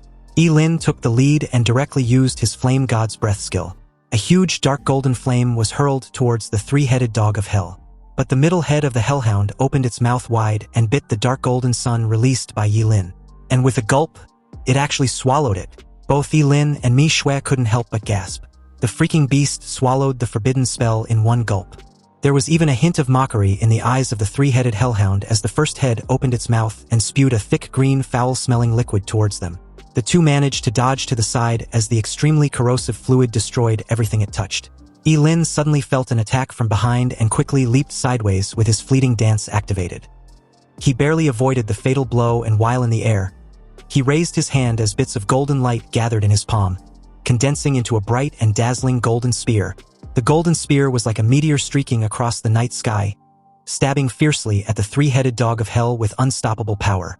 The three-headed hellhound growled, then opened its bloody mouth and spewed out green foul-smelling liquid, trying to resist the attack. However, the spear penetrated the corrosive fluid and pierced into the bloody mouth of the hellhound, taking one of its head off. A shrill scream was heard, and the hellhound's body trembled violently, as if it was suffering unimaginable pain. Completely enraged, the first head of the now two-headed dog of hell opened its bloody mouth and spewed out yet another extremely thick green foul-smelling liquid. Only this time around it covered a vast range. Ye Lin raised his hand and quickly summoned the Wailing Wall. Since the level difference between the beast and himself was below 20, the Wailing Wall blocked the corrosive flames effortlessly. He then countered with another dazzling spear, hurling it and piercing the first head of the Cerberus. With only a head left, the beast could only let out a painful roar before Ye Lin summoned the world-destroying thunder. With a loud boom, the three-headed hellhound was struck by lightning and left in a charred and a sorry state. However, it wasn't dead, and the moment Mi Xue questioned Ye Lin about it, he realized that something was wrong. Alarmed, he instructed Mi Xue to make a run for it. Ye Lin had to grab her hand and bolt for cover because apparently the Cerberus was about to self-destruct. And if they're caught within the explosion of its corrosive fluids, the damage might be unimaginable. It didn't take long for the explosion to cover a vast range of the forest. But fortunately, the two were fast enough to escape the blast range. Anyway, the reward for killing a level 36 high-grade Cerberus was 720 experience points. And unexpectedly, it seems they weren't the only one within that vicinity that escaped. Apparently, the infamous treasure toad they've been chasing all day just happens to cross path with them. And unlike last time, they have no intention of letting this treasure trove escape for the second time. They soon apprehend the poor bastard, and the first item it spat out was the dragon scale gold, or it was an extremely rare crafting material. If Ye Lin were to hand it over to a blacksmith, he can definitely create an epic-grade equipment with it. However, this item was a mere junk compared to the epic items in its belly. The treasure toad was heavily restrained, and even under the countless threats, this golden fucker dared to spit out an ordinary stone as its next item. Obviously, this only managed to piss Ye Lin off, who struck the head of the treasure toad with the hilt of his sword. Back at the medical center near the secret realm's exit, Zhang Kanqi was patiently waiting when the three priests came out of the tent and announced delightedly that the surgery was a success. Wu Shaoqi and the others were almost fully recovered. Expressing his gratitude, Zhang Kanqi assured them not to worry. He would report their deeds to the higher-ups for a hefty compensation. Wu Shaoqi came out of the tent shortly after, but the moment he did, Zhang Kanqi instructed him to go rest until he was fully recovered. However, Wu Shaoqi wasn't having it. He gritted his teeth and cursed under his breath, then screamed in frustration, vowing to avenge the humiliation in a way that Ye Lin wouldn't be able to recover. As the scene shifted back to Ye Lin and Mi Xue, the treasure toad was now tied to a tree, still unwilling to hand over any epic item. Its belly was even bruised by Mi Xue's beating, but this golden toad was still very stubborn. Anyway, since it was unwilling to cooperate, Ye Lin planned on giving it a quick death. The treasure toad immediately shrieked in fear upon hearing this, but Ye Lin didn't relent, summoning a bolt of lightning in his palm. Seeing this, the treasure toad, overwhelmed with fear, let another shriek and spat out a staff with a faint golden glow. The staff was carved with exquisite patterns, and every detail revealed a mystery. Ye Lin was stunned. He didn't expect the treasure toad to have such an item in its possession. He quickly checked the properties of the staff, which was an epic-grade magic staff that increases psychic strength by 50% and make fire-type spells less costly and stronger. Ye Lin's attitude did a complete 180 as he praised the treasure toad for its cooperation. If it had done this earlier, it wouldn't have suffered so much. With his ultimate sublimation activated, the staff was enhanced into the flame god's fury slash. Ye Lin waved the red flame staff with a smile, and a destructive flame gathered at the tip, transforming into multiple giant blazing blade that slashed forth, cleaving through everything in its path. The aftermath was so terrifying that the two were left speechless. The treasure toad, on the other hand, showed a trace of fear in its eyes. It hoped Ye Lin would keep his promise now that he had gotten what he wanted. The two decided to let the treasure toad go for its honesty. Then they left to hunt for more higher monsters before the time runs out. Ye Lin brought Manhwa close to the exit of the secret realm, but upon seeing no monsters, he wondered why there weren't any left. Manhwa, blunt with her reply, even questioned why Ye Lin was insinuating they both took part in the monster slaughtering. Apparently, it's been a couple days, and Ye Lin had killed almost all the monsters inside the top scorer secret realm. With no more monsters left to kill, Ye Lin suggested they head out to the exit even though the secret realm exam wasn't over yet, because staying inside there will just be wasting time. Meanwhile, at the exit of the secret realm exam, countless top scorers had already gathered, each facing the same predicament. With 2 days left, it was a bit unprecedented that not only were there many top scorers early at the exit area, but there really weren't any monsters left to hunt.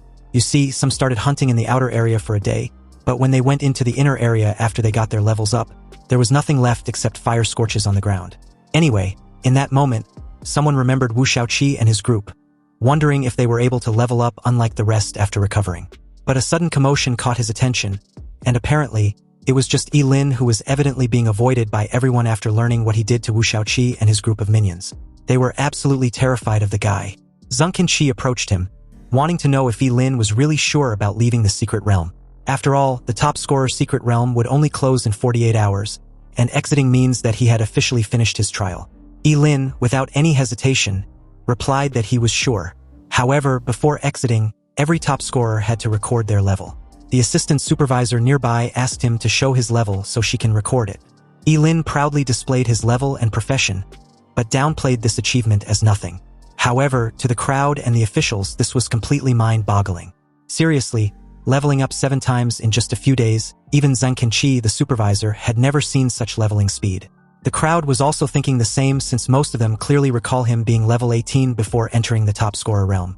At this point, it didn't take a genius to figure out that the person responsible for killing all the monsters in the inner area of the secret realm. Ye Lin paid them no mind and asked the supervisor if he could leave now. But Zheng Qinqi unexpectedly replied that he couldn't, and the reason was simply his level. Ye Lin was most likely be the Nationals' top scorer this year, so he must wait until the secret realm officially closes to claim his reward. Obviously, hearing of a reward, Ye Lin's eyes suddenly lit up as he made a prompt decision to stay. He had originally planned to return to Qingqing ASAP in order to keep out of trouble. After all, he had offended Wu Shaoqi, who was the local tyrant in Shenzhen City. And speaking of that fucker, he suddenly appeared, complaining like the rest of the crowd. Wu Shaoqi was also unlucky, and apparently, he had spent so much effort to catch a golden treasure toad, but there was nothing inside its stomach.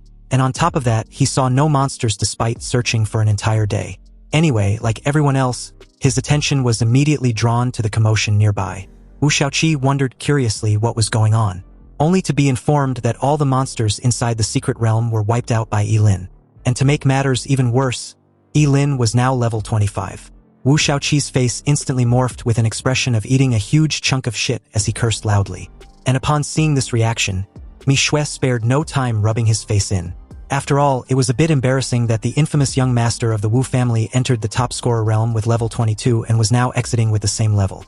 Wu Shaoqi scoffed and replied sharply, commenting on how disgusting it was that a short-life Forbidden Spellcaster snatched all the monsters. Ye Ning agreed. After all, no one with Ye Lin's class had lived past the age of 25, so what was the point of cultivating? Ye Lin was simply affecting them, the real future of Daxia. Manhwa was furious on Ye Lin's behalf.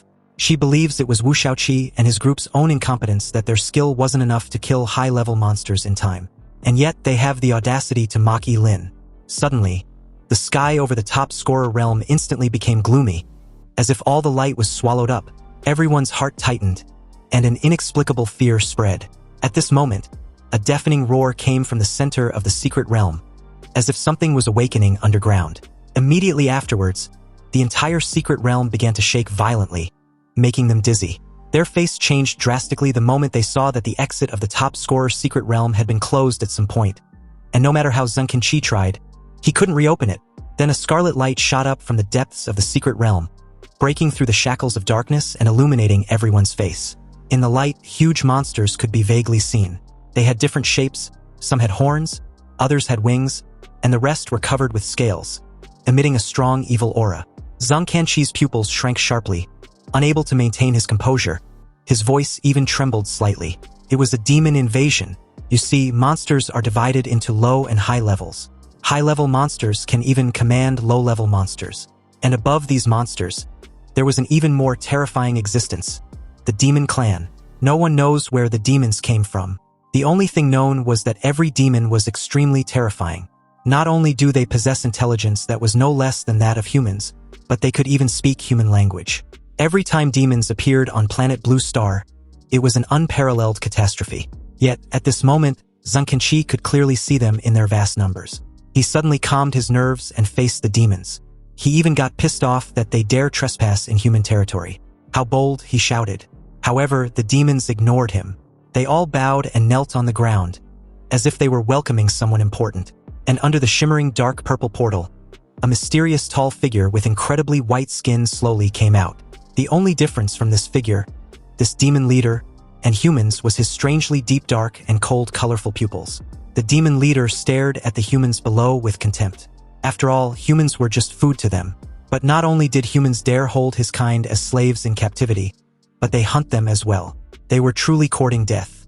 The cold and sharp tone of the demon leader created an invisible fear which seeped deep into the bones of every human present. And although Zhang Kanqi also felt this deep fear in his heart, it was not for himself, but for everyone present. These test takers were all top scorers selected from all over the country through the college entrance exams. So if they all die in this secret realm, it would definitely be a devastating blow for the entire Daxia. Zhang Kanqi instructed them to stay behind him. The abnormality in the secret realm must have already been noticed by Shincheng. They might even be on their way by now. Suddenly, a figure as tall as an iron tower appeared before him very abruptly. Then a devastating punch soon followed as Zhang Kanqi was forced to block. Zhang Kanqi, a level 70 job changer, was effortlessly forced back a couple of steps. The demon leader casually dismissed the human and instructed the towering monster, Luta, to deal with Zhang Kanqi. Luta muffled a response as Zhang Kanqi desperately threatened the demon leader, wanting to keep his attention on him. But the pale bastard ignored his threats and just made his way in front of the test takers. Then reassured them not to worry. He just wants to play with them. The demon leader showed his level to be 20, and explained he had heard they were the strongest humans selected this year. And according to humans' leveling system, since he was just level 20 at most, he was someone they can deal with, right? The demon leader wants them to fight him, and if they win, he would let them leave the secret realm. In confusion, the test takers stared intently and found that the aura emanating from the demon leader was indeed not far from that of a level 20 monster. They initially thought the demon leader was an invincible and terrifying enemy, but upon realizing his level, they started wondering what was there to be scared of. Suddenly, the top scorer of Chao City, Lin Zian, boldly walked out of the crowd. He was a level 21 divine knight with short hair and clear muscle lines. The very moment Lin Zian closed the distance between himself and the demon leader, the crowd began to cheer him on, believing they had the advantage. But a second later, they were stunned into silence as just a casual flick from the demon leader trashed Lin Zian into the crowd like a cannonball, knocking down several of them like a bowling ball until Ye Lin intervened. He caught the poor guy, but at this time he started coughing out blood and was barely hanging on. If it weren't for the death immunity in the top scorer realm, Li Zian would already be dead the very moment he was struck. The demon leader sneered disdainfully. If Li Zian was really a top scorer, then humans were a joke since they seemed weak as fucking ants. Staring at the stunned and scared crowd, the demon leader reiterated his challenge. However, when no one made a move, he questioned if they were so afraid that no one dares to come up to him. He then mocked how humans were nothing but cowards. Weren't they running their mouths just seconds ago? In that very moment, Wu Shaoqi seemed to suddenly have an idea and turned in Ye Lin's direction. He then called him out, questioning what he was waiting for. This fucker even threw in the "with great power comes with great responsibilities" line for emphasis. And this immediately shifted everyone's attention to the Forbidden Spellcaster. With Wu Shaoqi taking the lead, the crowd also began to morally blackmail Ye Lin. But Mi Shui, almost fuming with anger, pointed at the large crowd and cursed. They were all just mocking Ye Lin just moments ago, and now they're trying to pressure him to risk his life to save them. Aren't they disgusted with themselves? And as for Wu Shaoqi, seriously, how shameless can he possibly be? Wu Shaoqi countered with a rebuttal of his own. He stated that if Ye Lin hadn't injured them and killed all the monsters, preventing them from leveling up, they wouldn't be in this situation where he's the only one capable of facing the demon leader. Ye Lin, cool and composed, walked up to Wu Shaoqi and replied that he was fine facing the demon leader. But his equipment, on the other hand, wasn't on par, so how about Wu Shaoqi and his group hand theirs over? They can give him their high-grade equipment to increase his chances of winning. Wu Shaoqi didn't like this suggestion and replied that Ye Lin was asking for too much. Ye Lin simply asked if risking his life to fight a demon leader wasn't already considered asking too much of him, yet Wu Shaoqi wasn't even willing to give him a high-grade equipment. Cornered, Wu Shaoqi agreed to the request, and even advised Ye Lin not to be too cocky. They were handing their high-grade equipment over, but whether Ye Lin would live to use it was a different matter. After gathering all the high-grade equipment, Ye Lin entrusted them to Manhwa and made his way to the demon leader, who was patiently waiting for the entire farce to end. He scoffed, a bit baffled at the humans who he sees as nothing but food, were actually having an internal strife even at a moment like this. Well, that's the nature of humans. They were really interesting, and from his experience, there's always at least a rotten apple among them that stirs up a conflict. The challengers from the two races, the demon leader with an amused look and Ye Lin with an expressionless face, stared at each other for a moment too long. Perhaps the previous match ended way too quickly, so the demon leader was waiting for Ye Lin to make the first move. Ye Lin raised the red flame staff, concentrated his mental power at the tip and conjured a fireball. But the moment the fireball spell was released, the crowd couldn't hold back their shock. They were puzzled that Ye Lin didn't cast a forbidden spell, but used a lowly fireball spell. Wasn't he already aware that the demon was incredibly powerful? Even the demon leader couldn't help smirking as the fireball whizzed past him. The damn pathetic spell wasn't even aimed right, and the demon leader just couldn't help himself. He started laughing. Ye Lin was really a whimsical to use a fireball spell against him, and although the demon leader seemed to be caught off guard, he effortlessly blocked Ye Lin's sneak attack with his falling star warblade. However, the smirk on Ye Lin's face made him wonder if he'd missed something. The demon leader turned to his left, only to see the originally small fireball suddenly expand violently into a red-gold sun, hurling towards him. With a deafening boom, the temperature around him rose rapidly as it directly submerged him. The surging heat wave could even be felt by the crowd below. They were stunned and puzzled upon seeing just how different and powerful Ye Lin's fireballs were. Only Wu Shaoqi and his group had gloomy expressions. After all, they had witnessed this horror firsthand just a few days ago. Anyway, after a moment of stunned silence, everyone was pleasantly surprised, believing Ye Lin had won. But just as everyone was immersed in the joy of victory, the blazing flames disappeared without a trace, as if instantly swallowed up by a black hole. The demon leader, slightly irritated, appeared to be slightly burned on his left arm. Then, in just a few breaths, his left arm was restored to its original state. He admits to be interested in Ye Lin after seeing how he was different from the rest, and for that, he would grant him the honor of becoming his dog. This damn demon leader wanted to recruit the Forbidden Spellcaster, but Ye Lin countered with an offer of his own. Ye Lin replied that he also admired the demon leader, so why don't he become his son? When he becomes the emperor, the demon leader would be crowned as the prince of bootlicking. Realizing that there was no point in talking, the demon leader decided to just kill Ye Lin.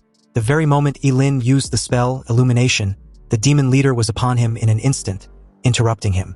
Stunned, Ye Lin sacrificed his left kidney and used his fleeting dance to dodge the attack, which left a large crater on the ground. Anyway, the very second Ye Lin tried casting the Illumination spell again, the demon leader blitzed to his side with another yet devastating punch. Ye Lin, a bit caught off guard even with his fleeting dance still active, spurted out a mouthful of blood as he was forced to block the punch. Ye Lin tried again, but just like earlier, he was interrupted. This kept repeating as the confusion from the crowd below grew with every passing second. They believed Ye Lin was insane for attempting the same thing repeatedly, expecting a different outcome. And the craziest part was that he had yet to use a forbidden spell. He just kept dodging wave after wave of attacks that his defeat seemed to be predetermined. And since everyone was aware that if Ye Lin dies, their deaths were also assured. But out of nowhere, someone suddenly pointed out of being thirsty, and this alerted the rest since they too felt the same. And not only that, the entire area was getting hotter and hotter that their lips were cracking as well. Back to the duel, the demon leader laughed and mocked Ye Lin, stating that as long as he interrupts the spell, Ye Lin can only escape like a cornered rat. So in the end, Ye Lin was just as weak as the rest below. Ye Lin, huffing profusely, simply told the idiot to look around since he hadn't caught on what he had been doing. The demon leader was stunned to see countless illuminating spells hovering everywhere around him. The entire airspace became a landmine, waiting to be detonated. The demon leader, baffled and confused, turned from side to side, wanting to know what and when this happened. Ye Lin spared no time triggering the ordinary illumination spell to explode. You see, the spell, Illumination, was practically a little skill of the fire element which releases a minuscule ball of bright flame. However, under the shocked and horrified gazes of everyone, flames even more violent than before burst forth as the air around the demon leader seemed to be ignited, forming a vortex of hot flames as it closed in on its target. And although the demon leader was caught off guard yet again, he was quick to cast a huge dark magic shield condensed from the surging magical power around him. The collision of flames and magic stirred up a massive gust of wind, and the surrounding air seemed to be distorted by this force. Then, with a contemptuous sneer, the demon leader mocked Ye Lin for the failed attempt. But before he could get another word out, a dazzling golden spear, the eternal thunder, streak across the space in between the two and pierce the bastard straight through the chest. The golden spear was stained with dark blood as the demon leader, with his head lowered in disbelief, coughed and spurted out a mouth full of blood. He also couldn't comprehend how a mere level 25 human could hurt him. The demon leader slowly clasped the spear, and with a slight squeeze, it shattered into fragments as he roared furiously, wanting to tear Ye Lin apart. He no longer had any reservation and charged towards Ye Lin like a deranged beast. In an instant, his shadow claws slammed into the red flame staff used to block his preemptive strike. And although the attack was blocked, the full brunt of it was extremely powerful, which sent Ye Lin flying, crashing into a massive rock below. Seeing Ye Lin's battered state, the demon leader was a bit pleased with himself. He intended on cutting Ye Lin's head off as a trophy. But amidst the debris, Ye Lin sacrificed his duodenum and activated the burning reincarnation forbidden spell. With the 50% fire elemental amplification of the red flame staff and the active burning karma status enhancement, Ye Lin held nothing back and went all out, daring the fucking bastard to withstand his next attack like he did previously. He again used an elemental fire spell, the illumination spell, only this time around, countless number of them were summoned at once. Then the very next second, they exploded with an extremely terrifying power. A trace of fear flashed in the eyes of the demon leader as he hurriedly condensed his magic power into an indestructible magic shield for the second time. However, the flames seemed to be beyond his expectation. With the dual bonus of the burning reincarnation and the red flame staff, the power of this forbidden spell was now enough to threaten a level 50 job changer. Cracks appeared on the magic shield one after another as it began to tremble violently under the scorching flames. With another impact, the giant magic shield shattered and the flames directly hit the demon leader like a sledgehammer, slamming him into the earth like a crashing meteor. For a moment there, the crowd was stunned into silence, their shock and fear clearly evident, simply because the attack they just witnessed was extremely horrifying and brutal. But more importantly, it seemed that Ye Lin had truly won this time around because the arrogant bastard couldn't even muster the strength to get up. It didn't take long for the smoke and debris to subside, leaving a massive crater similar to a meteor crash. And at the center of this crater was a charred figure trembling in defeat. It seemed that although the demon's recovery ability was strong, it also had its limits. Barely conscious, the demon leader knew he'd lost even though he didn't want to accept it. Evidently, he still couldn't fathom how a mere human possessed such formidable combat power at level 25. Meanwhile, Luta, upon seeing the current state his lord was in, cursed furiously and charged towards Ye Lin, dismissing his fight with Zhang Qinqi, who was huffing profusely in exhaustion.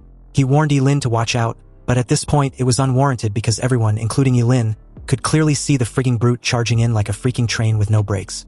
Ye Lin suspects Luta to be above level 100, and was certain he couldn't defeat such a monster with his current level. Fortunately, something unexpected intervened, cleaving through Luta midair and instantly splitting his sorry ass into two halves.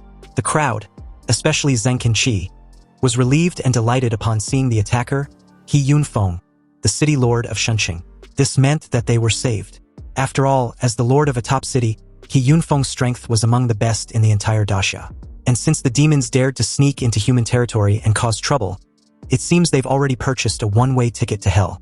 He Yunfeng calmly raised his hand as a bright golden beam shot out from his fingertips like laser cannons, raining down on the group of monsters below like a meteor shower.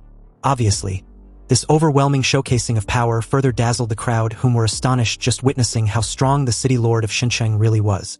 Anyway, as the scene cuts back to the demon leader, the contemptuous fucker no longer had the arrogant demeanor he flaunted earlier, and as a subordinate of his helped him to his feet, he was urgently informed about the need to leave because they were clearly outmatched against He Yunfeng. The demon leader, already aware of Ye Lin's name, finally introduced himself as Gallagher. He promised to remember Ye Lin, declaring that one day, he would avenge his humiliation by cutting off Ye Lin's head as a reward. And with that, He fled towards the shimmering rift connecting to the demon realm.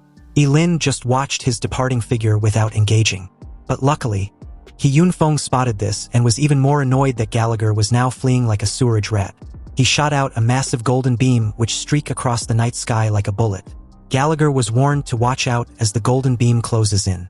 His eyes widen in horror as he realized that there was no time to dodge. So he summoned a gigantic demonic hand from the depths of the earth to intercept. With the collision imminent, he tells the city lord not to get too cocky. And just like that, a loud bang reverberated upon impact, creating a massive cloud of smoke. It took a moment for the smoke to subside, and this created the perfect opportunity for Gallagher to slip into the rift. But before entering, he challenged Ye Yunfeng to come to the demon realm if he dare. Ye Yunfeng calmly retorts that there will come a day when Dasha's warriors would enter the demon realm and slaughter the entire demon clan. Anyway, with the demon invasion finally suppressed, Ye Yunfeng made his way to the ground and offered his apologies to everyone, especially the top scorers. As the city lord of Shenzhen, he was to be blamed for the lack of proper security which led to the sudden demon invasion. Zhang Qi made it clear that the fault wasn't his but the demons, so he shouldn't blame himself, and he totally agrees with him. There would eventually be a day when they would not only wipe all demons and monsters from Dasha's land, but conquer the demon realm as well. Turning in the direction of the top scorers, Ye Yunfeng informs them that the teleportation portal had been restored. Also, they can rest assured knowing the test results would be published later.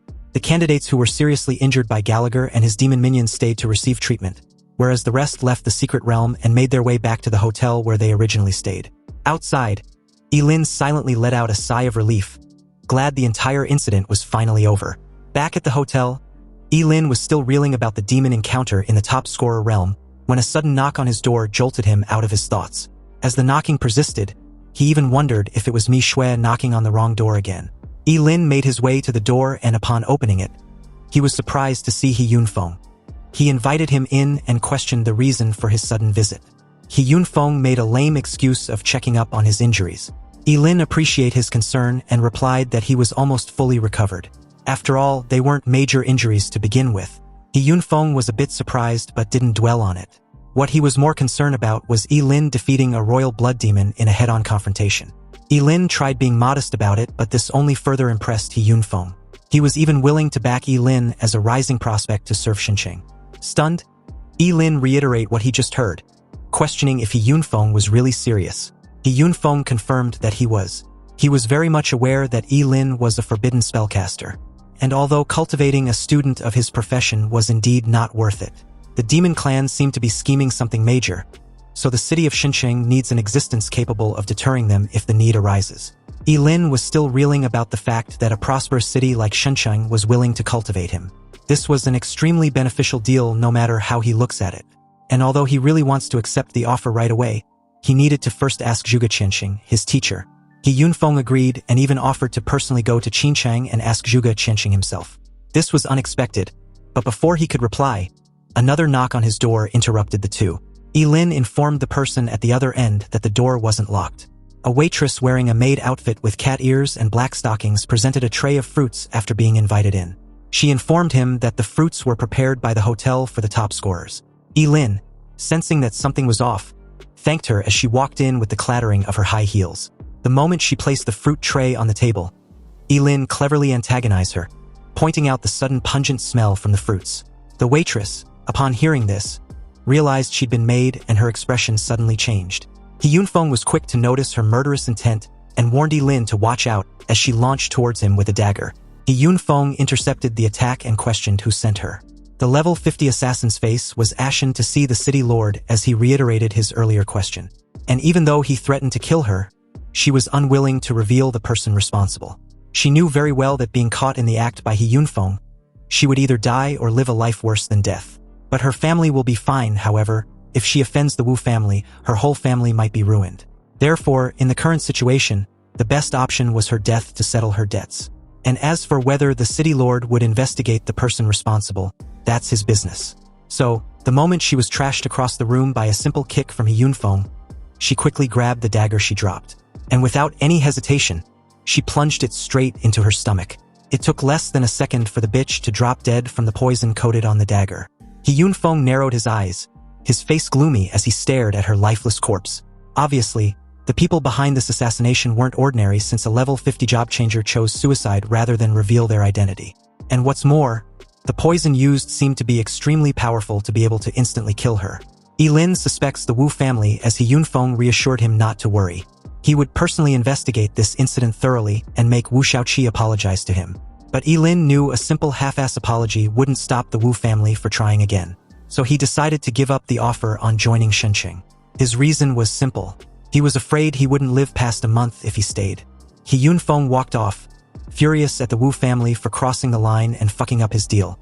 But he still intended on investigating. And the moment he left the room, there was another knock on the door. Ye Lin was close to losing it when he noticed that it was Mi Shui. She rushed inside, all excited, informing Ye Lin that the results were finally out. And as expected, he was the nation's top scorer. Mi Shui even added that he had brought honor to his family. But upon realizing Ye Lin was an orphan, she visibly tensed up, a bit embarrassed. Anyway, since her teammate was awesome, she wanted to take a photo to commemorate his achievement, and also boast about clearing a dungeon with the nation's top scorer.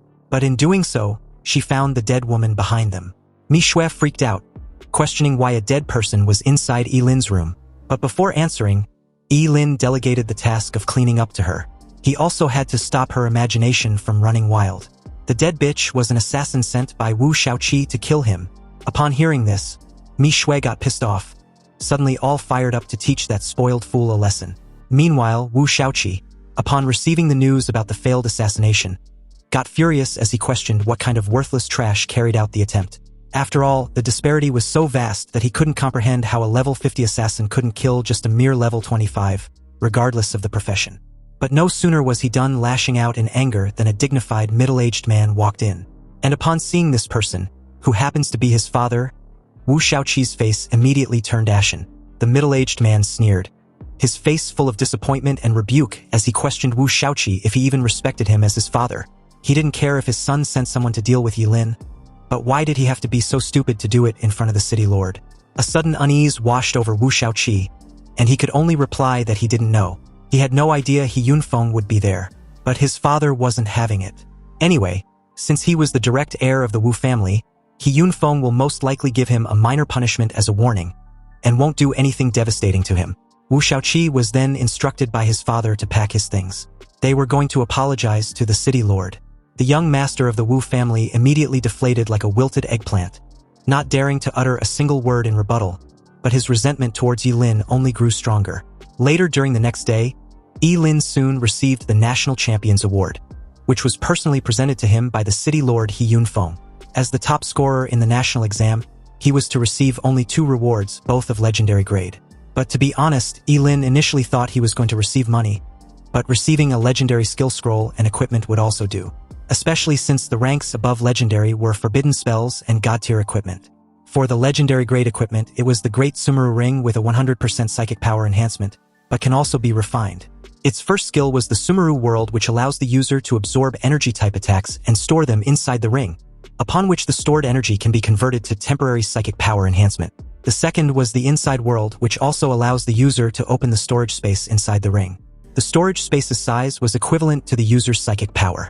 So basically, not only will the ring be able to absorb energy-type attacks and convert them temporarily into psychic power, but it also comes with a storage space. Ye Lin couldn't help but smile slightly. Obviously, with this ring, even if he's attacked by a group of mages, he can absorb all attacks and convert them into temporal psychic power, then use forbidden spells to retaliate and quickly make light work of them. It's evident that the Sumeru Ring, together with his undying body, significantly makes him stronger the more attacks he's dealt with. He thanked the city lord and promised to continue to work hard and improve. Pleased with this reply, He Yunfeng was also quick to add the matter concerning his earlier offer. He wants to discuss it in more details later. But for now, Ye Lin would be sent back to Qingqing using a teleportation array. It didn't take long for the scene to cut back to the city of Qingqing, specifically the teleportation square. The very moment Ye Lin stepped out of the portal, a series of high-pitched sounds filled the air, and for a moment there, these chorus of cheers and praise startled him. Principal Gao and Hu Wang, both beaming with joy, rushed over to congratulate him. The city of Qingqing now had a national top scorer. Ye Lin replied modestly that it was nothing, and before he could get another word out, the frenzied crowd also rushed over and nearly swamped him. Principal Gao and Hu Wang tried to curb the situation, but that quickly proved to be a challenge. Clearly, the crowd didn't relent. Some wanted to take a photograph with him, others wanted his signature, a hug, and all kinds of weird shit. Ye Lin felt a chill run down his spine and subconsciously took a step back. This kind of crowd were overly enthusiastic for his liking, especially the group of middle-aged women who claimed to want just a hug. Fortunately, before things could escalate any further, Principal Gao grabbed his arm and flew him out of there. In the air, Ye Lin informed him that he was tired and wanted to go home to rest. But seeing Principal Gao heading in the wrong direction, the old guy explained that Zhuge Qianxing wants to meet him first. He led Ye Lin through a couple winding alleys and soon entered Zhuge Qianxing's courtyard. Zhuge Qianxing, who was making tea, couldn't help but smile when she saw Ye Lin's disheveled state. Pouring himself a cup, he remarked that it seems being the top scorer in the nation wasn't easy.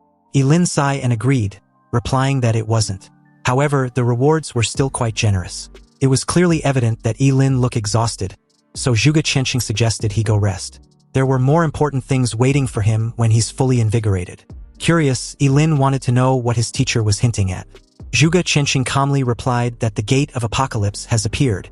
Recalling the bits and fragments intel he had on the topic, especially the fact that that realm once had the 7 great ancient origin artifacts, Ye Lin reached for the key. He asked Zhuge Qianxing if he wants him to venture into the Gate of Apocalypse. However, to be precise, Zhuge Qianxing divulged his intention to go with his student. Ye Lin, slightly caught off guard, got up and left the courtyard. He planned to head to the Job Changer Guild to have some equipment handled. You see, Ye Lin had never understood why Zhuge Qianxing wanted to take him as a disciple and always harbored a degree of wariness towards him, since his profession was that of an extremely mysterious fortune teller. He knew there was no free lunch in this world, and even suspected that Kensen and the agents from the Investigation Bureau were all part of a scheme set up by Zhuge Qianxing. And of course, the purpose was to put him in a desperate situation where he would legitimately owe Zhuge Qianxing a huge favor. If the truth is indeed as he suspects, then it means that Zhuge Qianxing has grand ambitions, and the only thing he possessed that someone like his teacher would covet was his immortality. But regardless of whether his intentions, Ye Lin, due to his limited strength, can only play the role of a dutiful disciple for now. Anyway, the moment Ye Lin left, Zhuge Qianxing, who was calmly drinking tea, suddenly started coughing violently. Zhuge Qianxing's face turned ashen as a mouthful of bright red blood spurted out from his mouth and onto the floor, trickling through his fingers. Zhuge Qianxing was fully aware Ye Lin fully didn't trust him, but he really didn't have much time and can only give it a try. Meanwhile, at the Guild of Job Changers, to avoid causing trouble, Ye Lin entered the place with his appearance altered by the illusion mask. He walked up to the receptionist, and after a brief exchange, he announced that he was there to trade skill scrolls and equipment. In a respectful tone, the lady informed him to follow her. But before leaving the trading section, Ye Lin spotted a familiar figure in a tight leather outfit that accentuated her perfect curves. Her long hair cascaded down her back, and her features were exquisite, drawing the attention of any passing job seekers. However, upon seeing this woman, Ye Lin frowned instead, because this person was none other than Zhuge Nini. Ye Lin secretly rejoiced that he had worn the illusion mask. Otherwise, encountering Zhuge Nini might have caused even more trouble. Ye Lin quickly looked away, keeping his eyes straight ahead. However, at this moment, Zhuge Nini seemed to sense something and suddenly turned her head in his direction. She stared intently at Ye Lin's departing figure and found it so familiar. It reminded him of the person whom she had been searching for, and for some inexplicable reason she couldn't explain, Zhuge Nini felt that this person was Ling Yi. She quickly rushed over and grabbed Ye Lin's arm, apologizing for her abrupt interruption. She then asked for Ye Lin's name, explaining that he looked a lot like someone who saved her not long ago. Although Ye Lin replied that Zhuge Nini had mistaken him for someone else, he was inwardly rattled as he describes her intuition as terrifying. He then coldly shook off her hand. But to Zhuge Nini, this only confirmed his identity as Ling Yi. A faint blush even rose on her fair and delicate face as she blocks Ye Lin's path, wanting to know why Ye Lin won't admit it. To Zhuge Nini, there was no mistake. That cold indifference was the same as when Ling Yi saved her.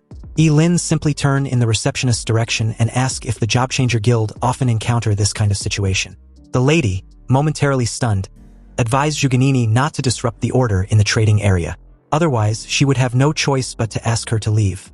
Zhuge Nini reluctantly complied, not wanting to cause any more trouble. But the commotion attracted the attention of several job seekers around who clearly couldn't mask their envy and jealousy. They couldn't comprehend why such an outstanding beauty was fawning over Ye Lin, whose appearance seemed so ordinary. They deduced that Ye Lin must be rich, hence why he seemed so indifferent to Zhuge Nini. Ye Lin had originally wanted to keep a low profile But Zhuge Nini had made him the center of attention. Fortunately, he hadn't been made.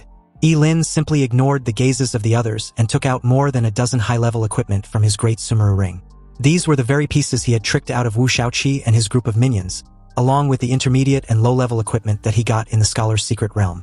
In an instant, the trading platform was filled with piles of equipment, each piece exuding a different aura, some full of power, while others full of mystery.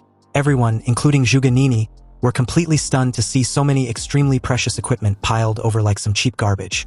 But any pieces could sell for millions. The lady from the Job Changer Guild eventually came to her senses and asked if Ye Lin wished to trade the items for gold coins. But to her surprise, Ye Lin simply states his intention to trade them for other items. The lady handed a tablet to Ye Lin and instructed him to select the items he wants for the trade. It didn't take long for him to skip through and make his selection. But after counting the pile of equipment, the lady informed Ye Lin that he needed to pay an additional 3 million because his items couldn't cut it. Ye Lin gave a slight nod, not bothered by this. However, he also have something else to sell. Ye Lin then took out a shimmering golden stone decorated with dragon scale patterns, a dragon scale gold ore, from his great Sumeru ring. The surrounding air seemed to freeze, emanating a chilling sense of oppression, containing a strange magical power. You see, the dragon scale gold ore was an incredibly precious material that can be used to forge epic-level equipment. The lady's reaction, like the crowd, were filled with shock, far more so than when Ye Lin had just taken out more than a dozen pieces of high-level equipment. Compared to the dragon pattern gold ore, a dozen or so high-level equipment pieces were nothing. Meanwhile, Zhuge Nini's eyes sparkled as she stares at Ye Lin in amazement. At this point, her resolve about the guy in front of her being Ling Yi was practically sealed. Suddenly, a calm and authoritative voice questioned the lady what the commotion was all about. This person, Chun Kai, made his way onto the stage and even added that he recalled teaching the lady about the importance of staying calm in these kinds of situations. Chun Kai was apparently the vice president of the Qingqing Job Change Guild, and his level was rumored to be close to 60. A hint of surprise flashed in his eyes when his gaze finally lands on the dragon scale gold ore in Ye Lin's possession. Pleased, he asked Ye Lin what he wants in return. Ye Lin calmly announced his desire to have a refining stone. Apparently, a refinement stone can refine the star rating of equipment, making it more powerful. A rare-grade equipment refined to 7 stars can even rival an epic-grade equipment that has not been refined in terms of attributes. Chun Kai had no issue with this request and even suggested exchanging 800 pieces for the dragon pattern gold ore. But Ye Lin asked for 1,000 pieces. The vice president readily agreed, considering it as a friendly gesture for future cooperation as the two shook on it. With this transaction, a mutual partnership had been formed, and Ye Lin plans on dealing only with the Job Changer Guild in the future. Chun Kai, delighted with this partnership, informed Ye Lin the guild would always welcome him to trade with any incredible item in the future. Then, as he instructed the lady to quickly arrange for someone to retrieve 1,000 refining stones from the warehouse, Chun Kai didn't forget to remind the lady to behave as exemplary as he just did during such situations in the future. But no sooner had he said this than Ye Lin, in his usual cold indifference tone, announced that he still had one more item to trade. He took out the legendary skill scroll from his ring to the shock of everyone present, especially Chun Kai, who was nearly losing his shit seeing such item. For someone bragging about always remaining calm and composed during transactions, he was practically screaming as he called for the president. Nearby, Zhuge Nini, in a daze, cemented her belief that Ling Yi was definitely not an ordinary person. After all, he just took out a legendary skill scroll which was previously non-existent in the entire city of Qingqing. Chun Kai's earth-shattering call quickly attracted an old man in a robe, who suddenly appeared in front of everyone in an instant. His calm and ominous aura emanated a sense of mystery. His name was Wang Lichuan, the president of the Qingqing Job Change Guild. At this moment, Chun Kai felt as if he had seen a savior, as the old guy also behaved exactly as Chun Kai did when he first arrived. But upon seeing the legendary skill scroll, he was briefly stunned before glancing in Ye Lin's direction. Apparently, this legendary skill scroll, which was already incredibly precious, was also adaptive. You see, an adaptive legendary skill scroll was even more coveted simply because it was suited for any job changer regardless of the profession. Wang Lichuan calmly asked what Ye Lin plans on trading it for. Ye Lin declared his intention to trade it for all the normal skill scrolls the guild had. Obviously, with the ultimate sublimation skill, legendary skill scrolls were useless to him, so it was better to exchange them for a few thousand ordinary skill scrolls to cast forbidden spells. However, Wang Lichuan, like the rest, was dumbfounded upon hearing this. They all stared at Ye Lin as if he was an idiot, and wondered if they heard him correctly. Zhuge Nini quickly interjected, advising Ye Lin not to follow through with the trade.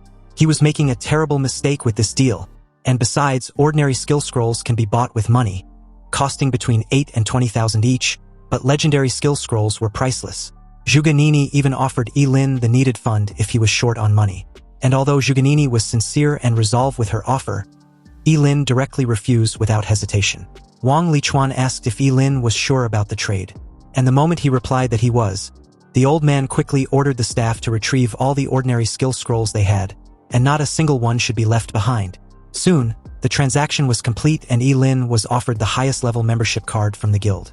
With this card, he can enjoy a 30% discount when shopping in the Qingqing Job Changer Guild. Thanking the president, Ye Lin then left the guild immediately after. With his departure, Chun Kai suggested if they should have someone secretly follow and protect Ye Lin. After all, he was carrying so many valuable items. But the president advised against it. He reasoned that there was no need because someone who once possessed a dragon-scale gold ore and legendary skill scrolls couldn't possibly be an ordinary person. If they were to take the initiative without his knowledge, it might only make him resentful. Anyway, the very moment Ye Lin left the Job Change Guild, Zhuganini, who had been waiting patiently at the entrance, followed him without any form of discretion. At an intersection, she again confronted Ye Lin, and this time around, she was already convinced that he was Ling Yi. Even when Ye Lin reiterated that she had mistaken him for someone else, Zhuganini paid no mind. She wants him to follow her home. There was an impostor who had deceived her father with his identity, and she wants to prove that the real Ling Yi and that shameless scoundrel were not the same person. But seeing Ye Lin's hesitation, Zhuganini stated that it was okay if Ye Lin didn't want to admit the truth for now, but she clearly recalled Ling Yi's silhouette perfectly matching his, and if he was still unwilling, she would just have to involve the investigation bureau. Ye Lin reluctantly agreed to follow along, but once they turned into a less crowded area, he would immediately use his fleeting dance to make a quick getaway. It was already nightfall when Zhuganini dragged Ye Lin back to the courtyard to meet her father. Excited as hell, she introduced a disguised Ye Lin as Ling Yi. Zhuge Qianxing tried to tell her daughter the truth, but seeing as she was convinced now that the two weren't the same person, and on top of that, she was also practically trying to sell the person she brought as someone better than Ye Lin, Zhuge Qianxing, speechless and unable to shatter her daughter's fantasy, gave a tacit acknowledgement, even though this made the two guys cringe in embarrassment.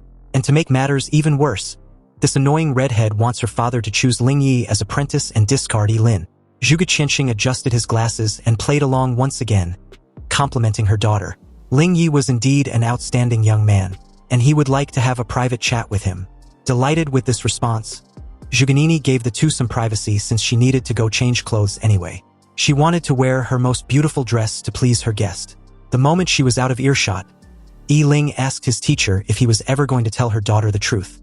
That's when Zhuge Qianxing revealed that the entire situation might not necessarily be a bad thing, even though it was all just a freaking coincidence. It had also inadvertently given him an idea to which Ye Lin was quick to catch on.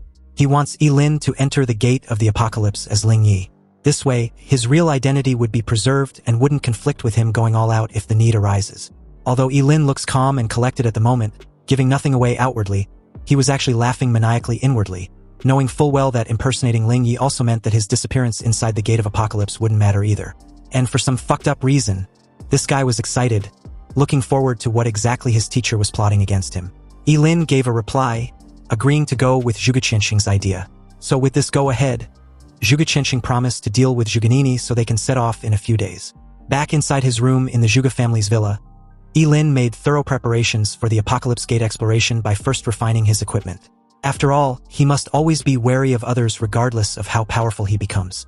Unexpectedly, on his first try in refining his Sumeru ring, it was successful with its current refinement level at 1 star, and the mental amplification at 120%. Ye Lin was amazed. With just 1 star, the mental power bonus had increased by 20%, pushing it into the tier of wearing an advanced piece of equipment. And just like that, Ye Lin, enticed by this stroke of luck, continued the refining process repeatedly and failed at every turn. Yet, this addicted idiot refused to believe all the 1,000 refinement stones will fail, so he continued, wanting to end his unlucky streak with the numerous refinement stones left. But as the number grew higher and higher, Ye Lin felt like he was losing his mind. Seriously, out of almost 1,000 refinement stones, he only managed to get 1 star refinement. How could he be so unlucky to not catch a freaking break? Ye Lin was about to cut his losses when the Sumeru ring suddenly glowed with a successful refinement process, reaching 3 stars with its current refinement level. The mental power amplification rose to an astonishing 160%, further dazzling the broke national top scorer. Early the next day, Ye Lin decided to pay Ji Lingyu a visit to see how he was faring. It's been quite some time, but the moment he descended downstairs, a delighted Zhuganini, believing he was Ling Yi, stated what a coincidence their encounter was because her crush was also going out for some fresh air too. But upon realizing it was rather Ye Lin, Zhuganini's delightful smile fell so fast that one might think they imagined it. She was immediately irritated seeing her scoundrel classmate whom she believed deceived the world. And hadn't her father already made it clear to him that she had found the real Ling Yi? So what was he still doing in her house? Ye Lin was not in the mood for her bitchy attitude, and simply replied that he was just leaving after packing up his stuff. But of course, this bitch wouldn't be called Zhuganini if she didn't have the last word. She rudely brushed off Ye Lin's departure as something he should have done long ago, so she wouldn't be seeing him off. Ye Lin also shouldn't leave anything behind just to have an excuse to return. Ye Lin left without another word, knowing full well engaging in a verbal spat with this bitch was absolutely pointless. He made his way to the Ji family's villa an hour later, and the new butler led him into the villa's courtyard. It didn't take long for Ji Lingyu to spot him and quickly rushed over. Excited, he expressed how much he'd missed him, and also wondered why he wasn't informed about his visit in advance. If he had known, he would have sent a car to pick him up. After the two exchanged a quick pleasantries, Ye Lin asked about his friend's injuries. Ji Lingyu replied he was doing great. His dad found him the best priest in Qingqing to treat his injuries. Ye Lin then asked for a favor. He came to see Ji Lingyu about something important.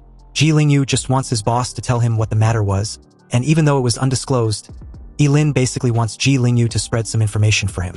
Ji Lingyu, a bit puzzled, wanted to know if that was all, and Ye Lin just simply gave a nod. He then assured Ye Lin not to worry, this issue was no problem at all. Shortly after, at the center of the most crowded streets in Qingqing, the news of the student who just won the nation's top scorer title, Ye Lin, was frequently seen visiting high-end entertainment venues. Most of the crowd, wanting to know exactly what was going on and why the national top scorer had become so depraved, speculated that Ye Lin was probably really going to die soon from overexerting his body and snatching the title. This was why he had fallen so low. Then, gradually, they lost interest in him. After all, everything was about interests in the adult world. And a top scorer who indulges in wine and women and willingly degenerates can't provide them with much value. Some laments that it was a shame. If Ye Lin wasn't a forbidden spellcaster, the city of Qingqing would have really produced a true dragon. Amidst the crowd, Zhuganini watched the news and comments on how hopeless her scoundrel classmate was. Anyway, after the days of build-up, Ye Lin was certain the attention on him as the national top scorer had died down significantly. Disguised as Ling Yi, it was already nightfall when he returned to the Zhuge family's villa. And upon seeing his return, Zhuge Qianqing asked if he was ready.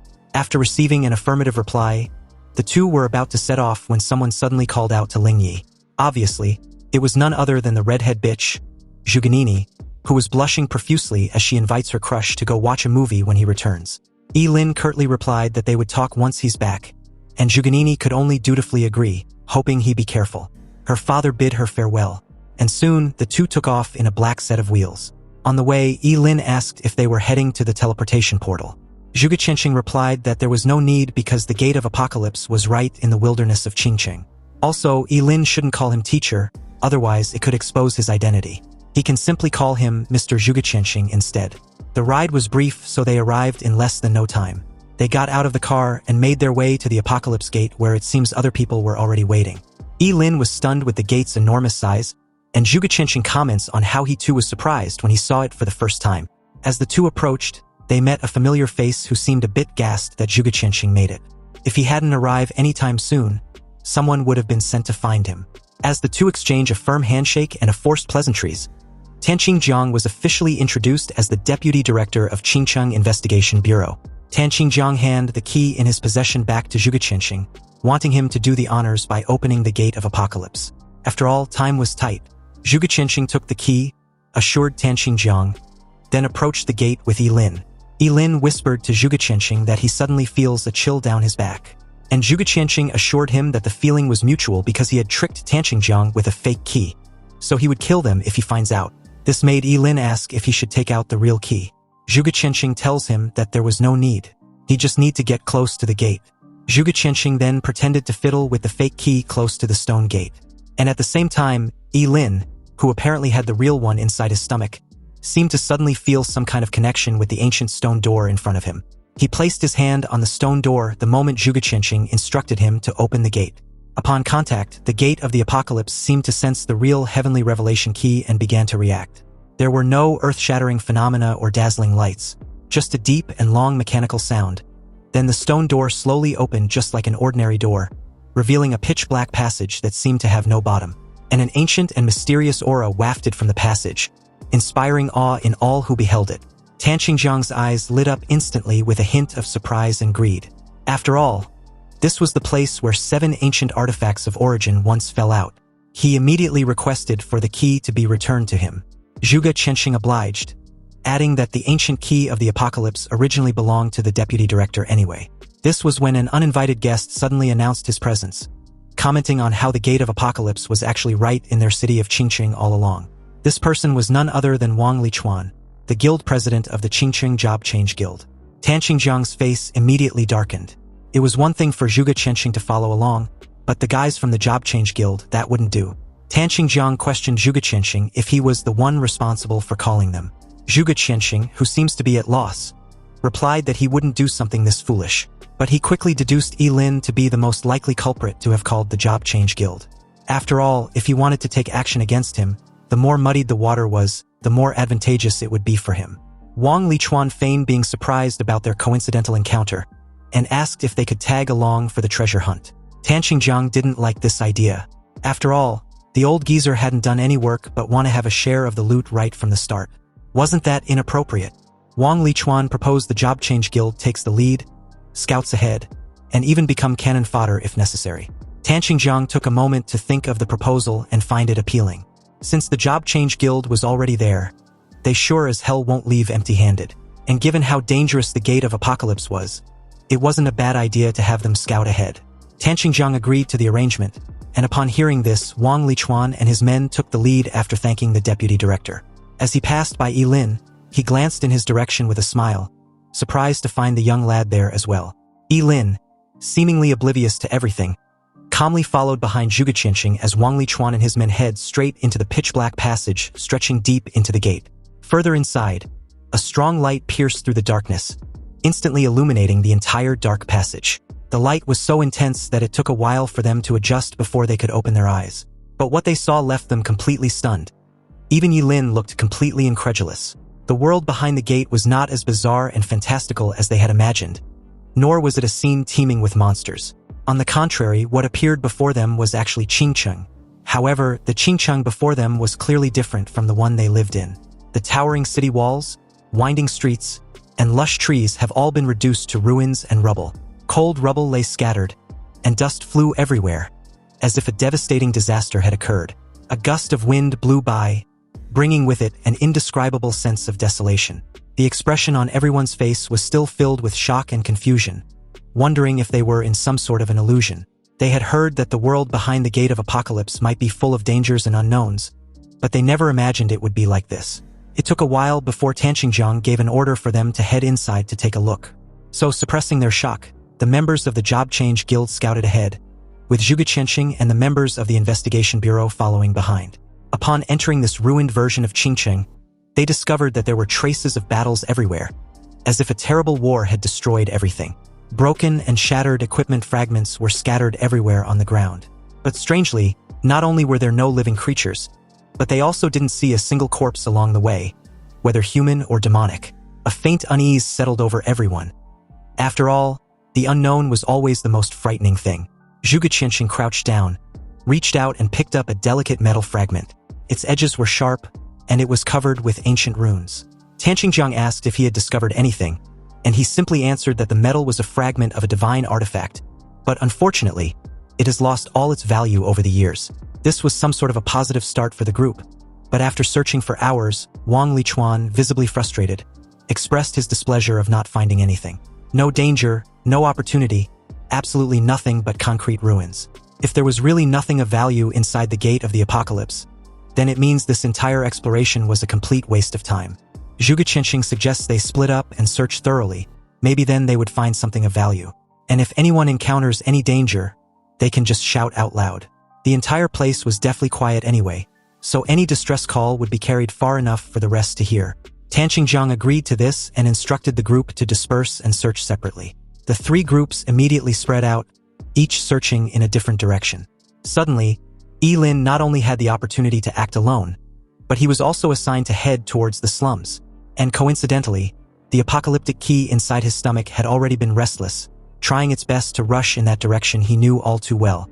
However, since he didn't trust anyone nor intend on telling a soul, whether it was Zhuge Qianqing whom he had reason to believe had begun to doubt him, or Wang Lichuan whom he had summoned, he didn't rush to the slums following the guidance of the key, but instead searched along the way, going into any building he encountered to see if he could find anything. Then, out of any prying eyes, he took out a scroll containing the underground escape technique. It was a technique that allows a mage to manipulate the surrounding earth elements with their own mental power, allowing them to move freely underground within a distance not exceeding 50 meters. But upon using his ultimate sublimation talent, the technique was fully upgraded to Spatial Leap. And a Spatial Leap was now a forbidden spell that allows a Forbidden Spellcaster to sacrifice their own organs to achieve short-distance cross-space movement, during which they are immune to any physical attacks and most energy attacks. In an instant, the space around Ye Lin was torn apart, revealing a deep, wavy, boundless void that swallowed him whole and made him disappear from the spot. Elsewhere, a moment later, Ye Lin's figure got pieced back together like a jigsaw puzzle and appeared in the slums he was familiar with. And before him stood a dilapidated, low-lying apartment, its walls covered with withered vines and moss. This was his home back in the real city of Qingqing. An indescribable smell permeated the air, and everything there seemed more desolate than he remembered. A deep sense of unease washed over him as he realizes that his home was the endpoint indicated by the ancient key of apocalypse. Suddenly, the air was filled with an indescribable sense of antiquity and decay as something calls out to him from behind, glad that he'd finally made it. Ye Lin turned to see what appears to be a huge ball of flesh, and this fleshy mass looked more like a massive brain, with an uneven surface, as if it were made up of countless small pieces of meat. Its color was a sickly reddish-gray, and it emitted a nauseating stench with numerous tiny tentacles extended from the surface of its grotesque fleshy ball, sticking to the walls of the room.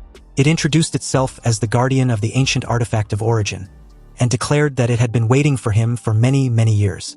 Ye Lin, still reeling about the fact that the monstrous ball of flesh actually spoke and knew his name, asked why.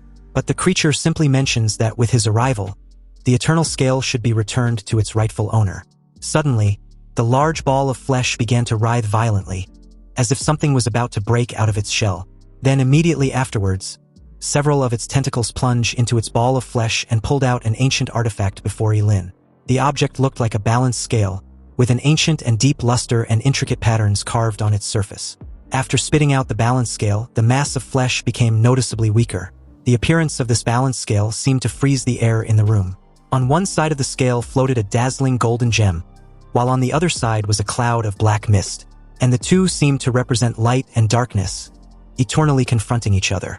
The creature disclosed that the ancient artifact once belonged to Ye Lin. This was why he had the power of infinite regeneration. After all, only ancient artifacts can create such abilities that were completely beyond the realm of common sense.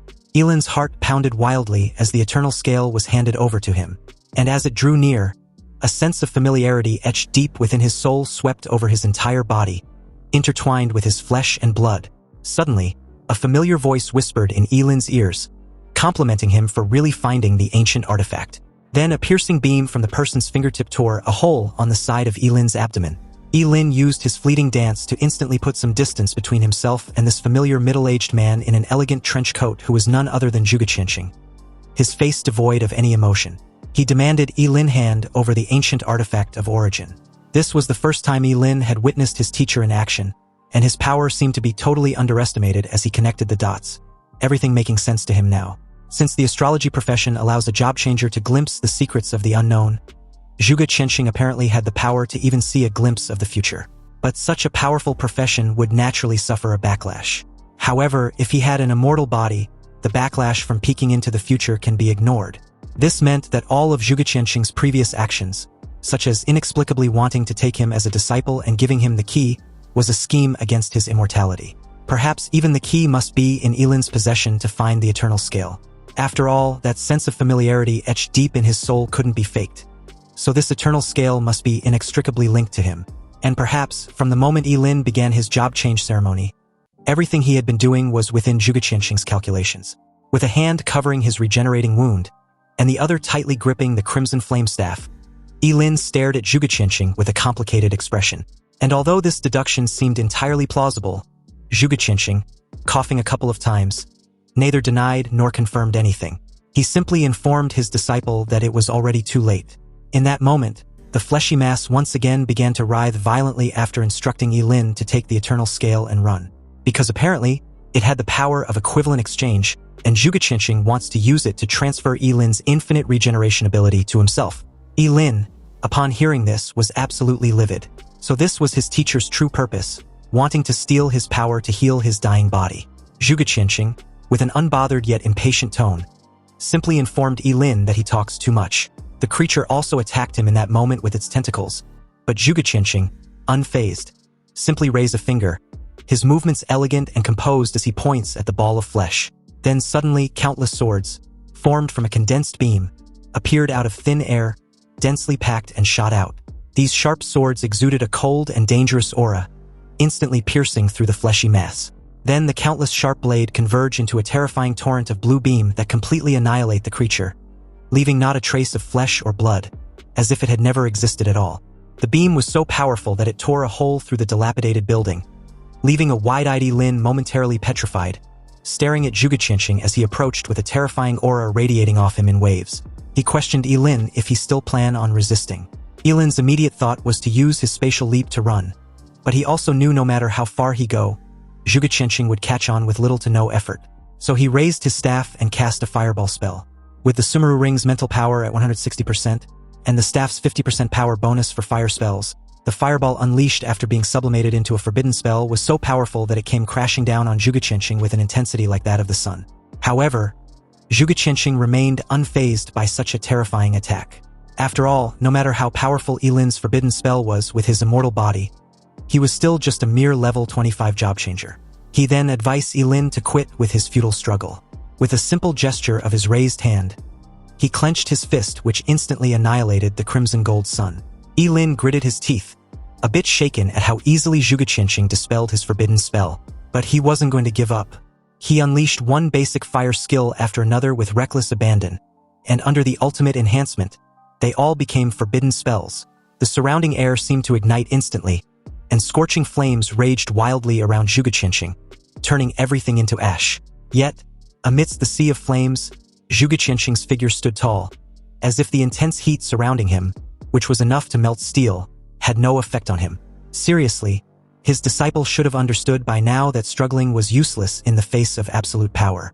As the flames reached a fever pitch, Zhuge Qianqing calmly walked out and cast a barely audible spell of his own, the Starlight Imprisonment. Suddenly, a streak of starlight shot out from the raging flames and hit Ye Lin, directly enveloping him. Zhuge Qianqing casually made his way towards him and placed a hand on his staff. Ye Lin, who was apparently frozen in place, felt as if his body was being crushed by an invisible mountain, making it difficult to even move a finger. He tried his best to break free from the restraints, but the force seemed endless and was something he couldn't resist. Since this was the best way to deal with an immortal being like himself, he had a countermeasure. But before it could take effect, Zhuge Qianqing cast another spell, the Star Shield. This nullified the 5 seconds celestial explosion, which was apparently Ye Lin's self-destruct spell. Now he had been outmaneuvered at every turn. Zhuge Qianqing questioned if he was still looking down on him as an astrologer by using such an obvious level of skill. Zhuge Qianqing raised his hand and grasped the eternal scale in his hand. Even with his temperament, he couldn't help but admire the exquisite nature of one of the 7 ancient artifacts of origin. Coughing violently, he thanked Ye Lin for their encounter. And of course, he really had done too many divinations and had received a divine punishment because of it. Now he was already near death. Using the power of the stars would have been like adding insult to injury. But in the end, his dutiful disciple still helped him find the ancient artifact of origin, although he was curious as to when Ye Lin started to doubt him. And to this question, the answer had been always. Ye Lin hadn't trusted him for a second. Zhuge Qianqing gave a wry smile, thinking it was such a pity. If Ye Lin had completely trusted him, this process might have been less painful. Holding the eternal scale in one hand and placing the other on Ye Lin's head, he began the sacred ritual. Ye Lin let out a hysterical roar, feeling as if an invisible hand was tearing his soul to pieces bit by bit. This pain was far beyond what any physical pain could compare to. He can clearly feel a powerful suction force coming from above his head. Ye Lin's consciousness began to blur little by little, and along with it, his ability to live, which also gradually began slipping away. Something in his body seemed to be pulled frantically away by the eternal scale. And just as the soul-tearing pain reached its peak, a dimmed light shot out from his body. It was half of an exquisitely crafted balance scale, echoing the eternal scale in Zhuge Qianxing's hand. Then very abruptly, it ceased its agitation and floated quietly in Zhuge Qianxing's palm. Zhuge Qianxing was stunned by this scene for a moment, before realizing that half of the eternal scale had always been within Ye Lin's body. You see, when the half-light and half-dark eternal scale tilts, it will amplify the power of one side infinitely. And the one who controls the eternal scales will increase in strength as the sun rises, reaching unparalleled power at noon. As the sun sets, the controller's strength will gradually weaken, but their physical recovery ability will increase significantly until night falls completely. At the moment of dawn, they will then possess the power of immortality. Possessing the dual abilities of immortality and invincibility, the eternal scale was hailed as the strongest ancient artifact of origin. Unfortunately, there was no longer an eternal scale in this world. This thing was destroyed by repeated wars thousands of years ago. Furthermore, the complete eternal scale possesses an extremely powerful ability for equivalent exchange.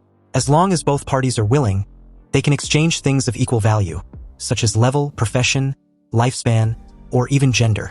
So when the eternal scale still exists, the Forbidden Spellcaster was the strongest SSS level class without exception, because as long as a level 90 job changer and a Forbidden Spellcaster are exchanged for each other, a level 90 Forbidden Spellcaster can be created instantly. Ye Lin wanted to know why Zhuge Qianxing was telling him all this.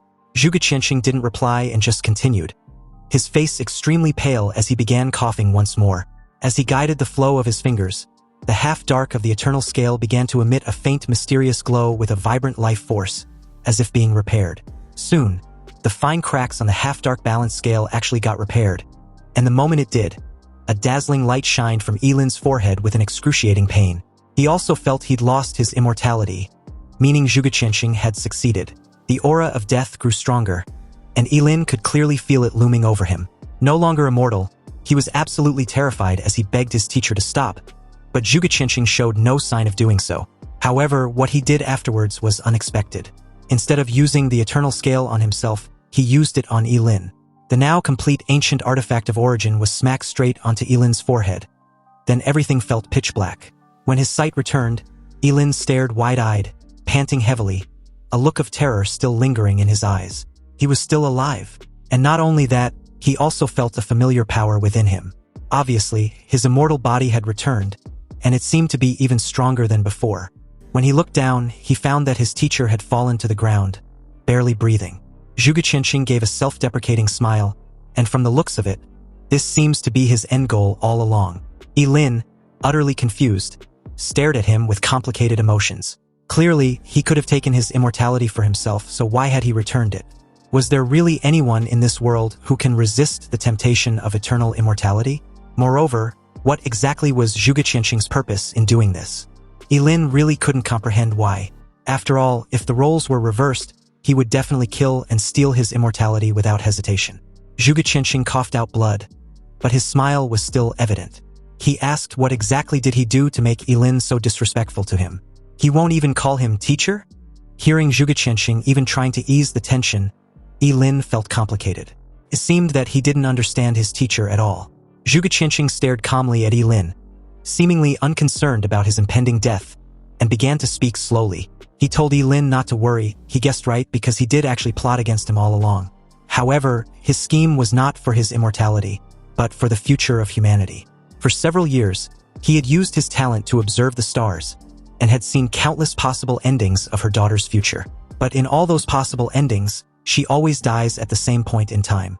Even if he obtained Ye Lin's immortality for himself, then passed it to Zhuganini later on, she would still die in various ways at that point in time.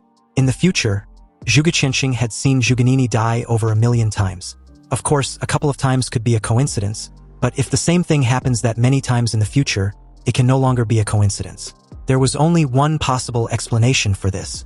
That is, at that point in time, it is very likely that the entire Great Xia dynasty, and even the entire human civilization, was completely wiped out. Ye Lin's breathing quickened instantly. He wondered what kind of catastrophe could wipe out the entire human race that even someone with immortality couldn't escape. Zhuge Qianxing's tone was calm as he points at Ye Lin and continued. Apparently, he could see everyone's future, everyone except Ye Lin. There are 50 great Tao, but there are only 49 celestial manifestations, and only one human who survives. Zhuge Qianxing believes Ye Lin was likely that very person. Ye Lin crouched beside him and stated that he didn't understand, but basically there are a total of 50 laws governing the operation and development of all things in the universe. Heavens can only produce 49, and the one hidden away was the variable. Ye Lin may be the only one who can change the ending. In the glimpse of the future Zhuge Qianxing saw, there are 6 people fighting alongside him. He'd memorized their characteristics. They will come to him on their own initiative, so he shouldn't refuse their requests. Zhuge Qianxing then handed him a brocade pouch. Also, about that fleshy ball that claimed to be the guardian of the ancient artifact. Zhuge Qianxing explained that it wasn't a guardian at all, but a fragment of the butterfly emperor of the demon race. Its purpose was to use a fragment of the eternal scale to lure the other half within Ye Lin. You see, within the gate of apocalypse, the ancient artifacts of origin can be forcibly stripped away. Hence why he acted so decisively before Ye Lin could actually touch that false scale of eternity. And fortunately enough, he was also able to use it to repair the broken external scale in Ye Lin's body. Then, with a hint of sadness in his eyes, Zhuge Qianxing asked Ye Lin for a favor, which was to take good care of her daughter. The moment Ye Lin promised he would, Zhuge Qianxing's pupils gradually dilated until the light in them eventually dimmed, and his last words was thanking Ye Lin for his promise. Ye Lin stared at Zhuge Qianxing's corpse, grateful for everything he had done for him. Ye Lin now wholeheartedly recognized him as his teacher, and about Zhugenini, he promised to keep her safe no matter what. In his eyes, Zhuge Qianxing was undoubtedly a figure to be revered like a towering mountain. His calculations were flawless, as if everything in the world was under his control. However, this respectful sent-off was interrupted by a series of hurried footsteps. Tan Qingjiang and Wang Lichuan led their respective group to the scene, and upon seeing Zhuge Qianxing's lifeless corpse, Tan Qingjiang asked if Ye Lin was responsible. Ye Lin ignored him, his head still bowed as he paid his respects. Tan Qingjiang, who obviously had limited patience, told Ye Lin to explain himself or pay the price for his silence. But seeing as Ye Lin was still ignoring their existence, Tan Qingjiang immediately ordered one of his men to go seize Zhuge Qianxing's corpse and search if there were any treasure on him. The guy drew out his sword and launched toward Ye Lin, demanding he hand over his teacher's corpse. Ye Lin turned sharply at the dimwit in the air, annoyed that in order to save scums like this bald idiot, his teacher had to die. Ye Lin decided on the spot this guy had to go, and if anyone wants to disturb Zhuge Qianxing's body, then they would die too. Through ultimate sublimation, the summoned wood's technique was instantly elevated to the forbidden spell, the descent of the wood realm. In an instant, the ground beneath his feet began to tremble, and as the earth shook violently, enormous vines sprouted from the ground and restrained the guy in the air. He tried to struggle, but found that the more he did, the tighter the vines restrained him. Ye Lin then raised his hand and instinctively started to devour the guy's lifespan. He trashed violently in the air and wailed as his body began to deteriorate rapidly. Everyone, including Tan Qingjiang and Wang Lichuan, stared wide-eyed in horror at the scene before them. They had never seen anything so bizarre and terrifying. The wailing continued until the guy finally disappeared completely, not leaving even a corpse, as if he had never existed. And in that moment, a series of prompts also notified Ye Lin that he had devoured a level 42 job changer and gained moisture, fat, protein, carbohydrates, minerals, and a small amount of trace elements. His lifespan had increased by 45 years, experience points by 420, strength by 4 points, agility by 2 points, and spirit by 1 point.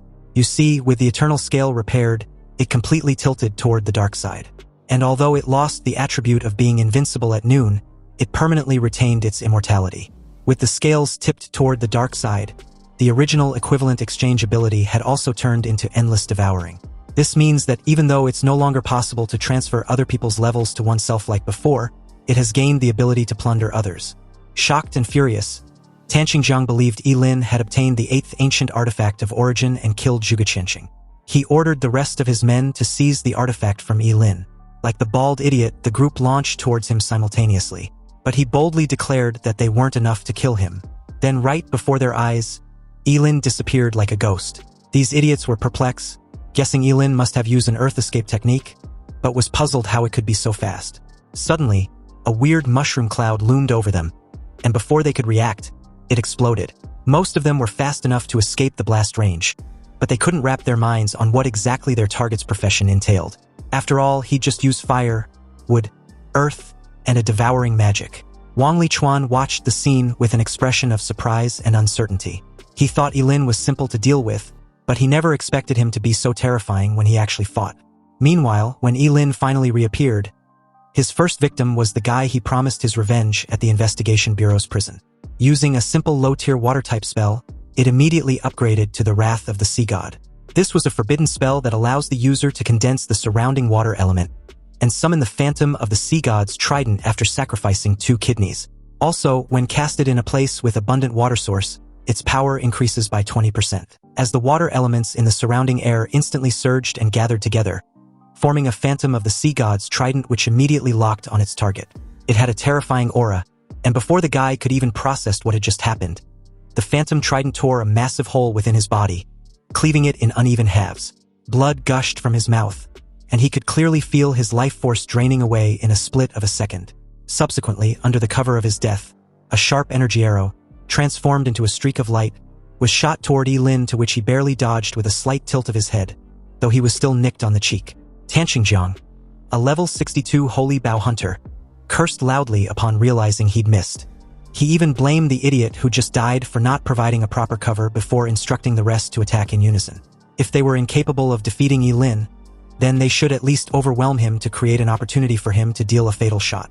Unexpectedly, Ye Lin neither chose to block the barrage of skills meant to overwhelm him nor dodge with his spatial leap, but instead activated his Sumeru ring to absorb all the energy-based attacks. As for the physical attacks, he simply bore the full brunt of it with little to no effort. But at this moment, with all the energy-based attacks converted into a temporary psychic boost, the spiritual power bonus of the 3-star refined Sumeru ring also increased from 160% to 220%. Now, with his amplified mental strength, Ye Lin raised his hand and unleashed a fire-type area of effect spell, the Rain of Flames. But in its ultimate sublimation, the Rain of Flames became a forbidden spell, the world-devouring heavenly fire. Above, pitch-black clouds gathered, as if the end of the world had arrived. Countless crimson gold flames condensed from the dark clouds, then poured down on Tanqingjiang and the others with an earth-shattering power. Apart from Tanqingjiang, the rest could only let out shrill screams as the flames engulfed their bodies. When it eventually subsided, leaving a thick cloud of white smoke, Tanqingjiang was the only one left alive, encased in an energy barrier. His expression was that of annoyance as he claimed to be surrounded by a bunch of useless people. Anyway, seeing how effortlessly Ye Lin wiped the floor with their asses, Tanqingjiang realized he couldn't defeat Ye Lin in a head-on confrontation, so he aimed and shot an arrow at Zhuge Qianqing's corpse. Rather than aiming at a target that could teleport, it would be simpler to aim at a dead person. And since Zhuge Qianqing seemed to be extremely important to Ye Lin, Tanqingjiang gambled that he will try to block the arrow, giving him a chance he'd desperately been hoping for. The arrow was unleashed with no restraint, its ferocious aura sweeping out. With Tanqingjiang's level, this arrow was enough to obliterate Zhuge Qianqing's remains. However, just as the arrow was about to strike the dead body, a violent fluctuation came from the space in front of Zhuge Qianqing's corpse as Ye Lin's body teleported over. Tanqingjiang's arrow pierced Ye Lin's forehead with a soft click. Then the violent power attached to the arrow encased Ye Lin in an ominous bubble, rapidly altering his metabolism. Tanqingjiang approached him with a scornful laugh. He'd made the right guess, and Ye Lin was stupid enough to use his own body to shield a dead man from the demon god's arrow. Ye Lin felt like his body was being torn apart internally. Then with a loud bang a moment later, he exploded into a cloud of blood mist. Fragments mixed with blood splattered everywhere right in front of Tanqingjiang, who confidently believed Ye Lin wouldn't be able to recover after being blown into a pile of fresh meat, regardless of the eternal scale. Tanqingjiang snorted coldly, a glint of shrewdness flashing in his eyes as he walked off with a smile of a victor, or so he thought. But unbeknownst to him, Ye Lin's body fragments began to show movements, twitching ever so slightly before starting to regenerate wildly. In one breath, the blown-off hand grew into an arm. In 2 breaths, half a shoulder grew out of a fully recovered arm. In 3 breaths, a head grew out, connected to the shoulder as muscle fibers constantly started to build together like silkworms, regenerating flesh and blood in the blink of an eye. Although Ye Lin only had 1 head and an arm in just a few breaths, that was enough. He raised his hand and unleashed a forbidden spell at Tanqingjiang from behind. The level 60 Holy Bow Hunter froze very abruptly with an expression filled with absolute disbelief as blood trickled down his mouth, and the intense pain caused him to spurt out fresh blood.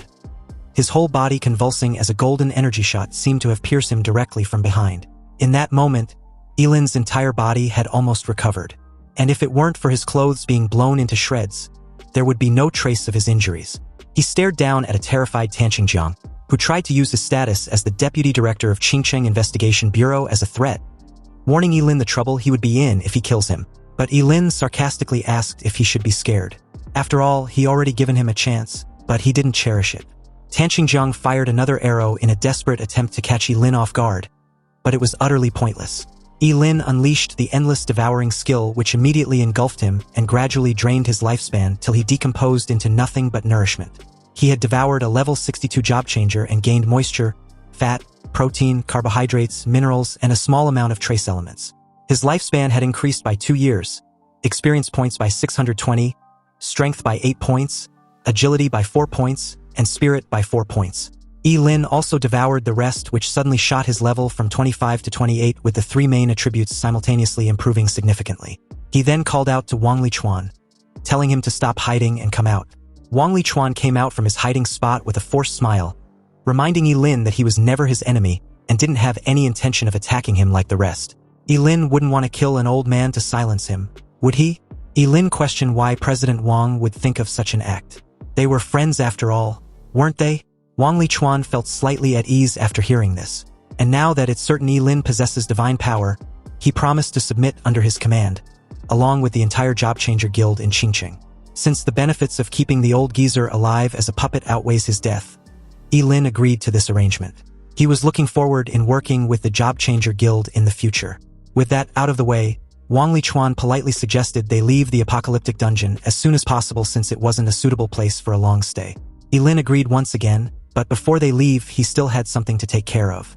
Under the ultimate sublimation, he sacrificed an arm to cast the forbidden spell, the extreme ice spirit coffin. When the strange blue light suddenly condensed into a crystal-clear ice coffin, Ye Lin slowly picked up Zhuge Qinqing's body and carefully placed him in the ice coffin, promising to take him home. He then hoisted the ice coffin onto his shoulder before instructing Wang Lichuan to follow. As the two raced to the entrance of the exit, Wang Lichuan, upon realizing the men he left behind to stand guard had disappeared, comments on how the dangers of the Gate of the Apocalypse, though it might seem desolated, was beyond their current abilities to explore properly. Ye Lin simply replied that they would return once they have enough strength. An ominous aura settled at the exit as the two approached, and the very moment Wang Lichuan warned Ye Lin to be careful, a level 34 dragon-blooded behemoth literally dropped in front of them, causing dust and debris. It spurted a massive torrent of fire breath to which Ye Lin and Wang Lichuan effortlessly evaded. Ye Lin told the old geezer he would handle the monster before taking out his staff. He then casted the forbidden spell, the flame god's breath, which literally dropped a massive ball of flames on the monster's head, killing it instantly.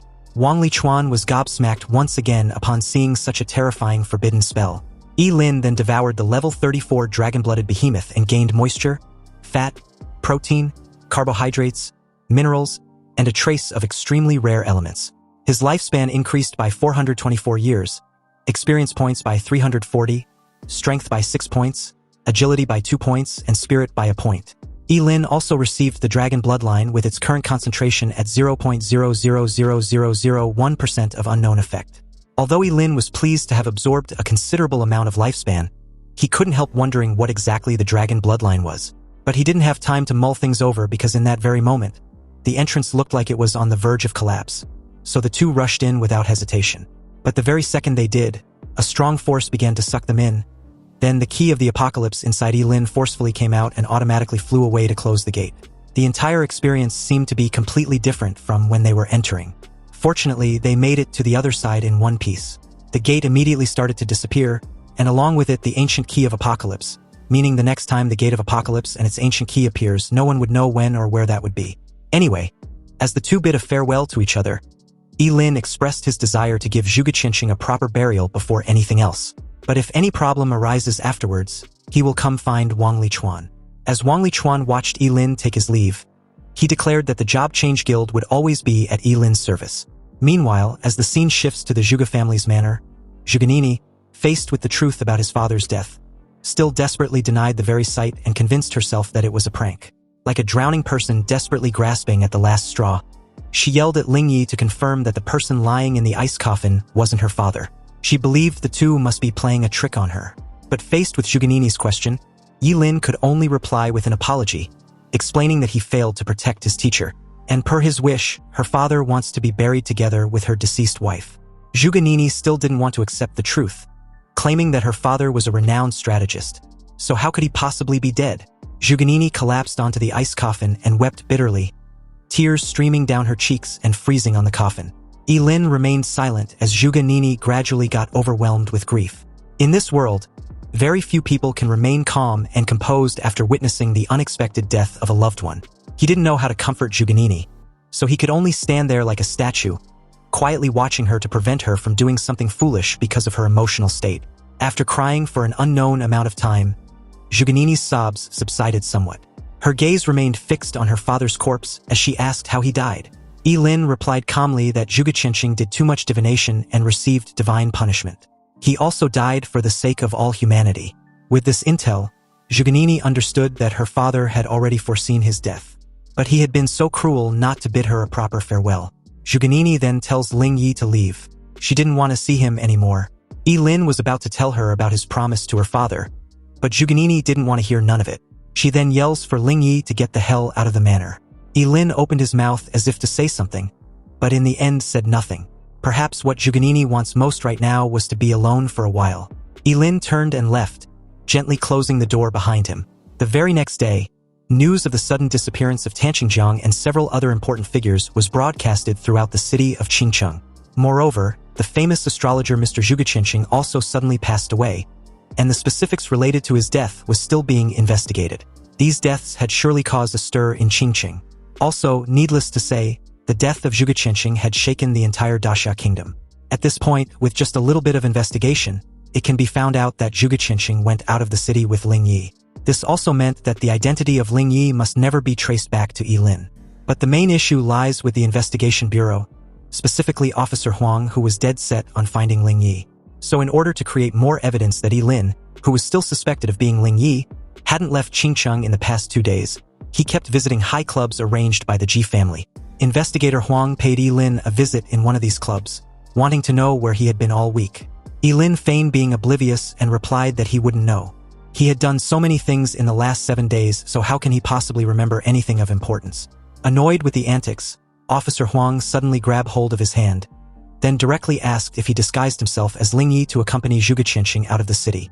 Unexpectedly, Ye Lin simply pulled out his phone and calmly informed Officer Huang that he was recording their conversation. So if he didn't have any evidence to back his accusations, he would be sued for defamation. His female junior reminded him in a whisper that there was currently no evidence proving Ye Lin went out of the city. For the past few days, he had been seen appearing in high-end entertainment venues. So with reluctance, Officer Huang let go of his hand, but still expressed his desire to find the evidence to prove his claim. Ye Lin then gave him a piece of intel that made the uptight officer do a double take. And since he had eyes that can see the falsehood of any statement, he was completely shocked to find out that Ling Yi got blown into pieces just a few days ago. Ye Lin claimed to have seen the entire thing with his own eyes, which was technically true since he did get blown up. Upon realizing that Ye Lin wasn't lying, Officer Huang started wondering how it was even possible. And although he hadn't had any conclusive evidence yet, he had been so sure about his investigation. Anyway, as his junior questioned if something was the matter, Ye Lin walked off after inviting them for a drink sometime. On a massive downpour the very next day, which also happens to be the day of Zhuge Qianqing's funeral, the entire Zhuge family's courtyard was enveloped in a somber atmosphere, filled with people, their faces etched with reluctance and grief. Some wept silently, while others bowed their heads in prayer. Inside, a shrine with a portrait of Zhuge Qianqing, his face still bearing a faint smile, and enwreathed with white chrysanthemums densely packed together, was set up. Many important figures, some shrouded in vague mystery and clearly not from or rarely seen in a small place like Qingcheng, had gathered there at this moment, paying their respects one after the other. But the faint whispers of Zhuge Nini shouldering this heavy loss alone with no one to take care of her was the topic of discussion.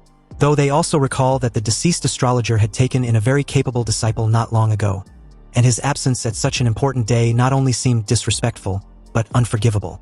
Anyway, speaking of the capable disciple in question, Ye Lin walked straight in at this precise moment to pay his respects, but everyone's expression changed slightly, finding his sudden late appearance outrageous. They were pretty much aware about the news of Ye Lin's frequent indulgence in debauchery after Zhuge Qianqing's death. Ye Lin's eyes were filled with complex emotions as he ignored the bombastic side eyes and insults whispered his way. He also asked for forgiveness for arriving late. But a moment later, he was cut short by Zhuganini, who questioned if he was done paying his respects. If he was, then he should leave because he wasn't welcome. Ye Lin reiterated that he had no other intentions and just wants to see his teacher off on his last journey. But Zhuganini wasn't having it. She claimed Ye Lin shouldn't pretend to be her father's disciple anymore. He had long since cut ties with him, the fraudster who keeps deceiving everyone. Zhuganini's words caused an uproar as Ye Lin became the target of everyone's scorn. They wondered what kind of unorthodox thing he had done to make Zhuge Qianqing severed his master-disciple relationship with him. Ye Lin tried to reason with her, but she was too emotional and only wanted him to get lost. Didn't he understand human language? The two were suddenly interrupted by a flash of lightning in the dark clouds outside, and along with it, several men dressed in black robes, their faces hidden behind masks as an ominous aura radiated off them in waves. The leader of the group calmly offered his condolences.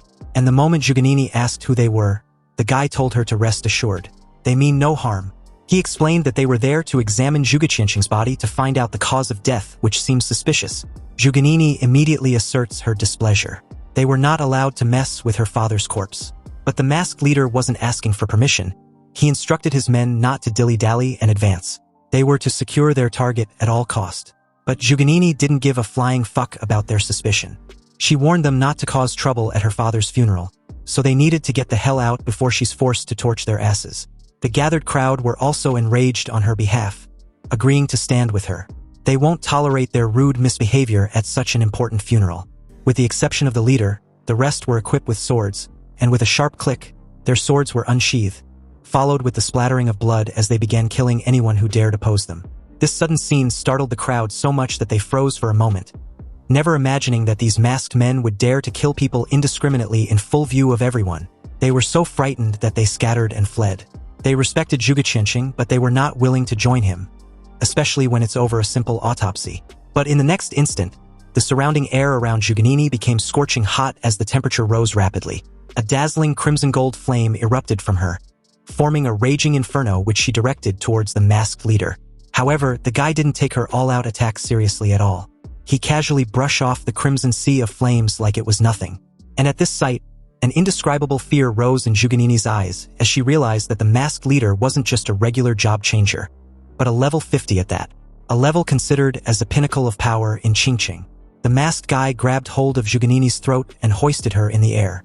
He wasn't going to kill her simply because of her father. But if she keeps up with her pointless antics, he would be forced to do something drastic. He then asked if Zhuganini was willing to do them the honors by opening the coffin. But before she could tell them to fuck off, Ye Lin yelled for them to stop, his tone chilling and commanding. The masked leader, who hadn't even noticed Ye Lin's presence until now, turned in his direction, only to see him charging towards him with a hand crackling with blue lightning. Fortunately, with his faster reflexes, he was able to let go of Zhuganini in time and evade most of the lightning attack with ease, though the lightning still scorched his arm upon detonation. And since it was solely directed towards him, Zhuganini was unharmed. Ye Lin declared his intention to kill them all if they still insist on taking the ice coffin. But instead of feeling intimidated, the masked group were rather excited. Since Ye Lin also insists on looking for death, they will send him off with a bang. The leader then instructed his masked guys to set up a barrier. In an instant, energy pillars dropped from the sky and sealed Ye Lin in a rectangular prison. But within the slight gap in the barrier, his crazed expression could be seen as he sacrificed his liver to summon the eternal thunder. A golden spear instantly broke through the barrier upon release, tearing through the air and creating a gaping hole in one of the masked men before piercing another into a wall. The two didn't even realize when they got hit before dropping to the floor with a thud. The leader cursed, his eyes filled with disbelief. Ye Lin had just used a forbidden spell to instantly kill one of them and fatally wounded another, a power that made his scalp tingle. But Ye Lin seemed to be on a roll. He raised his remaining hand and released a terrifying energy beam that totally obliterated another masked man and anything in its path into nothing but a pile of ash. The rest stood there dumbfounded, not knowing what to do. Ye Lin, on the other hand, was huffing profusely, looking disheveled and deathly pale, but his gaze never left the masked men. Zhuganini watched Ye Lin with a somber look, wondering if he was out of his mind. But the masked men, upon seeing Ye Lin's exhausted state, believed he wasn't much of a threat now, no matter how strong he was, though it was a poor lack in judgment on Ye Lin's part for sacrificing his life just to save a corpse. At this point, the masked men were no longer afraid and charged towards Ye Lin, flanking him from both sides while the leader delivered a fatal blow from an opening. So the very moment Ye Lin got close and fell into the trap, the masked leader suddenly appeared behind him and delivered a shot that tore through his throat. Zhuganini tried to warn him, but it was too late. A gaping hole was pierced through Ye Lin's throat, and bright red blood gushed out from his artery. Such injuries clearly indicate certain death. The masked group secretly breathed a sigh of relief, realizing how truly terrifying it was when forbidden spellcasters fought with their life on the line. Meanwhile, Zhuganini was left clutching her chest with a look of horror. Although she never particularly liked Ye Lin, she felt remorseful seeing him get killed. The masked leader instructed his men to go retrieve Zhuge Qianxing's body. But when they suddenly heard the voice of the person they believed was dead, they turned with a look of fear in their eyes. Meanwhile, despite his horrific state, Ye Lin was pretty much alive. He reiterated his earlier threat about sending them off to hell if they insist on taking his teacher's corpse. Ye Lin then cast the undying forbidden spell, and immediately upon doing so, the blood hole in his throat repaired and regenerated at an incredible speed, and so did his arm. This sight stunned the three remaining masked men speechless. Ye Lin should be super dead at this point, so how is it even possible? Was he the devil? Zhuganini was also left wondering the same thing. The entire scene was beyond anyone's comprehension. Ye Lin's eyes shriveled, and 2 lines of bloody tears flowed from the empty eye sockets as he cast the forbidden spell. The eyes of eternal freeze. The expressions beneath the smiling masked men changed drastically as a chilling aura instantly spread out, and their bodies were bound by an irresistible force. They wanted to escape, but found that they could not move. Everything around them began to slowly freeze, even the air seemed to be frozen solid. And as Ye Lin's figure gradually blurred in their vision, a pair of eyes shimmering with a ghostly blue light appeared in their view. The coldness and deathly stillness in those eyes amplified the fear in their hearts. As the smiling masked men let out a defiant roar, their voice filled with despair, they were frozen into crystal-clear ice sculptures, completely losing all chance of survival. A couple audience who still stuck around were gobsmacked upon seeing this terrifying showcase of power. After all, it wasn't every day you see a level 27 Forbidden Spellcaster kill 4 level 50 job changers. This record was enough to make anyone's scalp tingle. Even though Ye Lin was now blind and emaciated, he calmly walked over to the ice coffin and hoisted it onto his shoulder. Initially, Zhuganini tried to say something but stopped short, and Ye Lin didn't even spare her a glance as he confidently walked off. It was then that Zhuganini, finding Ye Lin's silhouette weirdly familiar, asked where he was taking her father. He simply stated his intention to bury Zhuge Qianxing himself, exactly per his wishes. Meanwhile, as the scene shifted to a high-rise building not far away, a middle-aged man dressed in an elegant dark suit stood in front of a floor-to-ceiling window, calmly watching the city below. His gaze was deep, exuding an air of authority, clearly the kind of charisma cultivated from years of holding a high position. As a black-robed man in a brown trench coat and wearing a rat-face mask walked up to the middle-aged man, he casually asked if Tiger and the rabbit had returned. The rat-face masked man replied respectfully that they had. He also reported that inside a valley 79 kilometers east of Qingqing, there were traces that showed that the Gate of Apocalypse did indeed appear. The middle-aged man gave a slight remark about how he just knew. Otherwise, how could the esteemed Zhuge Qianxing have died so inexplicably? Though he also wondered what exactly he did inside the gate to have even lost his life so suddenly. The rat-faced masked man then asked if they should continue to send men to retrieve Zhuge Qianxing's corpse. But the middle-aged man simply raised a hand to gesture that there was no need. They've already made too much noise. But some men should be sent out to spy on Ye Lin and Zhuganini. Also, he needs him to find someone. When the rat-faced masked man asked who, the target was revealed to be the president of the Jobchanger Guild, Wang Lichuan.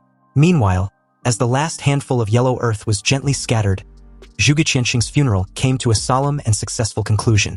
The afterglow of the setting sun was cut into mottled golden fragments by the leaves, which were scattered on the freshly turned soil, giving the final resting place of the famous astrologer a faint glow. As time passed and the sun gradually began to set, Zhuganini thanked Ye Lin for what he did earlier. She then took out a card and offered it as compensation. Zhuganini declared that the money inside the card was enough to cure Ye Lin's eyes if the need be, and also ensure he had enough to eat and wear for the rest of his life. As of now, she doesn't want the Zhuge family to owe him anything. Ye Lin rejected the offer and walked off. When she asked the meaning of his refusal, Ye Lin calmly replied that he didn't need any reciprocation for what he did. And besides, it was to repay his teacher, not the Zhuge family. But Zhuganini's problem was that she was too opinionated and arrogant. If her father wasn't Mr. Zhuge Qianxing, she would have been a useless person.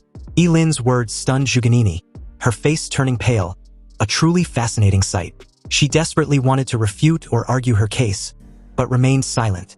Though it might be harsh, every single word was true. She had always lived under the protection of her father until his death. And when she realized how weak she was to not even have the power to protect his dead body, her proud self-esteem was completely shattered. Zhuganini, as if she had lost her soul, slumped down in front of her father's grave, gently stroking the tombstone and questioning if she was indeed really useless. Ye Lin left the cemetery and made his way to the Ji family's villa, where he was warmly welcomed by Ji Lingyu. But upon seeing Ye Lin's bandaged eye, Ji Lingyu asked out of concern. Ye Lin replied that he was fine.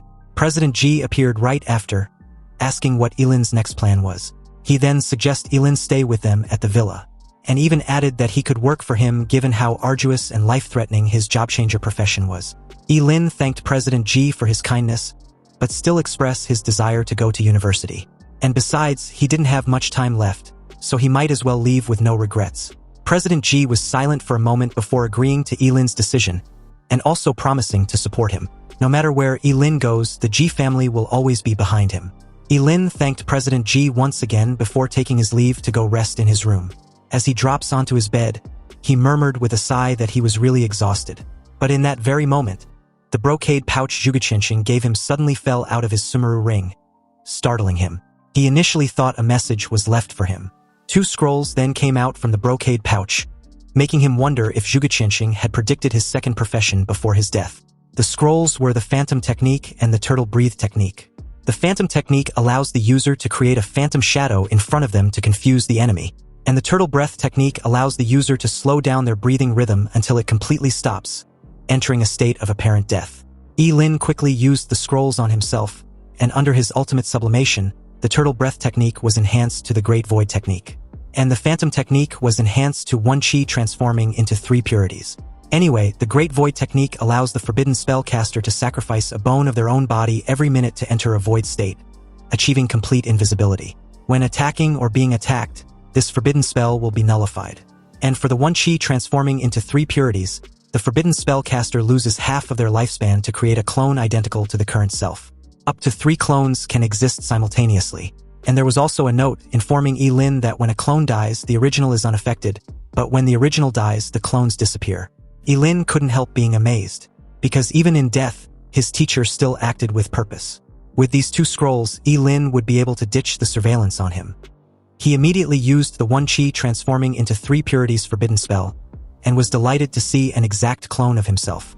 Ye Lin then places the eye patch on his clone's eye, excited with this foolproof plan of being able to stay with the Ji family, and at the same time, do whatever he wanted without the fear of being watched.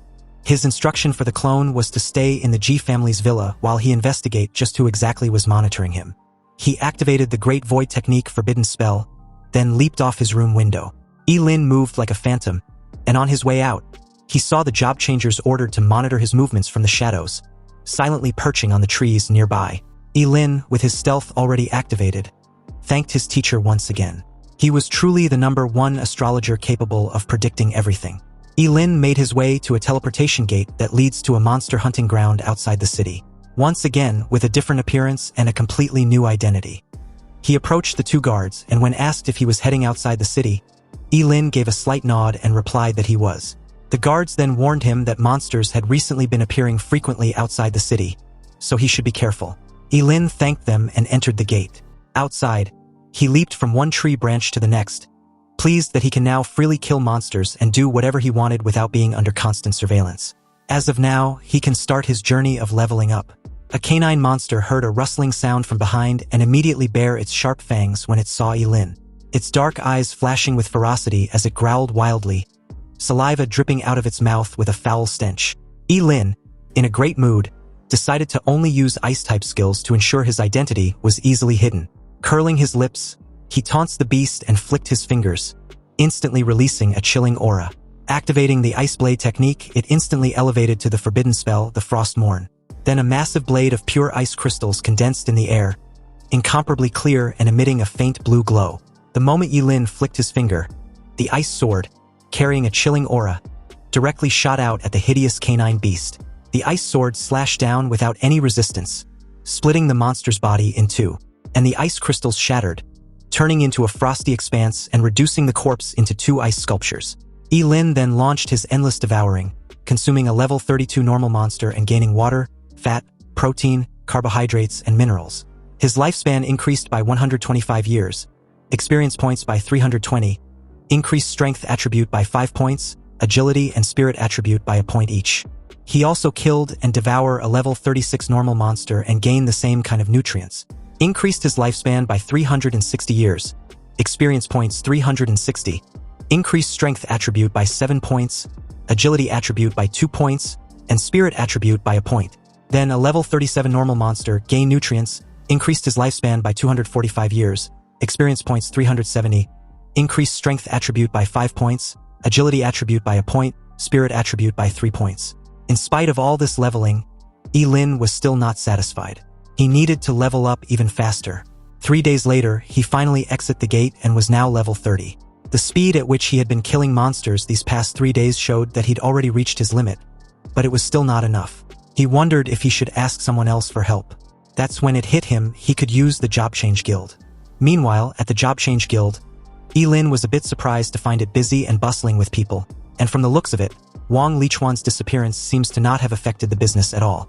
He approached a female receptionist and expressed his desire to post a mission. The lady led him to a male helper in charge of handling such task. And when the guy asked the kind of mission he wanted to be posted, Ye Lin replied with recycling monster corpses. The guy then asked for the price he was prepared to pay for the recycling, but Ye Lin asked for the normal market price. Apparently, it depended on the level and type of monster. Normally, a level 10 monster corpse is worth 300,000 each. Special monsters like the Golden Armored Demon Rhino requires extra payment, about 450,000. The prices were decent, so Ye Lin requested for him to just follow the market price.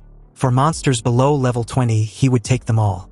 The guy, clearly taken aback for a moment, judged Ye Lin as a newly changed enchanter based on his appearance, so he might not know of the handling fee when a client wants to post a task.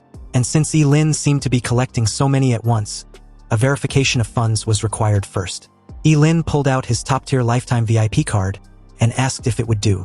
The guy, stunned upon seeing the card, immediately started the procedures.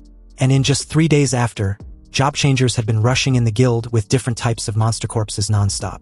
Just the submission of this task had created a long queue which no one could ignore. They wondered who this mysterious spendthrift was, and why he needed so many monster corpses. Forgers and alchemists were even finding it difficult to buy monster materials because Ye Lin had apparently been hoarding all the monsters. His prices were too high, and no one could comprehend why anyone in their right mind would recycle monster corpses at such a price. Evidently, it's a big loss. The guy responsible for recycling monster corpses guided Ye Lin to the recent batch they've gathered. And after inspection, he paid the required amount and instructed the guy to leave. The very moment he closed the door on his way out, Ye Lin activated his devouring skill. He comments on how with money, everything had been made easy and much more efficient than killing monsters by himself. Notifications started pouring in the moment he consumed all the monster corpses, gaining a massive boost in nutrients, lifespan, experience points, strength attribute, agility attribute, and spirit attribute. About half an hour later, all the monster corpses in the entire warehouse got devoured, and Ye Lin's level was also successfully raised to 32. Keep in mind that he was only level 25 when he entered the Gate of Apocalypse just over half a month ago. Anyway, the very moment he left the warehouse, he immediately got tailed.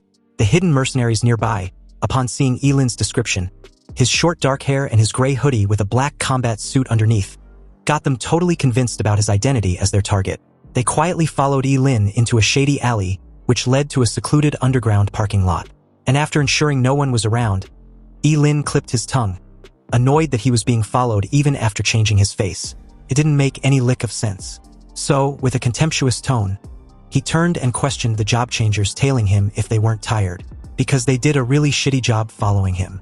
Anyway, since they had been publicly called out, the two mercenaries saw no point in hiding and revealed themselves, before rhetorically asking if Ye Lin was the person responsible for posting missions to collect monster corpses. Well, someone was paying top dollar for his life. As the two charged in simultaneously, the swordsman aimed for Ye Lin's legs as the other slashed a cold glint towards his throat. Evidently, the blonde was an assassin, and his level was not low, probably around level 30. Sighing helplessly, Ye Lin grasped the assassin's arm, before effortlessly evading the swordsman as he tried a counteroffer. He told the two that he would double the price if they stopped trying to kill him, but they refused decisively. The assassin immediately freed himself, then suddenly reappeared behind Ye Lin, his dagger aiming once more at his throat. He was even incredulous that Ye Lin was still haggling when he was about to die. And besides, wouldn't his money become theirs after they eliminate him? The swordsman, after instructing his partner to quit wasting his breath on their target, joined in on the attack. And judging from Ye Lin's aura, his level was about the same as theirs. Also, after dealing with him, they still had to rush to the 79th secret realm of Qingcheng, a new one which opened recently. Anyways, just as the cold glint of the two blades were inches away from Ye Lin, he cast the forbidden spell, the Eyes of Eternal Freeze. In an instant, their entire bodies were frozen into ice sculptures, leaving their heads. Only then did they realize what a terrifying monster of a person they had provoked. Ye Lin casually approached, wanting to have a proper chat with them. Mainly, he was curious as to who sent them. The two chose to remain silent and Ye Lin wasn't having it. So with just a flick of a finger, the left ear of the swordsman was sliced off with blood splattering over. Yet he insisted on not saying shit. Then yelled for the assassin to do the same. But the fucker was scared shitless and began to spill everything. The people who hired them were a group of professionals from the Life Skills Job Changer Alliance. They felt that the quest Ye Lin released had disrupted the market. Ye Lin pressed for their names and was informed that it was the high-level blacksmith Yin Xiang and the two high-level alchemists Yuning and Zhou Heping. With that out of the way, Ye Lin also noted down what the swordsman said about Qingcheng's 79th secret realm. He wanted to know what that's all about, adding that whoever speaks up first will survive when he noticed their hesitation. This startled them awake, and the blonde immediately spoke up, saying that the 79th secret realm was a newly spatial rift that suddenly appeared 2 days ago. It was located 30 kilometers north of the city, and that's all they knew. After getting the intel he needed, Ye Lin walked off, and the swordsman begged for them to be freed. They would freeze to death if left like that. But Ye Lin simply bid them farewell, chuckling slightly before even inciting them to survive until the ice melts. As night fell and starlight dotted the sky, Ye Lin arrived at the location which was indeed 30 kilometers north of the city. The entrance to the 79th secret realm resembled a giant black vortex, constantly emitting a dark aura with a powerful force emanating from it. At this moment, many job seekers had already gathered at the entrance, waiting as they speculated what exactly was inside. Apparently, there hadn't been any feedback from the first group of job changers who went in 2 days ago, and this had made them cautious. They now wanted to wait until someone comes out before going in, since there was the possibility of the secret realm being a dead zone, which made it unsuitable for them to enter to level up and improve their strength. Undoubtedly, there will be other secret realms in the future, but they only had one life. So each one of them was hoping the other would go ahead and explore the realm first. Anyway, just as everyone was discussing this, the black vortex at the entrance to the secret realm suddenly became transparent. And through the transparent vortex was a dazzling light, which seemed to be projecting an object. As the light dimmed slightly, a slender scepter hovered at its center, its body shimmering with a colored radiance. A transparent crystal gem was set at the top of the scepter, engraved with ancient runes which exuded an ominous aura. But to the crowd, who only saw the scepter to possibly be a divine artifact, forgo all reason or the terrifying aura it exuded and suddenly rushed inside like a plague of locusts. Their greed palpable as they all expressed their intention to kill one another if it means obtaining the scepter. After they all entered, Ye Lin approached the black vortex with a slightly narrowed eyes. He had a vague feeling that this was likely a trap. After all, if there really were divine artifacts in the secret realm, real powerhouses would probably have arrived long ago. Just as Ye Lin was hesitating whether to go in or not, a very pleasant voice reached his ears from behind, stating that he must have also noticed it too. Something was seriously off with this secret realm. Upon first glance, Ye Lin noticed that this lady, Xie Xiaoxiao, had disguised herself as a guy. So when he asked why, Xie Xiaoxiao was shocked to have been figured out almost immediately. She began to wonder if her disguise was that clumsy. And indeed it was, because Ye Lin gave his honest critiques, saying that no guy would put on so much lip balm, and with her figure, she should have hidden it a bit more. Xie Xiaoxiao's cheeks flushed slightly, finally realizing why everyone had been looking at her strangely. Ye Lin shook his head helplessly and turned to leave, but she pleaded for him to wait.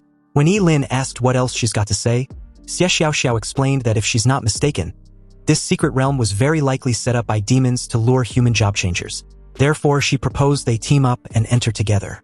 Demons were indeed powerful, and if Ye Lin could devour just a few of them with his ability, what would his level be afterwards? Ye Lin was intrigued but feigned being disappointed, pointing out that the risk was way too high. Xie Xiaoxiao, upon seeing Ye Lin's disinterested look, promised to pay him if they team up. But Ye Lin refused the offer, stating that the education he received growing up doesn't support him doing that kind of thing. However, the very moment she proposed paying him with an epic-level piece of equipment, Ye Lin was beside her in a flash. And with a fawning smile, he made a deal with her on the spot before even asking for her name. Xie Xiaoxiao, a bit shell-shocked with Ye Lin's sudden attitude, wondered just what kind of education he received as a child as she introduced herself. And as for the equipment, she first inquired what profession Ye Lin was in order to know what epic level was suitable. Ye Lin gasped in shock. She can even choose her equipment type? This woman was a real rich lady. He announced that he was an ice-type mage, but wasn't picky about the kind of equipment since he can practically use anything. Fortunately, an ice-type mage seemed to be perfect because Xie Xiaoxiao actually had something that would suit Ye Lin. She took out a small box from her spatial ring and opened it. The item was a crystal-clear bracelet inlaid with blue gemstones, resembling an eternal blue ice which emanated a faint chill. It was the Ice Crystal Heart, an epic-level bracelet with an attribute spirit power amplification of 60%. It can also be refined if necessary. And the skill was absolute 0, which make the wearer expands a domain centered on themselves, and was infinitely close to absolute 0 within which ice-type skills have their power amplified by 100%. Ye Lin was impressed. The bracelet was actually a domain skill, and upon wondering just what more incredible items Xie Xiaoxiao had, Ye Lin briefly conceived the idea of killing and looting her spatial ring. But thinking of the abundant resources with extensive knowledge, yet lacking common sense and even appearing somewhat foolish, Xie Xiaoxiao was clearly a spoiled brat who has lived in a secluded compound for a long time, and killing her could invoke the wrath of some powerhouse he might not be ready for. Xie Xiaoxiao snapped Ye Lin out of his thoughts, wanting to know if they really had a deal, because she needed to quickly explore the secret realm and hurry back home. Otherwise, she would be grounded if her mom finds out. This made Ye Lin wonder if she sneaked out just to explore an unknown secret realm. But Xie Xiaoxiao was indignant about her situation. So what if she sneaked out? She was very capable of protecting herself. Anyway, from their brief encounter, Xie Xiaoxiao had a gut feeling that Ye Lin was pretty powerful. She asked of his level and name, and Ye Lin introduced himself as Yi Mushuang, a level 45 job changer. Xie Xiaoxiao was a bit taken aback because Ye Lin looked about 20 years old, yet he was already level 45. Was he a genius? However, compared to her, who turned 17 this year and was already at level 37, Ye Lin wasn't even close. Seriously, like who wants to be compared with her? Ye Lin feigned being amazed, and even cheered her on as she basked in the delusion of her greatness. With her level, then she must have been the top scorer in the final exam. Xie Xiaoxiao replied that she wasn't, simply because she didn't take the final exam. Her dad said it was a waste of her time. That's true. After all, even the top scorer in the country is only rewarded with a legendary piece of equipment. And for people with powerful backgrounds, the college entrance exams being a waste of time was perfectly valid. Anyway, since that's the case, Ye Lin agreed to team up with her to enter the secret realm. Xie Xiaoxiao, pleased to hear this, immediately handed over the bracelet before urging that they enter the rift right away. From now on, they were a team. The scene then shifted to a vast expanse of black earth, seemingly an abandoned ancient battlefield inside the secret realm. The ground was covered with dark red soil like dried blood, and in the sky, there were only 2 or 3 stars, twinkling with an eerie light. There were also majestic mountain ranges, each with different shape and size. Every now and then, the roars of monsters can be heard from deep within the mountains. It seems Xie Xiaoxiao was right. There must be real demons inside this secret realm, and the stench within the place also seemed very familiar. Ye Lin wondered if she often deal with demons. Xie Xiaoxiao gave a slight nod, before whispering that she always deal with them under her parents' supervision. But this time around, she planned on facing them without their assistance. At the moment, she kept wondering where all the job changers from earlier had disappeared to. Did they get randomized locations? Suddenly, a giant claw loomed over her, and before it could pounce, Ye Lin grabbed her and evaded the crashing paw which caused a cloud of dust upon impact. After putting some distance between themselves and the beast, Ye Lin cast the Ice Blade spell, which immediately froze the giant demonic monster into an ice sculpture. Xie Xiaoxiao was amazed, questioning why Ye Lin's Ice Blade spell was so powerful. Ye Lin simply reiterated that he was an ice-type mage, so of course his ice spells would be powerful. But his next action left Xie Xiaoxiao a bit puzzled. He stashed the monster corpse inside his sumeru ring. When she asked why, Ye Lin suddenly starts to cry dramatically as he explained that he's an orphan, and these monster corpses can be worth quite a lot of money. He really had no other way of making money besides this, even though it was too hard. The job change fee alone was 100,000 yuan. Then there's equipment, skill books, and materials. None of them were free. But he had no family, no support, no one to back him up. His life is so hard that he doesn't believe in fate.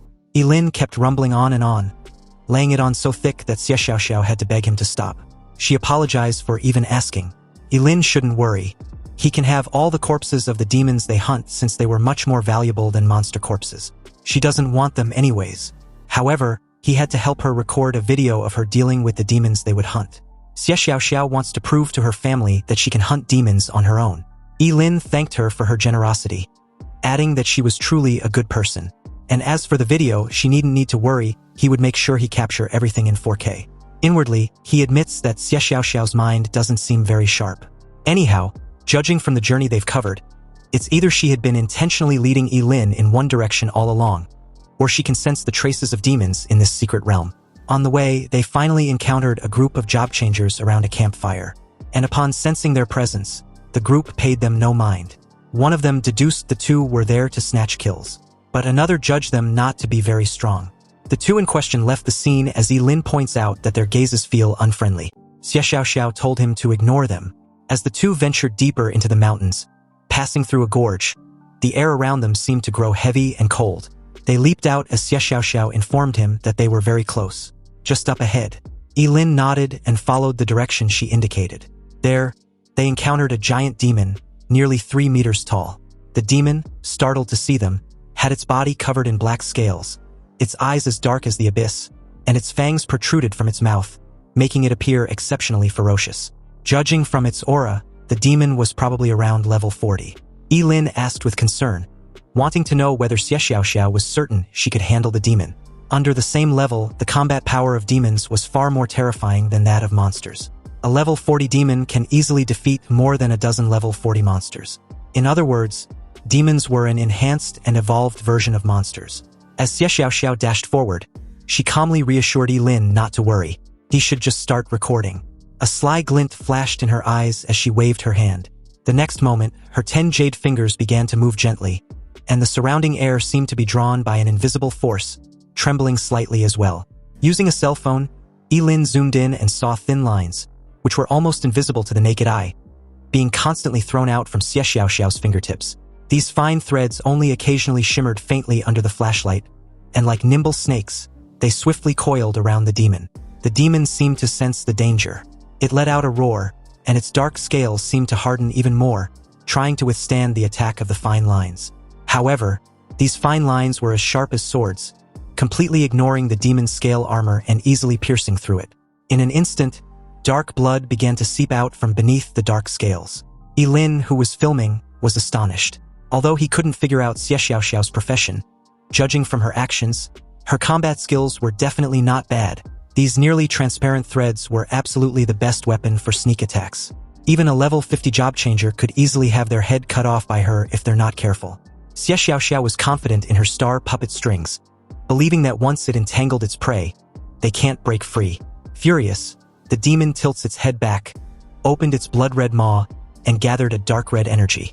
And although Ye Lin warned her to watch out, it was already too late as the demon shot it out towards Xie Xiaoxiao. If this energy were to hit her, she would be seriously injured and even die. Fortunately, she reacted very quickly as countless fine threads wrapped and crossed in front of her, forming a semi-transparent shield. A thunderous boom resounded as the energy unleashed slammed heavily into her shield, picking up a cloud of dust. And as it eventually subsided, Xie Xiaoxiao had been pushed back dozens of meters, but fortunately, she was protected by the thin silk shield and was not injured, although her breathing was a little disordered and her shirt had also been shredded. The demon had also successfully broken free from the shackles of the invisible threads, and as it made its way towards her, it declared that it was going to eat her alive. Xie Xiaoxiao's face turned dark as she coldly admits that she underestimated the demon. She then jacked up her power to the max, sprouting butterfly-like wings. She raised her hand, and invisible threads surged out once more, aiming to wrap around the demon. But having learned from his previous experience, the demon dared not let the star puppet strings entangle him. He turned and fled without hesitation. The star puppet strings, though powerful, were clearly inadequate in terms of pursuit and missed him. Xie Xiaoxiao immediately gave chase, unwilling to let the demon escape. Ye Lin warned her not to pursue because it might be a trap, but it fell on deaf ears. Ye Lin had to activate his fleeting dance and follow along. The demon, using his familiarity with the terrain to evade all the invisible threads launched in his way, suddenly stopped dead in his tracks when he reached what seemed to be his well-laid trap. However, with Xie Xiaoxiao hot in pursuit, the demon's abrupt stop made her foolishly believe it had run out of stamina. She demanded for it to prepare to die. But unexpectedly, instead of the demon feeling scared and helpless, it lets out a chilling laugh, before stating that she was the one who should prepare to die. Then, almost instantly, the scene before her changed. The once large empty space was now occupied by more than 20 demons, tall and imposing like iron towers. Xie Xiaoxiao's delicate face was filled with disbelief. She never expected that there would be so many demons in a secret realm of a small city like Qingcheng. And although this seemed impossible, she suddenly revealed a resolute expression and whispered an apology to Ye Lin. She would take responsibility for getting him involved in this mess. When the fight starts, she would use her star puppet strings to hold back all the demons so Ye Lin can escape. When he asked about her, Xie Xiaoxiao confidently assured him not to worry. She had a way to escape. Ye Lin didn't say anything more and turned to leave, but upon seeing this, the demon instructed the others to stop him. They weren't allowed to let a single human in this secret realm to survive. No sooner had he finished issuing this order than several demons attacked simultaneously. Ye Lin evaded an attack aimed directly at his back, his speed impossible to lock on. Multiple dark flames were then hurled in his direction mid-air, but Ye Lin used his fleeting dance to evade once more, and under the cover of the thick fog created, he silently hid behind a rock. As the scene shifted back to Xie Xiaoxiao, her expression was solemn, and upon seeing that Ye Lin had successfully escaped, she withdrew her star puppet strings and also tried to run away. Unbeknownst to her, Ye Lin was still recording her from a nearby rock, curious to see just how she plans on escaping. Xie Xiaoxiao turned and fled at max speed, and when two demons blocked her path, she rid them to shreds with her star puppet strings. The rest of the demons gave chase after she broke through their encirclement, but it was obvious they couldn't catch up. In that moment, believing she was in the clear, she promised to settle the score with them in their next encounter. But the scaled demon had other ideas. He condensed a dark energy orb in his palm and hurled it at Xie Xiaoxiao. It traced a strange trajectory in the air and chased after her with an eerie chill. Xie Xiaoxiao felt it closing in from behind and tried her best to lose it. But the damned energy sphere was like a leech locked tightly onto her. She then tried her fine threads next, but it too was of no use. This shocked her greatly as the dark orb rapidly approached, hitting its target with a perfect bullseye. Meanwhile, Ye Lin decided to step in when it became obvious that Xie Xiaoxiao couldn't escape. As the scene cuts back to the explosive hit, Xie Xiaoxiao was now trapped in the very center of a spherical cage known as the Heavenly Demon Cage. And this surprised her since the demon was actively spending big just to capture her. Apparently, the Heavenly Demon Prison Cage was a human capturing device forged only by demon with imperial bloodline. Once trapped, unless one's strength surpasses that of the creator, it was impossible to break free in a short time. Xie Xiaoxiao, who never expected the demon to actually have something like the Heavenly Demon Prison, wondered aloud if the secret realm was possibly related to the demon race with imperial bloodline. The demon deemed Xie Xiaoxiao's status in Xia Kingdom to be quite high, and to think at her age, she can actually use the star puppet strings, a divine artifact. If captured and brought back to the demon realm, his reward would far exceed the price of a single Heavenly Demon Prison Cage. Xie Xiaoxiao refuses to be used as a bargaining chip, but she's got no choice in the matter. The demon reached a hand inside the cage and demanded for the star puppet strings. However, his finger claws suddenly got frozen, then his entire arm, which frightened the hell out of him. He demanded for the culprit to show himself. Meanwhile, Xie Xiaoxiao, upon seeing the frozen demonic hand, immediately realized that it was Ye Lin. She turned sharply in his direction and asked why he didn't escape. Ye Lin just casually tossed back her phone and said he'd finished the recording, but he only kept the previous parts. Xie Xiaoxiao was incredulous that Ye Lin didn't run away, but instead kept recording the video from wherever he was hiding. Ye Lin simply replied like it was a matter of fact since he was paid to do so. Xie Xiaoxiao still reiterated that he should have run away.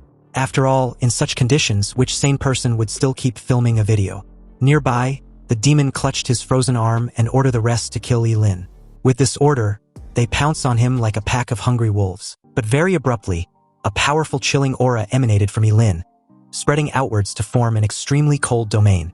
Obviously, this was the Ice Crystal Heart skill, Absolute Zero, and within this domain, the power of all ice-type moves was doubled.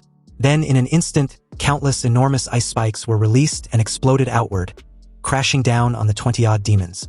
Immediately after that, two demons tried to flank him from both sides, but but Ye Lin froze them dead in their tracks, creating 2 ice sculptures on the spot. At the same time, another sneaked up and brutally attacked him from behind. Ye Lin conjured an ice blade in his left hand, spun around and sliced the demon in half. Xie Xiaoxiao pleaded with him to stop fighting and run, saying he would die if this continues. Ye Lin sarcastically tells her that if he dies, she should take him out of the secret realm and bury him. He didn't want to get chewed up and swallowed by these monsters, but she still kept pleading for Ye Lin to run already. Ye Lin got pierced through in the chest by an energy bullet. A red vortex attack appears in front of him, and although he conjured an ice wall to block the attack, he was thrown away upon impact. Xie Xiaoxiao yells his name in worry. Ye Lin starts to cough, but apart from looking exhausted, he seemed fine. This made the dark-scaled demon wonder if he was even human. How was he not dead after taking that much damage? Ye Lin got up and clutched his wounded chest with a smile on his face. These demons have had their fun, and now it was his turn. As the two faced each other for a brief standoff, the dark-scaled demon mocked Ye Lin, saying this was just his last gasp before death. He asked if Ye Lin really thinks he can kill all of them. Ye Lin stood his grounds as the demons charged in to attack him. Deciding to use a forbidden spell, Ye Lin clasps his hands as an ice erupts from the ground upon the activation of the eternal ice seal. Ye Lin remained silent when the demons mocked him for having a terrible aim. But in his eyes they were a bunch of idiots, and their death was inevitable. So upon detonation, all the ice shards exploded simultaneously, creating a massive ice pillar which crashed down with a reverberating boom, eviscerating all the demons into dust. Xie Xiaoxiao watched in silence and speechlessness. She was absolutely dumbfounded watching Ye Lin actually delete more than 20 demons in an instant. Obviously, such power was absolutely terrifying. Ye Lin walked over, coughing repeatedly before saying he told her it was a guaranteed win. Xie Xiaoxiao asked if Ye Lin was okay. Ye Lin groans as he gave a thumbs up, then passed out seconds after, fully aware this was the backlash from the forbidden spell used earlier. Xie Xiaoxiao caught him mid-fall, before asking once more whether he was alright. But in that exact moment, Ye Lin felt a looming presence from behind as the shadowy figure of the dark-scaled demon made his appearance, before swinging his massive hand in the direction of the two.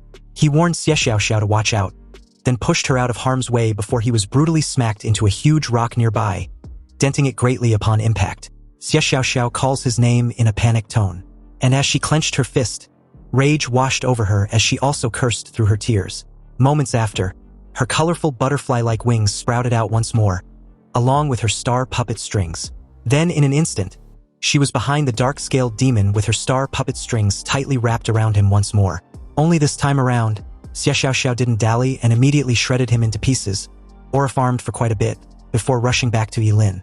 She tells him to pull himself together before taking out her space pouch. Xie Xiaoxiao claimed she had medicine made by a top-tier alchemy master that will definitely save him. And although Ye Lin assured her not to worry and should just leave before the other demons show up, she wasn't having it. She first fed Ye Lin a pill, then pleaded for him not to die on her. Xie Xiaoxiao began feeding Ye Lin pill after pill until his mouth got completely stuffed, unable to swallow anymore. But she misjudged this and began to sob, thinking Ye Lin was dead. And through her tears, she promised to become stronger, avenge Ye Lin and take him out of the secret realm. Xie Xiaoxiao hugged Ye Lin's body tightly as she sobs heavily. And it wasn't until this presumed corpse cough violently once more did she freeze with realization. Ye Lin weakly asks her to let go of him, saying he will get choked to death by her before the demons even gets to kill him. Xie Xiaoxiao was visibly pleased and thankful that Ye Lin was still alive. But Ye Lin simply stated that maybe the god of death didn't want him, or the medicine she gave him had taken effect. Xie Xiaoxiao then tells him not to be afraid. She promised to find the best cleric in Daxia to treat him once they leave the secret realm. Anyway, when Ye Lin asked what she was doing, she simply used her star puppet strings to cocoon him in a sleeping bag. She was determined to carry him out of this secret realm no matter the cost. The two soon began moving across the rocky terrain, in search for the exit. The scene then shifted to a massive statue head with a glowing portal right beneath it. It was the exit gate of the secret realm, so several demons were tasked to guard it, ensuring that no human could escape. And as for those now entering, their fate was sealed the very moment they made that decision. Nearby, Xie Xiaoxiao, hiding behind a huge rock, noticed the pile of corpses the demons had killed and reacted in shock. Cursing, she can finally confirm that the secret realm was a trap set by the demons to hunt humans. They were killing every human who enters the secret realm. Ye Lin tells her to put him down and leave by herself. This way, she would be able to escape and bring back other survivors to save him since he was dragging her down. Xie Xiaoxiao refuses immediately and tells Ye Lin that he isn't a burden. He was her teammate, so she wouldn't leave him behind. Unfortunately for the two, a demon spotted them in that very moment and alert his fellow demons about their presence. Ye Lin and Xie Xiaoxiao were soon surrounded and marked as easy targets. In their eyes, the two were merely reduced to a worn-out human and a cripple. Xie Xiaoxiao lets out her star puppet strings and expressed her desire to tear them into pieces. While Ye Lin, on the other hand, wants to be released, explaining that he can protect himself. Xie Xiaoxiao didn't argue and released Ye Lin almost immediately. She charged towards 3 demons, her star puppet strings flaring in all directions as she tells Ye Lin to watch. She was going to solo kill all of them. A violent surge erupts across the ground, sending debris into the air as the demons got struck down. Ye Lin turned his attention to the pile of dead job changers nearby. And although this was tragic, it works in his favor since he can devour them to level up. And upon the activation of his endless devouring skill, a colorful surge of energy burst from him and enveloped the corpses. He was soon notified that he had devoured a level 22 job changer, a level 25 job changer, and others, gaining experience points, moisture, fat, and an increased lifespan of 250 years. His strength increased by 8 points, agility by 6 points, and a single increase in spirit attribute. His level had also shot up by 2. Meanwhile, Xie Xiaoxiao had been completely boxed in at this moment as the demons kept their teasing antics. They planned to torture her before killing her, but Xie Xiaoxiao was a tough nut to crack. With resolve, she calls them despicable and declares that she would rather kill herself and leave no remains than to be tortured. The demons suddenly pause as the entire area began to snow, their confused expressions clearly evident as they began to wonder what was going on. They failed to see Ye Lin a few distance above, but felt a sudden surge of power. Waving a hand, Ye Lin sacrificed an organ and cast a forbidden frost spell similar to the Eyes of Eternal Freeze. The sudden surge of power released created some sort of avalanche made of ice which tore through the terrain and froze every demon on the spot. This gave Xie Xiaoxiao a chance to escape. A half-frozen demon questioned incredulously how such a terrifying person could exist near Qingqing, which is supposed to be only a small county town of the human race. Another urgently orders the alarm to be sounded and to report to Lord Norris. A red flare shoots into the sky. Ye Lin realized that the demons were calling for reinforcements. It becomes clear that escape was no longer possible, so they decided to leave that place first. Xie Xiaoxiao states that the demon race is blocking the entrance, and that there must be more humans trapped in the secret realm besides just the 2 of them. Ye Lin agrees. He then notes that there are so many demons inside this secret realm, making it a great place to level up, and admits he is reluctant to leave. Later, in a forest at night, Ye Lin and Xie Xiaoxiao sit by a fire roasting meat. Ye Lin says the food is delicious. Xie Xiaoxiao tells him she truly admires his recovery ability, pointing out that he was seriously injured before but is now fine. He explains that it is her medicine and the 4-eyed demon pig she roasted that healed his wounds. Xie Xiaoxiao asks if that means she can become a chef. Ye Lin replies that after they get out he can open a restaurant. She excitedly says it is the first time someone has praised her cooking. Suddenly they both reacted to muffled sounds nearby, and as Ye Lin wondered if there was someone else in the forest, Xie Xiaoxiao revealed that she found many traces of humans when she hunted the 4-eyed demon pig. Ye Lin got up and told her they should go check it out. Elsewhere, an injured guy explains that the secret realm was nothing but a huge trap, and that what artifact could exist there when there are only ferocious demons. He adds that even high-level monsters are rare near Qingqing, so it makes no sense for so many demons to appear from a secret realm, wondering if the demons are brewing some kind of conspiracy. He then says the urgent task now is to think of a way to escape. Another holds his head and says the exit is filled with demons and going there means death. A guy in red robes steps forward and says that at this point there is only one way to help them break through. The others call him Wu Hao and state that he is currently the strongest among them, urging him to speak quickly if he has a plan. They promise that if he leads them out he will be a great hero, and they will remember his kindness. Wu Hao, being a level 48 extreme flame swordsman, says his plan is somewhat cruel and explains that those who are seriously injured obviously cannot escape and are a burden. He proposes that if they act as bait to lure away the demons at the entrance, the rest might be able to break through together. He then asks who approves of this plan and who objects. 2 injured men protest, saying using them as bait is just sending them to die and it's too cruel. A woman also agrees, saying her husband is badly hurt and she cannot leave him behind. Wu Hao asks if anyone else disagrees with his plan. When no one else answers, a red arc flashes through the air. The 2 injured men are struck down instantly, blood gushing out of their wounds as they collapse in pain. The woman shouts that Wu Hao hurts people for no reason and calls him too cruel. Wu Hao licks the blood on his blade and says that now they have 2 more pieces of bait, asking if anyone else disagrees with his plan. He states that since no one opposes, they will proceed as he said. He adds that they should seal the mouths of the injured first in order to not let them tip off the enemy. Xie Xiaoxiao steps forward in that moment and declares that she objects. She says their enemies are clearly the demon race, and asks how Wu Hao can act so perversely against reason. Ye Lin reiterated what he just heard and questioned if it was meant to be an insult. Ye Lin tells Xie Xiaoxiao that she's cursing wrongly, so he will teach her how it is done. He begins spouting a torrent of insults so skillfully that a guy comments that he did not expect cursing to have such momentum. Wu Hao calls them 2 more people with a death wish, and swings his blade toward Ye Lin. He declares that he will smash his teeth one by one and cut out his tongue. Wu Hao suddenly stops and wonders why he cannot move. Xie Xiaoxiao had used her star puppet strings to restrain Wu Hao, who furiously believes that she is playing tricks. He promised to take care of her after freeing himself. And in that moment, a guy curiously asked what kind of weapon the star puppet strings was. Wu Hao struggled furiously, but this only seems to injure him. Still bound, he screams in pain before Xie Xiaoxiao released him. Ye Lin tells him that now he is a heavily injured casualty too, and that he plans to use him as bait first. Wu Hao weakly tells him not to, and Xie Xiaoxiao replies that, if not for the demons, she would have killed him. The surrounding survivors step forward and address Ye Lin and Xie Xiaoxiao as experts, asking them to take them along. They promise heavy rewards once outside the secret realm and began begging. Xie Xiaoxiao tells them not to worry and says that as long as they work together, they can definitely leave the secret realm. Ye Lin says he is quite interested and asks how they plan to get so many people out. Xie Xiaoxiao adds that she has a way because she has read The Art of War. Ye Lin looks at her with confusion. She draws a map on the ground with a stick and tells everyone to look, saying that this is their position. She points out the exit and explains that at least 15 demons are guarding it, likely even more now. She states that they need to split their forces into 2 groups, Team A and Team B. She says those with combat power will fight to buy a chance for the wounded to survive. She explains that mages and the wounded will go into Team B, while Team A will be responsible for attracting the demons' attention, so they need classes with high speed. She then asks who will join Team A. Ye Lin says that although he is an ice mage, he is not slow and can join Team A. A man says he will join too. The woman says she is injured but has a speed-up skill and will join as long as they can get her husband out. Her husband calls her a fool and says that if they die together, asking how he could allow her to join alone. She calls out to him.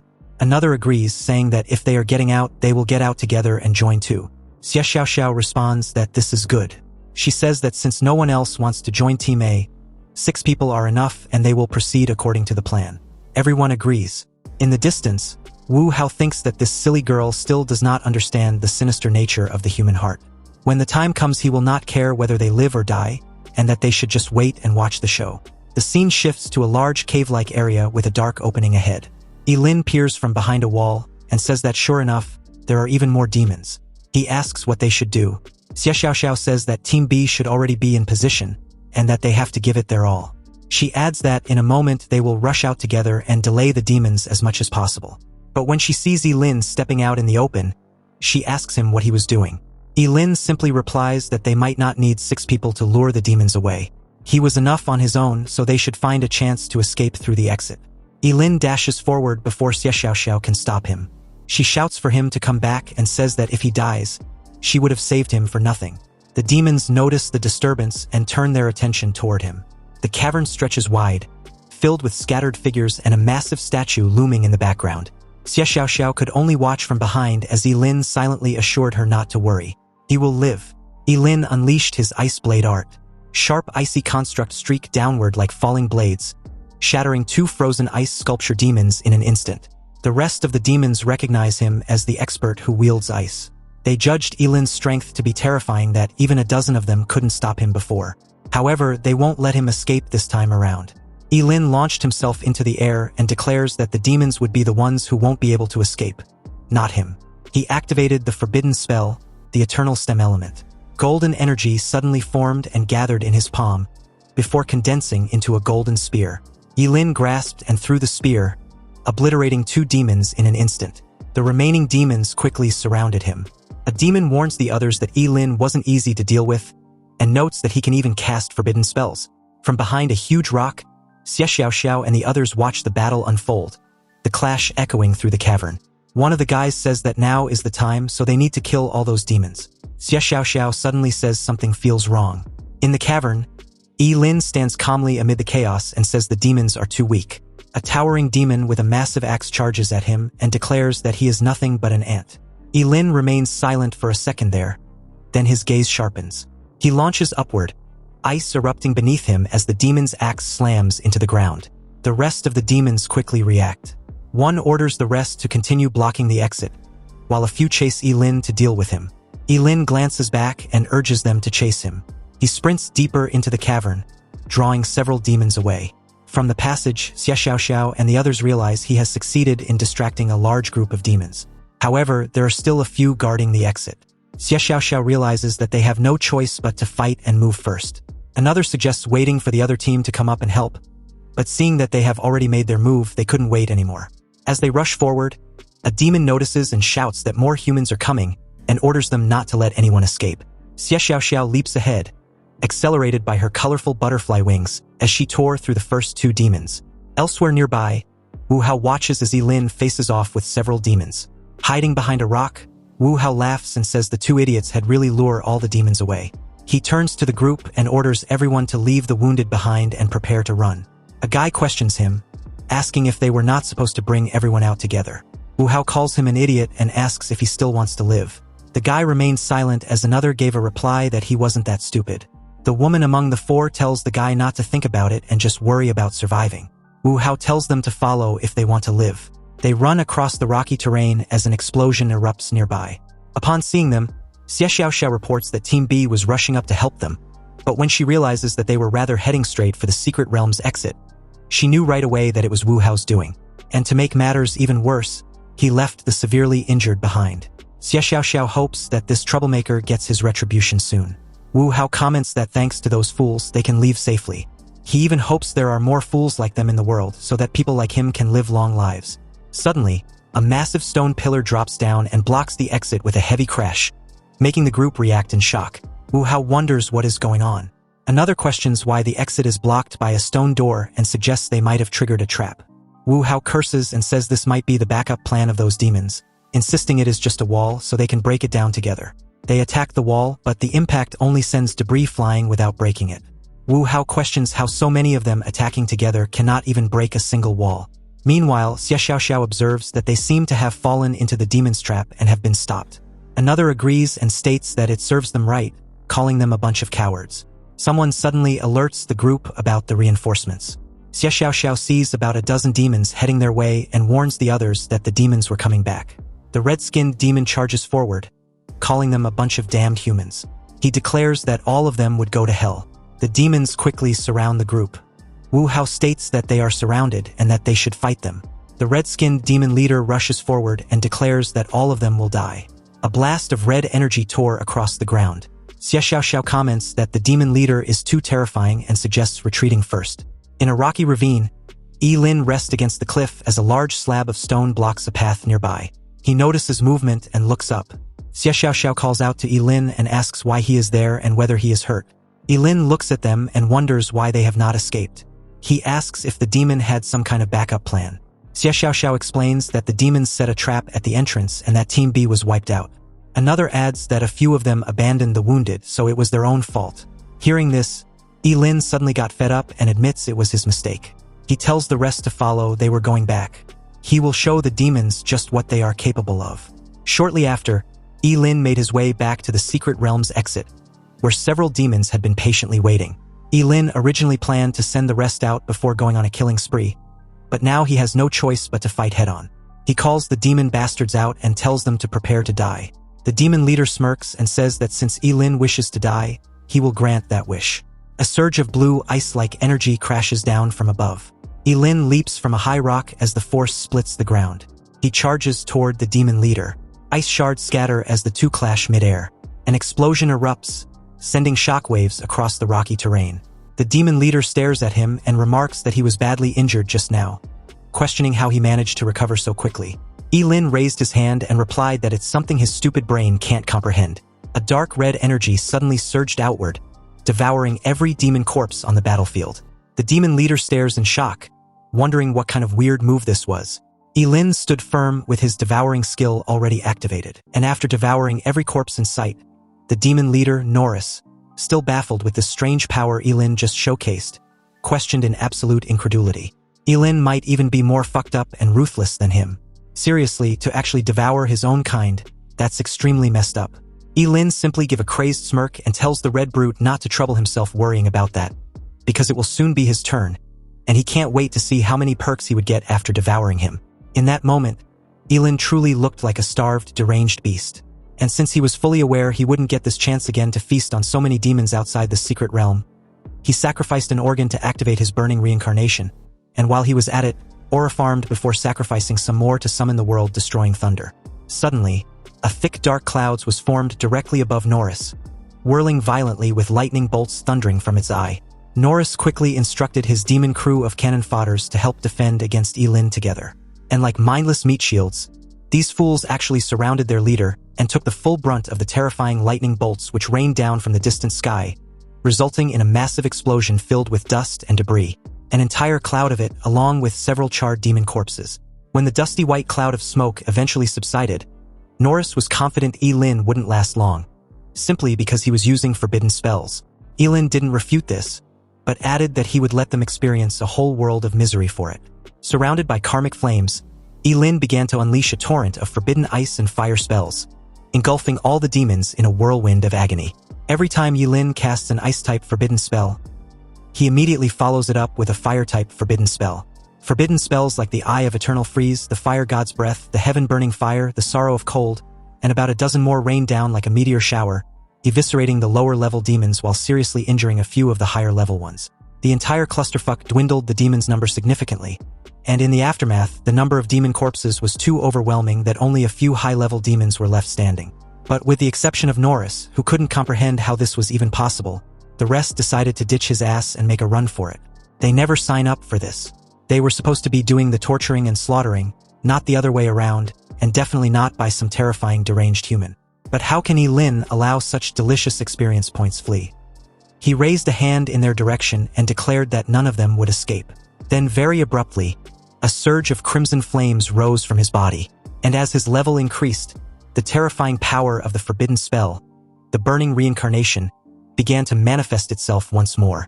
Ignoring all limitations, it directly doubled the three attributes of strength, agility, and spirit. It was like having a cheat code. Ye Lin used this to increase the power of his endless devouring skill. And with similarities comparable to the suction pull of a black hole, every demon in sight with the exception of Norris, being ranked as a low-level demon lord, got devoured by Ye Lin, who hovered at its center. The literal sight was godlike as Norris struggled desperately to resist the pull, his face filled with confusion and helplessness, and his only thought kept circling back to who exactly Ye Lin was. All in all, after leveling up once more, Ye Lin slowly opened his eyes as he was informed that he devoured 185 ordinary monsters, 32 low-level and 4 high-level demons, gaining water, fat, protein, carbohydrates, minerals, and a trace amount of extremely rare dragon blood. His lifespan had shot up by 13,250 years, experience points by 44,280, strength by 485, agility by 338, and spirit by 286. As the only enemy left, Norris charged at Ye Lin with his axe raised, expressing his desire to fight alone while declaring that his great demon emperor would one day enslave all of humanity. But at this moment, Ye Lin decided to discard all pretenses and show Norris their gap in strength. He effortlessly caught the sharp edge of his massive axe mid-swing, which shattered the poor brute's confidence for a moment there. However, like a sudden divine intervention on Norris' part, Xie Xiao and the rest of her team showed up in that exact moment, amazed that Ye Lin had killed all the demons and monsters by himself with the exception of Norris, of course. This was the worst possible time for them to show up, and if he didn't pretend, his identity would definitely be exposed. Ye Lin immediately loosened his grip on the axe and bore the full brunt of it, sending him crashing into a rock below. Xie Xiao, upon seeing this, rushed to his side after instructing the others to charge out. She stood protectively in front of him, ready to face off against Norris. Ye Lin coughed repeatedly and feigned being in pain, before apologizing to Xie Xiao. He tried his best, but Norris was too strong. Ye Lin then accused Norris of absorbing the power of all the other demons and monsters to strengthen himself. His performance was worthy of an Oscar because Norris was left absolutely speechless, unable to fathom what the actual fuck he just heard. Like, was this guy serious? Meanwhile, Xie Xiaoxiao, like a naive and gullible person she was, completely bought this bullshit excuse and even praised Ye Lin for doing well till now. He should just leave the rest to her. In that moment, Norris snapped out of the funk he was in and furiously cursed Ye Lin for being a despicable human. He was a deranged maniac who ruthlessly devoured all his warriors and the corpses of his own kind. Now he had the nerve to lie about it. Xie Xiaoxiao dismissed this as nonsense and vowed to make Norris pay for the blood debt he owed by his blood. She charged towards him midair with her star puppet strings, and in a split of a second, entangled Norris in a death grip. Norris cursed viciously and struggled as the star puppet strings began to tighten. He managed to free an arm and decided that if he was going to die, then he would drag down Ye Lin with him. Norris pushed past the painful constraints on his body, made his way directly in front of Ye Lin, and swung his axe in a decisive strike. But within an arm's reach, Ye Lin reached out and with just his fingertips, told the brute to fuck off before releasing a strike which literally tore a gaping hole in Norris' chest. So, with almost half of his chest and abdomen gone, Norris dropped his massive axe and fell. And in his final moments, he was furious and refused to accept this outcome. In all his life, he'd never been so wronged until now. Meanwhile, Ye Lin just watched as he took his last breath and thought he had to keep his identity a secret at all cost. Though Norris was indeed wronged, he couldn't give a shit since he was a horrible enemy. Xie Xiaoxiao anxiously rushed back to his side, wanting to know whether his injuries were serious. He replied that he would live, but they needed to get the hell out of this secret realm, like fast. Xie Xiaoxiao readily agreed as the two head out. But unbeknownst to her, Ye Lin used his devouring skill to secretly consume Norris' corpse before they reached the gate. And at this point, the others had presumably left. Xie Xiaoxiao suddenly warns Ye Lin that her father was likely right outside the exit of this secret realm. She then adds that they must pretend they are strangers who met by mere chance. Otherwise, Ye Lin would be killed on the spot. Upon hearing this, Ye Lin found it absurd and questioned what kind of person Xie Xiaoxiao's father was. A man-eating monster? Xie Xiaoxiao kept a serious tone and stated that knowing too much won't do him any good. But this only piqued Ye Lin's curiosity even more. He declared that it doesn't matter who her father was, and since he would come find her again anyways, he had to know. And besides, they've survived a life and death together, so that makes them best of friends. Xie Xiaoxiao was surprised by this declaration and even questioned if Ye Lin really intended to come find her later. Ye Lin was swearing to the heavens when Xie Xiaoxiao interrupted him, saying he needn't need to swear, because the truth was that her father was Xie Hong, the head of the Xie family, which was one of Great Xia's 5 great families. Surprisingly, Ye Lin had no clue what the hell she was talking about, so she asked if he'd heard of the late Mr. Zhuge back in Qingcheng. Ye Lin replied that he had. The guy was a famous astrologer. Xie Xiaoxiao gave a slight nod and explained that the 5 great families were the oldest and most ancient clans in all of Great Xia. Zhuge Qianxing hailed from the Zhuge clan, which was one of those very families. And since he passed away recently, the 5 great families were all investigating the cause of his death. This made Ye Lin wonder whether the Xie family were the ones behind the chaos at his teacher's funeral. Because if they were, then it was no wonder even Wang Lichuan, being the president of the Job Changer Guild, went into hiding. Anyway, Xie Xiaoxiao, a little nervous all of a sudden, curiously asked Ye Lin whether he still plans on coming to find her after knowing who she really was. Ye Lin replied that he still would. So what if it's the 5 great families? Once he, Yi Mushuang, set his mind on something, he always sees it through. Xie Xiaoxiao visibly relaxed after hearing this, before heading out. Since Ye Lin had confidently put it that way, she would be waiting for him. Oh, and he should remember her name was Xie Xiaoxiao. Ye Lin reiterated that it was a promise. Meanwhile, at the entrance of the secret realm, everything was just as Xie Xiaoxiao said. Her father, Xie Hong, was indeed at the entrance with the city lord of Qingcheng, Huang. Xie Xiaoxiao was the first to step out, before Ye Lin followed just a few steps away. Huang thanked the heavens that the young madam was safe and sound. Xie Xiaoxiao rushed to his father's side excitedly, but Xie Hong wasn't particularly pleased that her daughter had run away from home. Even though she was safe in the end, she sure had certainly grown bold. Xie Xiaoxiao presented her phone to her father, told him she knows she was wrong, but he just need to take a look at the video of her holding her own against the demon race. Xie Hong casually crashed the phone to her surprise, and said what she did could only be considered the bare minimum since the family spent an immense energy and resources nurturing her. So if she couldn't do this much, then she would truly be nothing but trash. He added that she had disappointed him greatly, and when they return, she will enter the Dragon Pool's secret realm to reflect on her actions. Disheartened, Xie Xiaoxiao told his father that she understood her mistake. She would reflect on it properly. In that very moment, the entrance to the secret realm began to collapse. But Xie Hong paid it no mind and asked Xie Xiaoxiao who Ye Lin was. Xie Xiaoxiao explained Ye Lin was an ice element mage she met inside the secret realm. He killed quite a few demons, but that was it. Xie Hong then asked if they were close, but Xie Xiaoxiao replied flatly that they weren't. Xie Hong asked once more, and Xie Xiaoxiao maintained her stance. The group left soon after. Meanwhile, Ye Lin watched them leave and couldn't help feeling suspicious, wondering if Xie Hong had been the mastermind behind the scenes. His aura was incredibly oppressive, and his men had similar masks as those who intruded on his teacher's funeral. Ye Lin suddenly dismissed this feeling, then turned to leave. He had no interest in dealing in such matters at the moment. And besides, he'd been out for too long, so he'd better get back. Fast. Unexpectedly, in just a few steps, he heard sudden footsteps from behind, light and almost unnoticeable. But the very second he turned, an arrow was logged through his left shoulder. The assailant turned out to be one of Xie Hong's masked men, who was a bit amused that Ye Lin actually survived the shot. Though Ye Lin was in pain, deep down, he thought this was not surprising because these people had no intention of letting him go after all.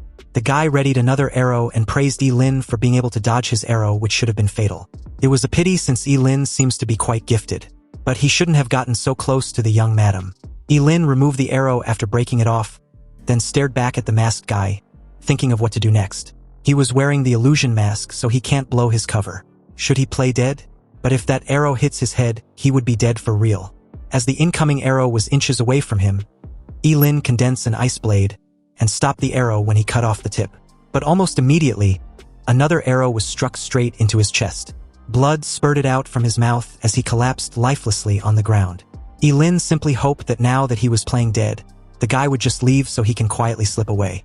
However, the masked guy wasn't buying the act. He got closer and told Ye Lin to reincarnate well in his next life. Ye Lin had to suddenly roll over to dodge the fired arrow, complaining that the idiot won't even let him play dead. He just had to finish the job, didn't he? On the other hand, the masked guy, stunned to realize that Ye Lin wasn't actually dead, and wasn't only an ice elemental mage, got counted with a raging thunder forbidden spell. The bolt of lightning struck him directly, charring his entire corpse. He died on the spot, and Ye Lin quickly activated his endless devouring to consume his remains. He tried to show the guy mercy, but he threw it back in his face. He forced him to do this. Ye Lin was then informed that he had devoured a level 58 job changer, obtaining water, fat, protein, carbohydrates, minerals, and trace elements. His lifespan had increased by 35 years, experience points by 580, strength by 9, agility by 5, and spirit by 4. It seems the dead idiot should be the one hoping for a better reincarnation.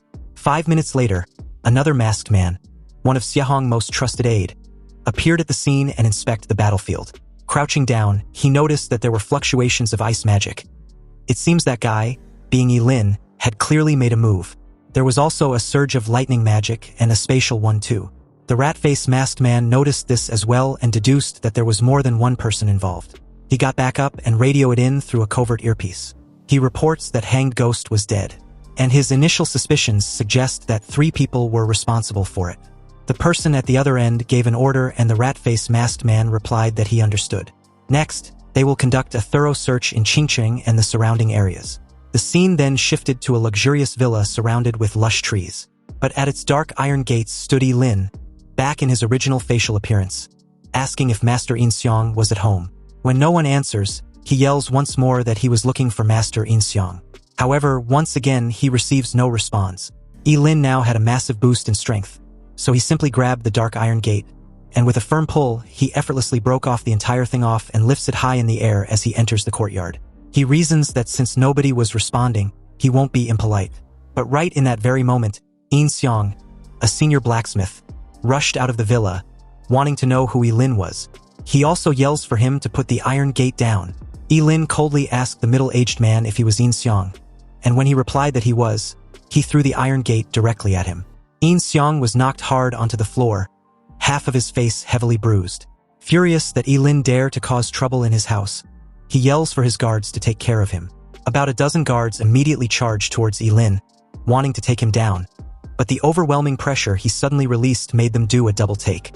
He told the idiots to just give up, before using the forbidden spell, the Eternal Freeze, to completely trap them to the very ground they stood, unable to move. Yin Xiang asked who exactly Ye Lin was, and when did he offend him. Ye Lin simply instructed him to call his other two brothers, Yuningfa and Zhou Heping, if he doesn't want to die. It was then that Yin Xiang, in horror, realized just exactly who Ye Lin was. The guy who's been buying up monster corpses at exorbitant prices at the Job Change Guild. It didn't take long for Yuningfa and Zhou Heping to roll in, both looking like typical old geezers. They curiously asked what happened to their friend and his villa's iron gate. What made him demand they visit him in such a hurry? The two didn't even acknowledge Ye Lin's presence until Yin Xiang stated that someone was looking for them. When they asked who, Ye Lin finally introduced himself as the guy they hired assassins to eliminate. The eyes of both Yuningfa and Zhou Heping widen with frightened realization, and they immediately freaked out on Yin Xiang, calling him a bastard. They've treated him like a brother, and he betrayed them. If Yin Xiang had even given them a heads up, they wouldn't have come unprepared. He was a beast.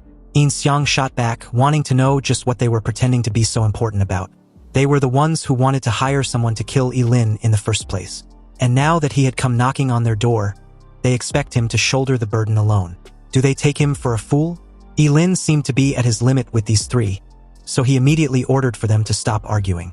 He wasn't there to seek revenge, but actually have business with them. The three old geezers were momentarily puzzled by what they just heard, and under their stunned gazes, Ye Lin took out a rainbow bow of epic level and told them to recast it. The attributes of the rainbow bow were pretty decent too. The strength was 1200, and the skill was vision. Then there's visible sight, which means a person holding a rainbow-piercing bow static vision improves by 100% and his dynamic vision improves by 200%. The three tried to argue that an epic gear were beyond their level. Yin Xiang admits he was just a high-level blacksmith, so even if he wanted to help Ye Lin, he was powerless to do so. Epic-level equipment requires at least a master blacksmith to reforge. And when it comes to crafting an epic-level piece of equipment, even a master blacksmith cannot complete it alone. Ye Lin was aware of this, but weren't the three professionals from the Life Skills Job Changer Alliance. With their wits combined, they can come up with a solution. Ye Lin decided to take his leave, but Yin Xiang reasoned that his two friends were both alchemists, not advanced blacksmiths, so how the hell are they supposed to pull this off? A sudden lightning thundered across the clear sky and directly struck the decorative fish pond in the courtyard as Ye Lin gave them a threatened look, wanting to know if it can be done. The three immediately folded and anxiously replied that it could. Satisfied with the response, Ye Lin took his leave. He told them their lives would be spared if they can successfully reforge it. Otherwise, they can imagine the consequences. He was going to wander around for a bit now, so they need to remember to call him when they were done. The three stared at each other dejectedly because it was clear their lives depends on whether Yin Xiang can recast the rainbow bow.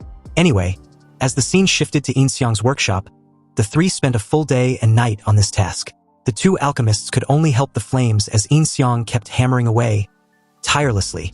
And after a couple days of this grueling task, the rainbow bow was finally reforged successfully. They immediately called Ye Lin over and gave him the bow, which was now the Holy Silver Bow, still an epic level. Its strength was 1000 and had room to be refined. The skill, Destroy Delusion, was explained that when the distance between the archer and the target was less than 10 meters, the arrows fired by the 8 Desolate Sacred Silver Bow double in power and ignore the opponent's defensive equipment below the level of divine artifacts. Ye Lin examined the bow and was impressed. With double the power within 10 meters, ignoring defenses, and also can be used in close combat, the Holy Silver Bow now looked like an epic equipment. Zhou Heping asked Ye Lin whether they could leave. Ye Lin kept his word and left them alone. And from then on, he hopes he doesn't see them again. Otherwise, they know the consequences. Ye Lin went to the Ji family's mansion, and after announcing that he was back, Ji Lingyu and his father were a bit puzzled to see Ye Lin outside his room. His friend was certain he had been practicing his skills inside this whole time, so when did he leave the mansion? It was then that Ye Lin remembered the clone he left in his room. He gave a lousy excuse of needing some fresh air before stirring the conversation towards President Ji. He told him that the situation in Qingqing seemed chaotic right now. There were too many people who wants to kill him, so he wants to hire a bodyguard. President Ji agreed with this idea, and Ji Lingyu replied that it was no problem, Ye Lin should just leave it to him. Ye Lin thanked them and decided to leave the matter in his friend's hands. Ji Lingyu reassures him not to worry. He would have everything arranged the next day. Inwardly, Ye Lin planned to become a bodyguard under a new identity, so he could act independently. And with that, he can then appear simultaneously with the clone, making it much safer. The very next day at Jisha Group, Ji Lingyu gathered the 7 candidates who'd made it to the final selection after several layers of screening. He announced that, at the moment, the Jisha Group needs a top-tier bodyguard, so they should listen attentively. They have all successfully passed through the normal selection rounds. But the target to be protected was a figure who had stirred up a massive trouble in the city of Qingqing. Ye Lin, who had blended into the crowd, thought to himself that the illusionary face was really a great help. But even he didn't know he was a figure who'd stirred up a storm in Qingqing. Ji Lingyu continued, informing them that they will fight each other, and the winner will get the job. Now, if they're ready, they should begin. Just then, Ye Lin stepped out and confidently challenged the rest, stating that he was in a hurry. So how about they all come at him at once? Obviously, the expressions on the faces of the other 6 candidates showed irritation, believing they were being looked down upon. But as Ji Lingyu assessed Ye Mushuang, he found him to be pretty arrogant, exactly like his boss. He even got a bit of his cockiness too. The bald guy among the group warned Ye Lin not to be too full of himself, especially to someone like him. He was a well-known figure in Qingqing. Ignoring the warning, Ye Lin took out the newly forged epic-level rainbow bow, before adding that this was the perfect time to test his new weapon on them. Glasses guy of the 6-man group immediately informed the rest not to underestimate Ye Lin. He was obviously an archer, so they should close the distance and take him out before he can attack. Glasses guy then asked if there was any knight or tank in the team. If there was, then they should get out there and block the arrows. In that moment, Ye Lin's hand had already drawn the bow. He aimed straight at Glasses guy and let loose, claiming that he was the only one who talks too much. Glasses guy was a bit panicked when he saw how fast the arrow was. But fortunately for him, someone intercepted the attack heading his way. It was the bald guy who'd held up a shield to block the incoming arrow. The sheer force of it was so terrifying that it pushed him far back. Shocked, he told the rest that the force of the arrow was frightening, and he can't block more than a few, so they needed to take action. The crowd united and charged forward, deciding to deal with this arrogant archer first, then face off against each other afterwards. Holding the line, the bald guy led the charge and ordered the rest to follow. Ye Lin, on the other hand, was busy testing the close combat effectiveness of this bow.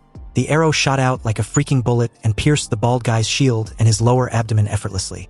He gritted his teeth in disbelief. To his knowledge, this should be impossible. His shield has top-tier defense, and no weapon should be able to pierce it, let alone an arrow. The impact also trashed him across the battlefield, kicking a cloud of dust. The rest leaped out of the way, and although they were briefly shaken by this, they had successfully closed the distance to stop their attack. They foolishly believed this was their chance and decided to strike simultaneously. Ye Lin tightly gripped the rainbow bow, and in just a split of a second with his fleeting dance, he made light work of them all. The entire group spat out a mouth full of fresh blood with looks of astonishment. And as Glasses guy bowed his head in defeat, he announced that they give up. It was just a bodyguard job application, and their lives were more important. The scene became desolate, and as they kept groaning in pain, they couldn't help whining how much it also hurts. Ji Lingyu approached and praised Ye Mushuang as incredible. He was certain this guy was the one before asking for his name. Ye Mushuang introduced himself as a level 45 job changer with an S-ranked refined hunter. Ye Mushuang's strength was really impressive, and during his employment, any equipment he would need would be provided by the Jisher group, and his annual salary will be 60 million. With that, Ji Lingyu gestured for Ye Mushuang to follow. He would take him to complete the procedures, and his boss would definitely be satisfied when he meets him. Outwardly, Ye Lin was obedient, thanking Ji Lingyu for the opportunity. But on the inside, he felt smug. After all, how can he not be satisfied with himself? The scene shifted to another location. A few orcs were carrying a beast on their shoulders as birds flew about chaotically due to the loud noise. Along with that, a formidable army of monsters was advancing. Meanwhile, on a cliff nearby outside Qingcheng, Xiahong and his guards of masked men watched everything unfold. He asked the masked leader whether her daughter had been sent back. Upon hearing the reply that the young miss has returned safely to the estate, another masked man curiously asked his leader whether it was really okay for them to do this. Obviously, Qingqing won't be able to withstand the amount of monsters they've drawn in. But the masked leader asked the other, Chun Long, whether he was questioning his decision. The infamous Ling Yi was in Qingqing, and this was the best way to force him out. The masked guy quickly explained that that's not what he meant. It was just that there were many innocent people in Qingqing. In that moment, Xiahong chuckled, stating that it was just a single city. When it comes to the gate of apocalypse, any amount of sacrifice was worth it. A cunning look appeared on his face as he added that if the origin ancient artifact had truly appeared, then it can only fall into the hands of his Xia family. The scene then cuts to the courtyard of the Inxiang. A couple of agents from the investigation bureau, after their investigation, found the aftermath to be too strange. They can't extract any clues at all. and the entire family of Yin Xiang had also vanished into thin air. If Officer Huang wasn't mistaken, Yin Xiang was forging a bow before he disappeared. Though skeptical, another agent was instructed by official Huang to immediately investigate all class-transferred users in Qingcheng who possess a long bow.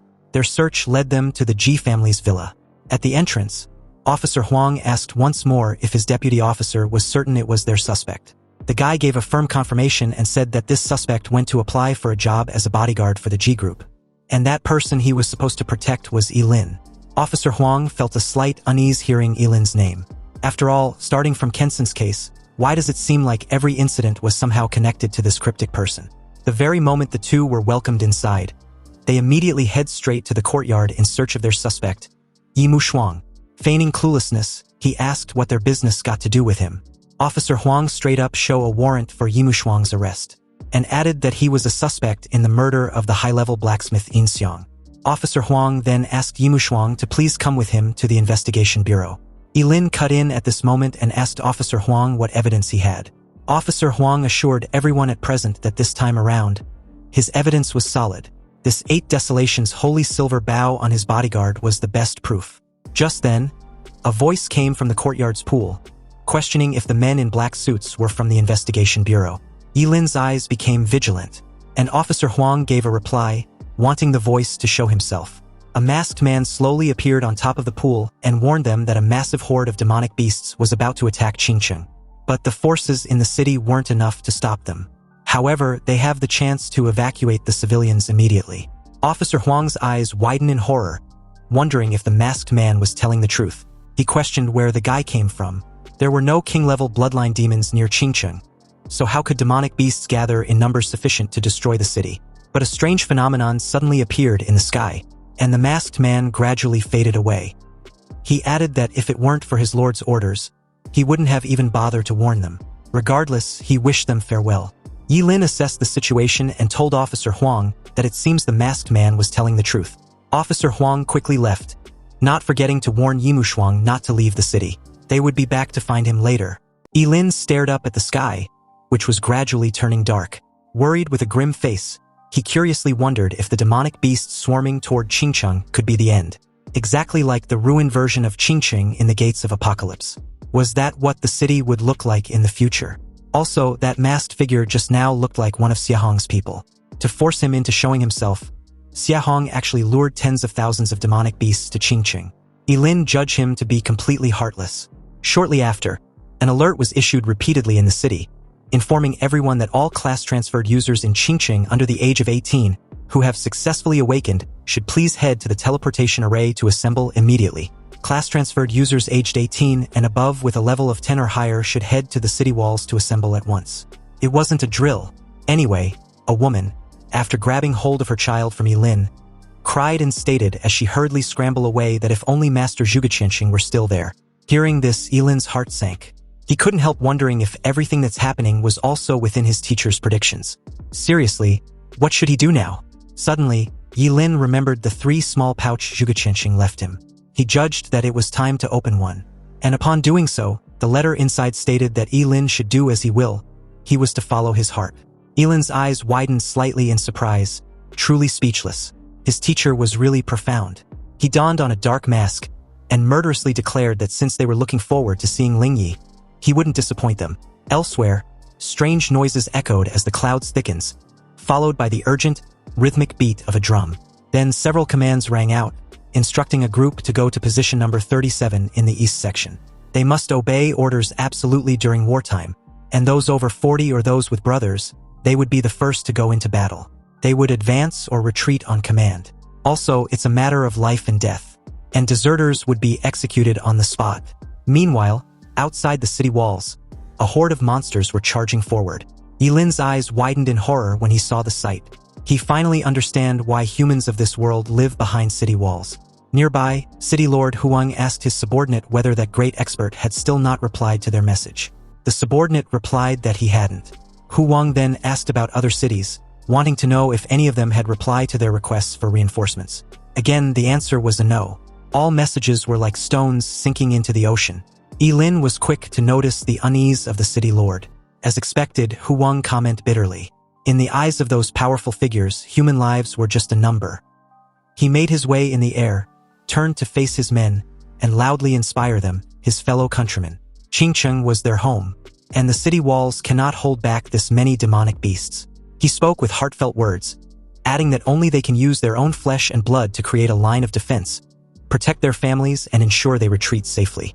Hu Wang's expression was extremely resolute as he declared that he would definitely charge at the front lines. If the city stands, they stand. If the city falls, they fall. They would fight to the death and never retreat. The soldiers below chanted in unison, declaring repeatedly that they would fight to the death and never retreat. Their voices echoed far outside. Suddenly, a huge explosion detonated above as Ling Yi made his appearance, aura farming like the wild card he was. A couple of job changers were actually surprised to see the infamous Ling Yi, fully aware of how terrifying his forbidden curses were. Far worse than Ye Lin's. Anyway, from the looks of it, the battle had already been going on for a while, and Ling Yi's appearance made them wonder why he hadn't made an appearance before.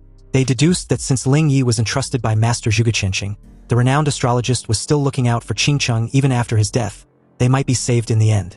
At the front line, Ling Yi firmly inspired the warriors of Qingcheng to join him and drive out this swarm of demonic beasts together. They needed to defend Qingcheng with everything they got. Ling Yi cast a karmic flame which scorched an entire swamp of demonic beasts in a sea of flames. On the other side, Xiahong and his men watched without offering a hand. The masked leader of the group reported to his lord that Ling Yi had appeared. When Xiahong asked if he was certain, the masked leader gave a firm confirmation. According to the Investigation Bureau's files, Ling Yi was skilled in fire-type magic and can summon karmic flames. Kensen also died by his hands. Xiahong smiled with amusement. This was very good. Xiahong then gave the order for his masked men to attack. The group immediately move out, rushing through the crowd of dead beasts and job changers. They curiously wonder who these dozen or so masked men were. Were they also a trump card left behind by Master Zhuge Qianqing? These job changers could only guess, but they were certain that the masked men looked frighteningly strong. Seconds after, they realized that the masked men weren't attacking the demonic beasts at all. They're just using their raw power to force their way through the swarm. City Lord Hu Wang couldn't help wondering how so many experts had appeared all of a sudden, and what were they trying to do? Nearby, Yi Mushuang watched as the entire masked team finally shown themselves, clearly coming for his clone, who was now Ling Yi and had been waiting to have some fun with them. Surrounded, the masked leader mocked Ling Yi for being quite good at running and hiding. But now, why wasn't he running or hiding anymore?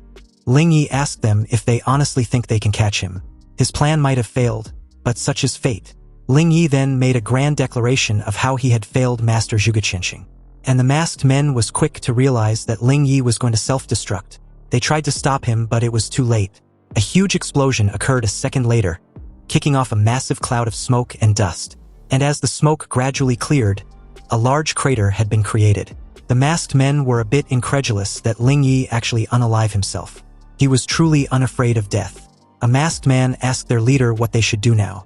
Meanwhile, on the city wall, Yi Mushuang's face was grim upon realizing that a level 43 cursed sorcerer's full self-destruct power actually failed to injure any of them. Just how terrifying was the strength of these masked men. However, this self-destruction should be able to cover things up, bringing some sort of a conclusion for Ling Yi. Suddenly, a voice made him alert. Ye Lin recognized it immediately, and it was none other than Zhuganini. She declared to bury all the masked men with Ling Yi. Zhuganini's appearance stunned a couple of job changers, while Ye Lin wondered why she didn't follow the main group to the teleportation array. He really couldn't comprehend what this silly girl was doing there. Then Zhuganini took out a time orb, puzzling Ye Lin even further. She spoke solemnly, stating that inheriting her father's last wish, she shall live or die with Qingcheng.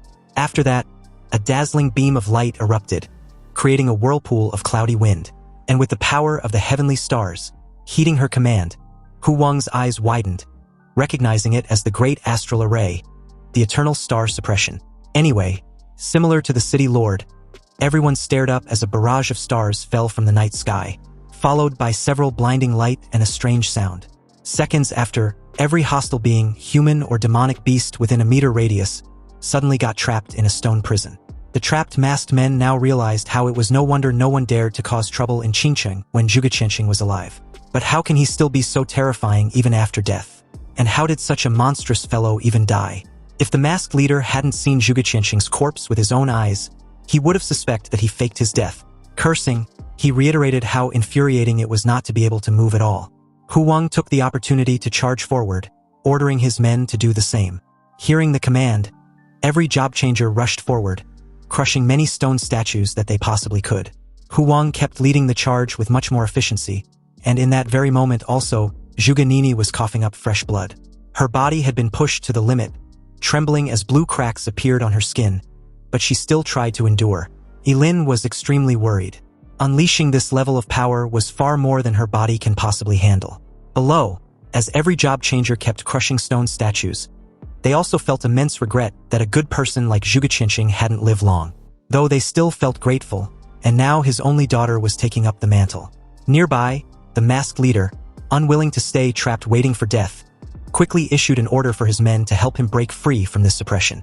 Otherwise, they were all gonna die. The masked men, forming 12 zodiac beasts, joined forces to break free together.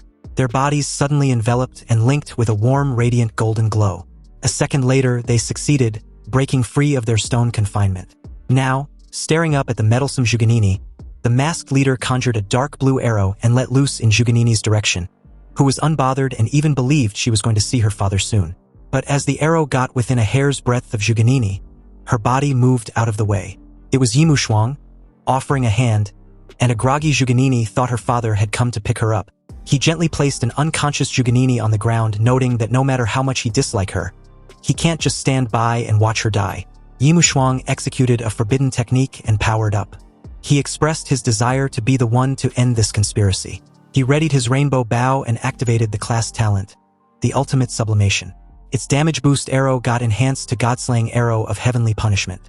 As the arrow tore through the air, it was described that the forbidden curse, the God-slaying arrow of heavenly punishment, allows the forbidden curse master to sacrifice their lineage and becomes impotent from then on, representing the great Tao to bring down heavenly punishment. They instantly fire an arrow that stacks 10 times their own power. Under one arrow, gods and immortals are slain. It aimed straight at the masked leader who faced the attack head-on. A powerful collision occurred, creating a massive cloud of smoke, and surprising enough, the masked leader remained unharmed. He also believed there was actually a hidden expert on the battlefield. After all, to be able to block his strike of fury was an interesting feat. In that moment, a masked man dashed forward, wanting to deal with the expert solo. The leader instructed him to catch the expert alive, otherwise, he will definitely file a complaint against him before their lord. Meanwhile, with the thick white massive cloud as a cover, Ye Shuang donned on a mask and took the divine artifact. Ye Lin was also amazed, wondering just what kind of existence his teacher was when he was alive. The divine artifact began to crackle upon activation, alerting him of this reaction. He realized that the divine artifact actually has a bloodline restriction. Ye Lin apologized to Zhuge Nini, but for the sake of saving the people of Qingcheng, he would have to borrow a bit of her blood. Ye Lin also hoped to the spirits in heaven that his teacher not blame him. After drawing a drop of Zhuge Nini's blood on the artifact, it activated immediately with a dazzling light, radiating an endless azure starlight. It created a massive dome, covering the entire city of Qingcheng and spreading outward. Apart from the masked man named Qianlong who got blown away, the other masked men and demonic beasts within the vicinity got eviscerated. The remaining masked men, upon witnessing such terrifying power, realized they had no chance of winning and decided to retreat. The azure dome was so dazzling that it could be seen from miles away, and its invisible barrier was even shown within the forest trees.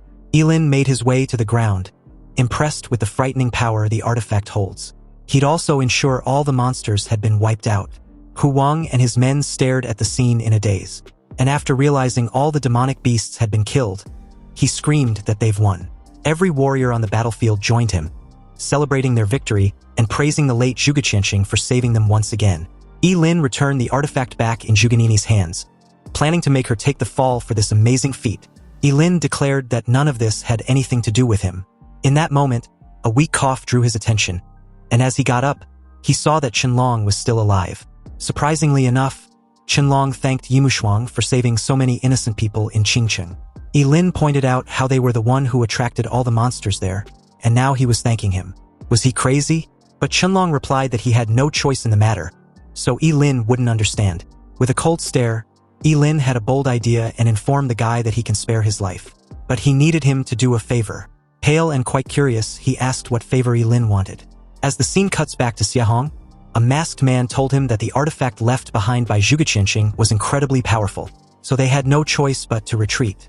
Xiahong replied that there was no need to say anything, he had already seen it all. Just then, Chunlong made his appearance from the forest, and the masked leader announced his return. Chunlong, holding a ragged sack, knelt before his lord before tossing the sack in front of him. He informed Xiahong that the job changer who attacked from below the city had been killed by him. But according to the investigation, he had no connection to this incident. Xiahong gave a slight chuckle, then suddenly raised his hand towards Chunlong. The guy was pulled towards him by some invisible force, his neck grabbed seconds after. He questioned when Chunlong had learned to lie to him, since he was the one he personally raised.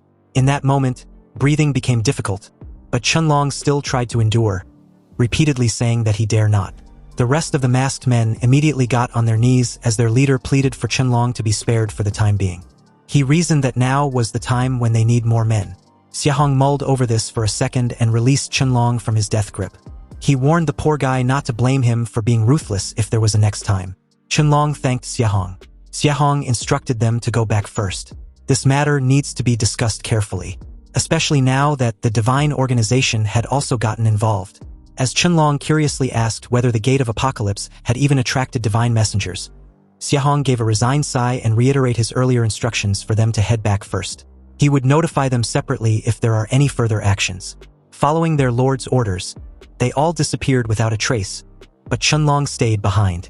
Xiahong suddenly coughed out fresh blood, alarming Chunlong, who, with caution, pointed out the obvious. Xiahong was injured. Xiahong raised a hand and told Chunlong to shut it. He should just quickly help him back. Anyway, as the crescent moon shined brightly in the night sky, the scene shifted to the private quarters of Xiahong. Chunlong pleaded for his lord to rest while he go find the medicine saint right away. Unexpectedly, Xiahong stopped him, stating that he mustn't let anyone know that he was seriously injured. Chunlong questioned who exactly hurt him, and Xiahong replied that the guy was an envoy of the divine organization. Coughing violently, he added that this score won't be settled so easily. Once he recover from his injuries, it will be time for a complete reckoning. Xiahong opened his palm to see it smeared with his blood.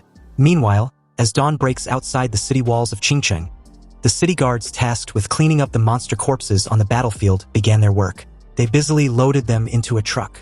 Not far away, Ye Lin was silently offering them a hand, and at the moment, his level had increased to 50. Obviously, he was ecstatic to also learn that his third professional talent had successfully been unlocked, and as fate would have it, starting from level 50, every 10 levels of Forbidden Spellcaster gains, they will receive a self-created forbidden spell. Finding the self-created forbidden spell interesting, Ye Lin read the details to find out that whatever effect he wants from a forbidden spell, it was possible. He first decided to cast a forbidden resurrection spell, but soon found out that sacrificing hemorrhoids to resurrect a dead person yielded an error, meaning the request had been rejected. However, based on his needs, a similar forbidden spell will now be generated for him. It was the forbidden spell, Resurrection of the Dead. It's explained that a forbidden spellcaster can sacrifice half of their life force to resurrect a deceased being as an undead creature. This summoned being possesses all the abilities of its former self, but lacks self-awareness. It is of the same level as the summoner and can be resurrected indefinitely. Surprised and amazed by the ability to bring the dead back to life as an undead, Ye Lin's first thought was of Zhuge. This meant he would be able to summon his teacher as an undead creature. However, if he really summons a level 50 Zhuge undead creature, what will Zhuganini's reaction be? Ye Lin decided against it, reasoning that the resurrected undead creatures might not even be as good as the clones, so it was best not to summon them for now. Also, he was a bit tired after such a busy day, hence he'd better go home and rest. A couple of days later, the entire city of Qingcheng was still high on surviving against the demonic beast tide. And on top of the celebration, it was also time for their city's promising talents to officially enroll into their respective universities. Thousands of people had crowded to bid them farewell. A very chosen few like Zhuganini got the privilege of being enrolled in the Supreme Academy, while the second-rate talents got enrolled in universities like Dasha Academy. Surprisingly, among the promising talents was Ye Lin and his clone bodyguard Ye Mushuang. With the identity of a bodyguard, this fucker can go to university alongside his clone, and this really saves him a lot of trouble. In that moment, Zhuganini unexpectedly approached his direction, before casually brushing him off. She wasn't looking for Ye Lin, but rather his bodyguard. Zhuganini, after receiving a confirmation that Ye Mushuang was truly Ye Lin's bodyguard, points out that he saved her during the beast invasion. And although Ye Mushuang denied this, stating that Zhuganini had mistaken him for someone else. The silly redhead admitted that his life force was on the astrological compass, so he can't fool her. This news briefly stunned both Ye Lin and his clone, and as he kept wondering how it was even possible for his trace to be left on the divine artifact, he told Zhuganini not to worry about it. He rescue cats and dogs whenever he sees them. Regardless, she thanked him, but stated that she didn't like owing people favors. Zhuganini took out her contact info and offered it to Ye Mushuang. If the bodyguard need her help in any way, he should feel free to come to the Supreme Academy to find her. Ye Mushuang took the card, unimpressed, and replied that he would definitely go for a visit. But it wouldn't be to find her, he added inwardly. Zhuganini gracefully took her leave, arrogant and proud as always, though Ye Lin could hardly give a shit. Shortly after, the city lord Huang offers a few words of inspiration, stating that the journey of these promising young talents were to the stars and the sea. Their era has begun. And with that, the teleportation array was activated, and all students were informed to use the teleportation array to travel to their respective universities.